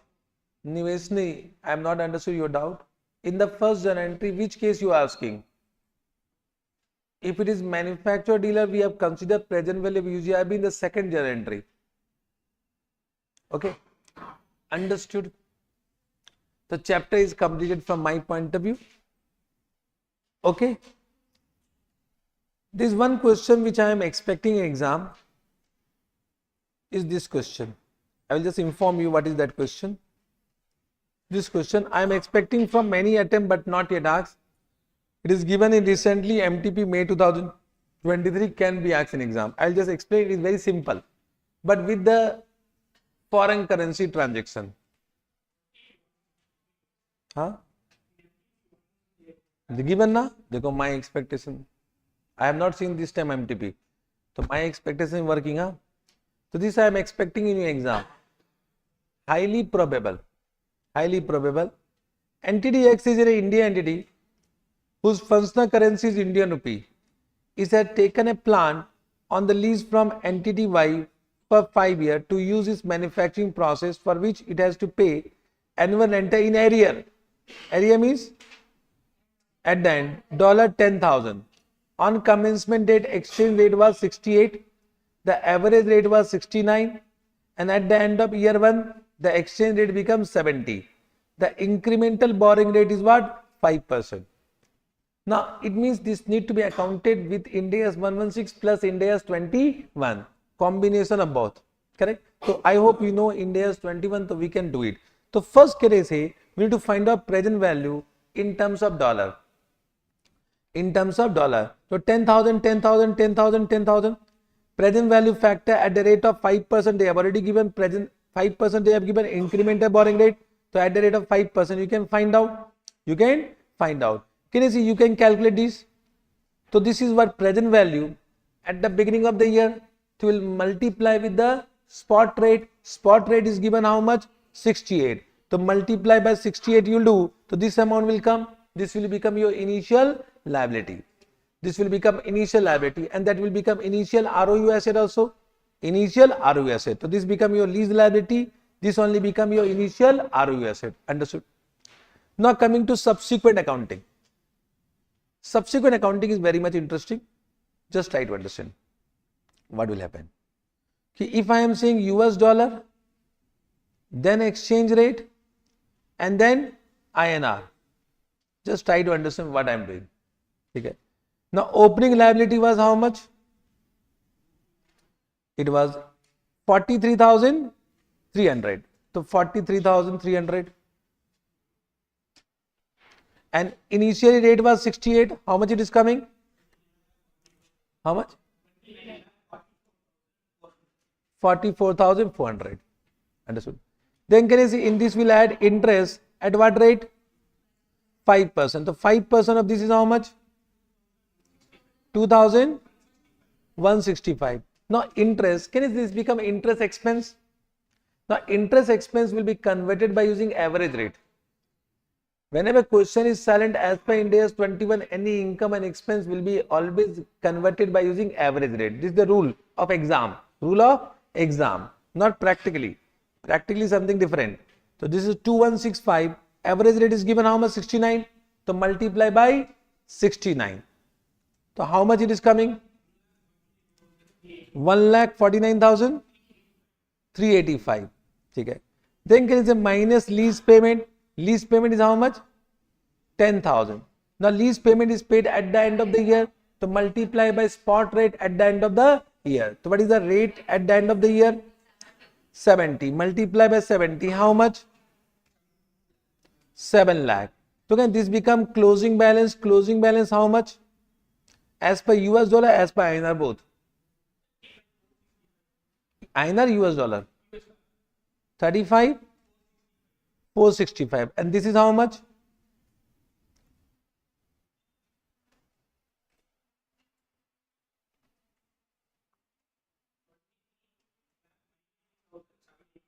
$785. Understood?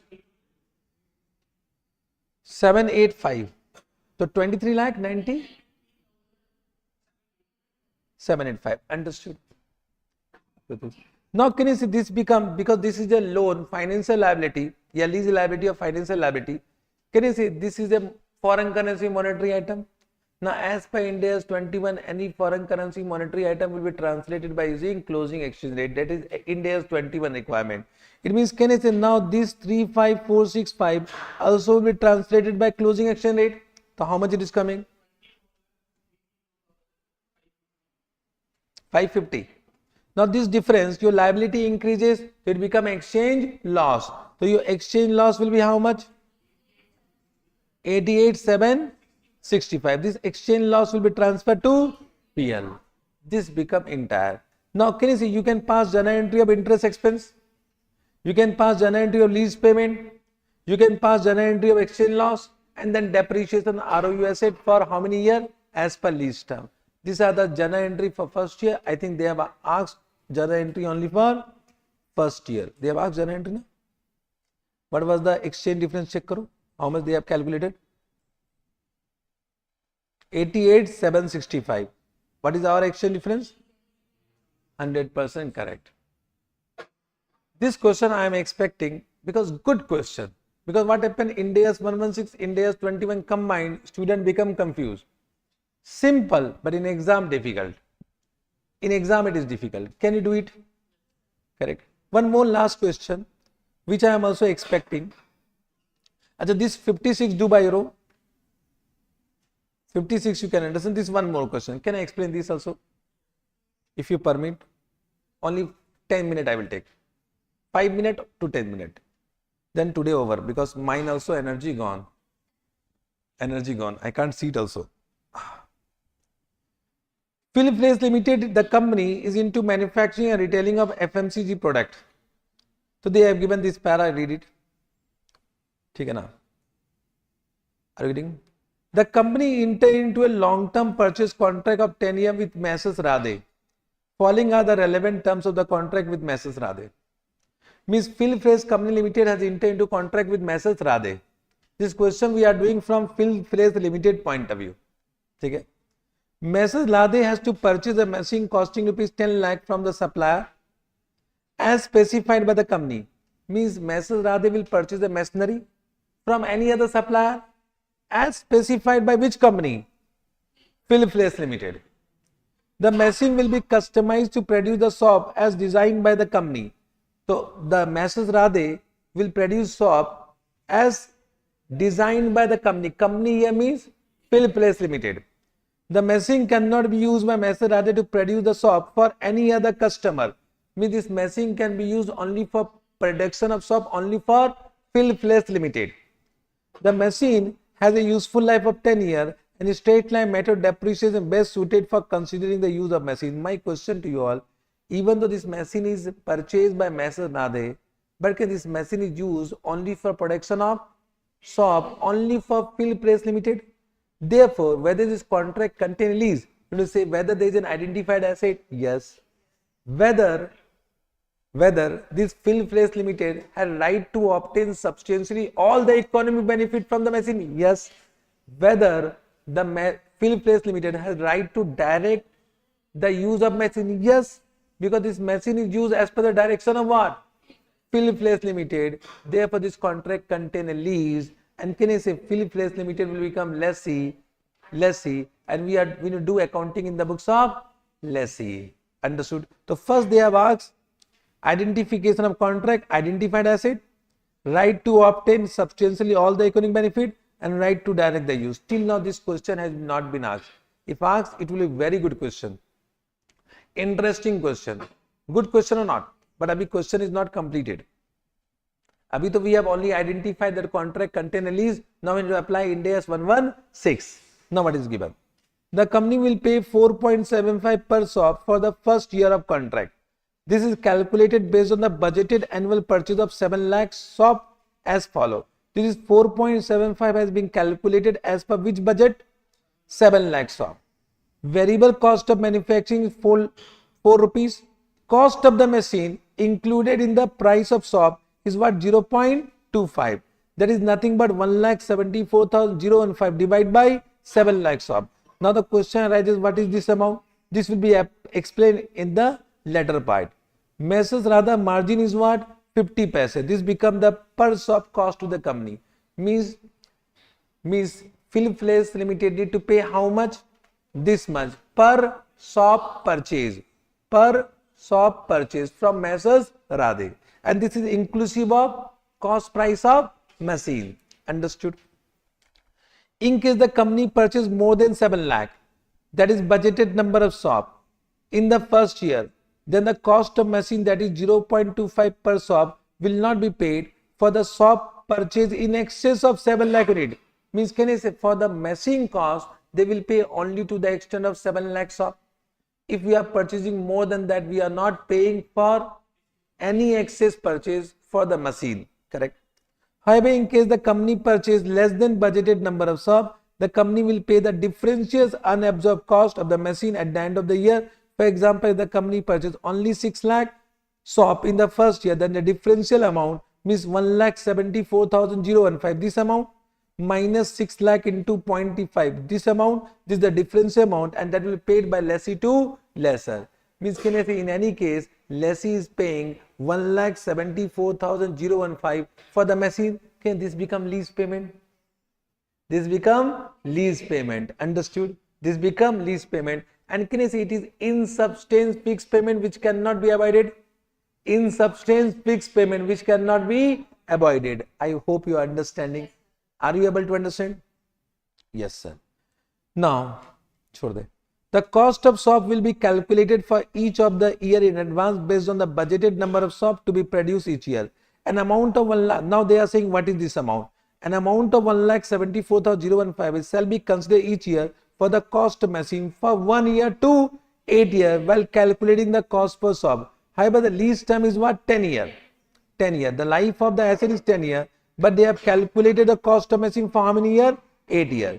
Any differential under absorbed amount shall be paid by the company to Messrs Radhe at the end of that year. A charge of 1,74,015 per annum for the machine is derived using the borrowing cost at the rate of 8%. For 9 years and 10 years, only variable cost and margin will be paid.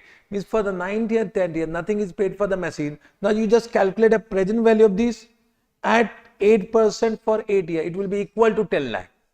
It is equal to 10 lakh. Means, can I say, the cost of machine is recovered in how many years? 10 years. 8 years. Understood? Correct? Messrs Radhe does not have any right to terminate the contract, but the company has the right to terminate the contract at the end of each year.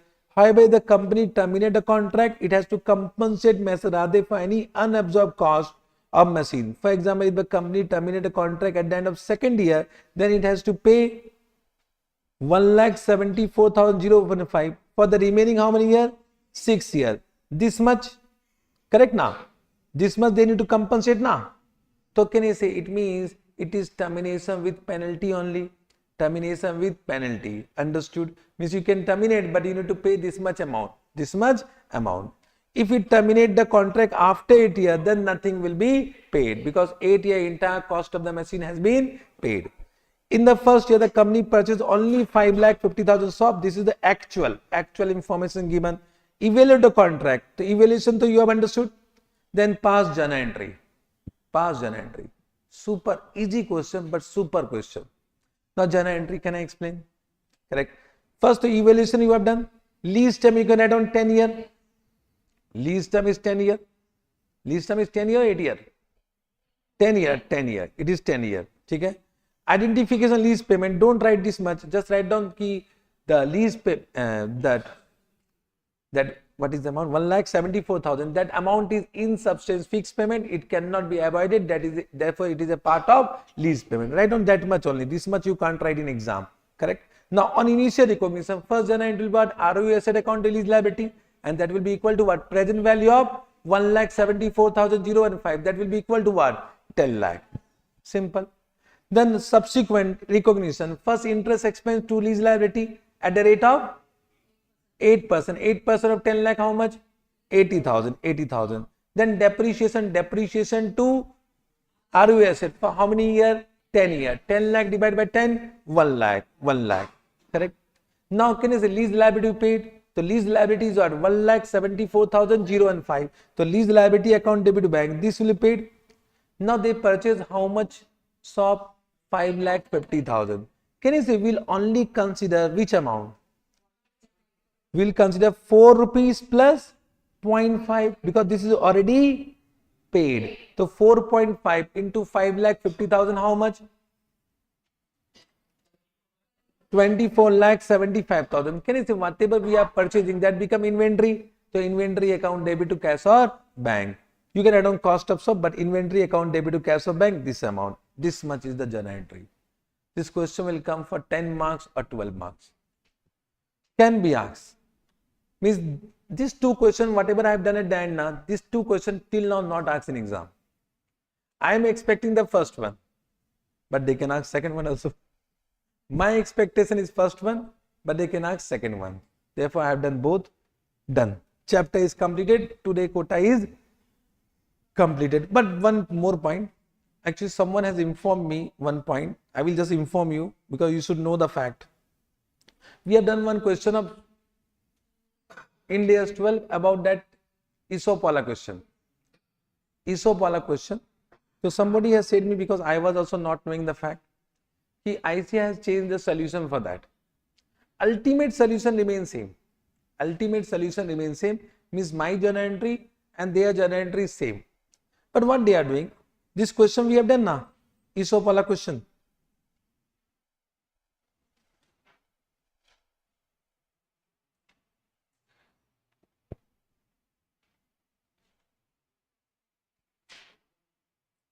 Today only we have done now. Chalo. This question we have done. This is first year, second year. Here the intrinsic value was 1.6. Here it was 4.6. Remember? Then it was 1 crore option given. The fair value was 4 crore. I said 2 crore, 2 crore. Remember the question? So what they are doing? They are saying carrying amount of SBP reserve is 1.6 divided by 2. It is how it is possible. Means I have not understood 1.6 divided by 2, how it can be carrying amount. Carrying amount is, if suppose they are saying SBP reserve is the liability, so which should be based on 4 crore or 1.6. 4 crore na, we will do accounting based on Ind AS 102. Ind AS 102 say that the SBP reserve will be accounted as per the fair value of grant date. So grant date was 4 crore. 4 crore divided by 2 is what? But what they are saying 0.8 is what?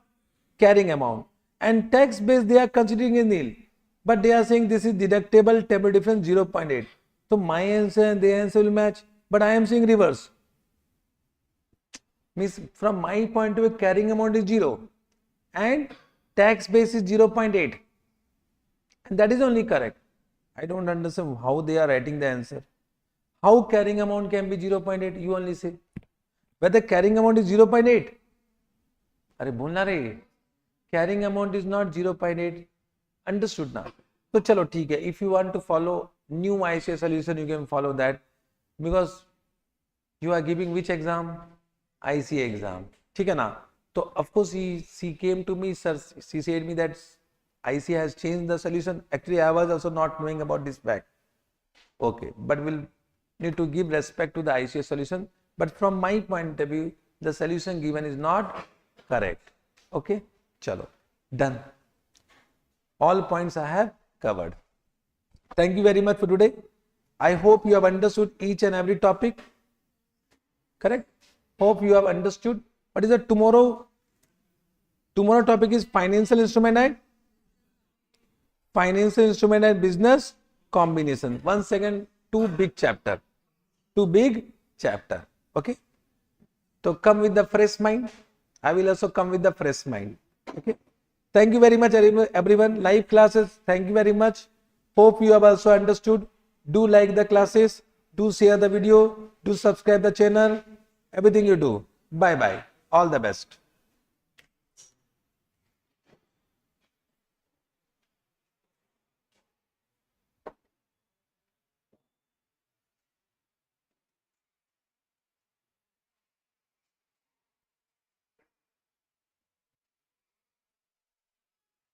Live class, you have any doubt? Live class, if you have any doubt, I will wait for 5 minutes. You can ask me any doubt because some of the question I was not able to explain you. I'll wait for 5 minutes. If you can ask me any doubt, I will wait for 5 minutes. I think my speed and your speed is different. So you asking at a different point of time. So if you have any doubt, you can ask me now. No doubt?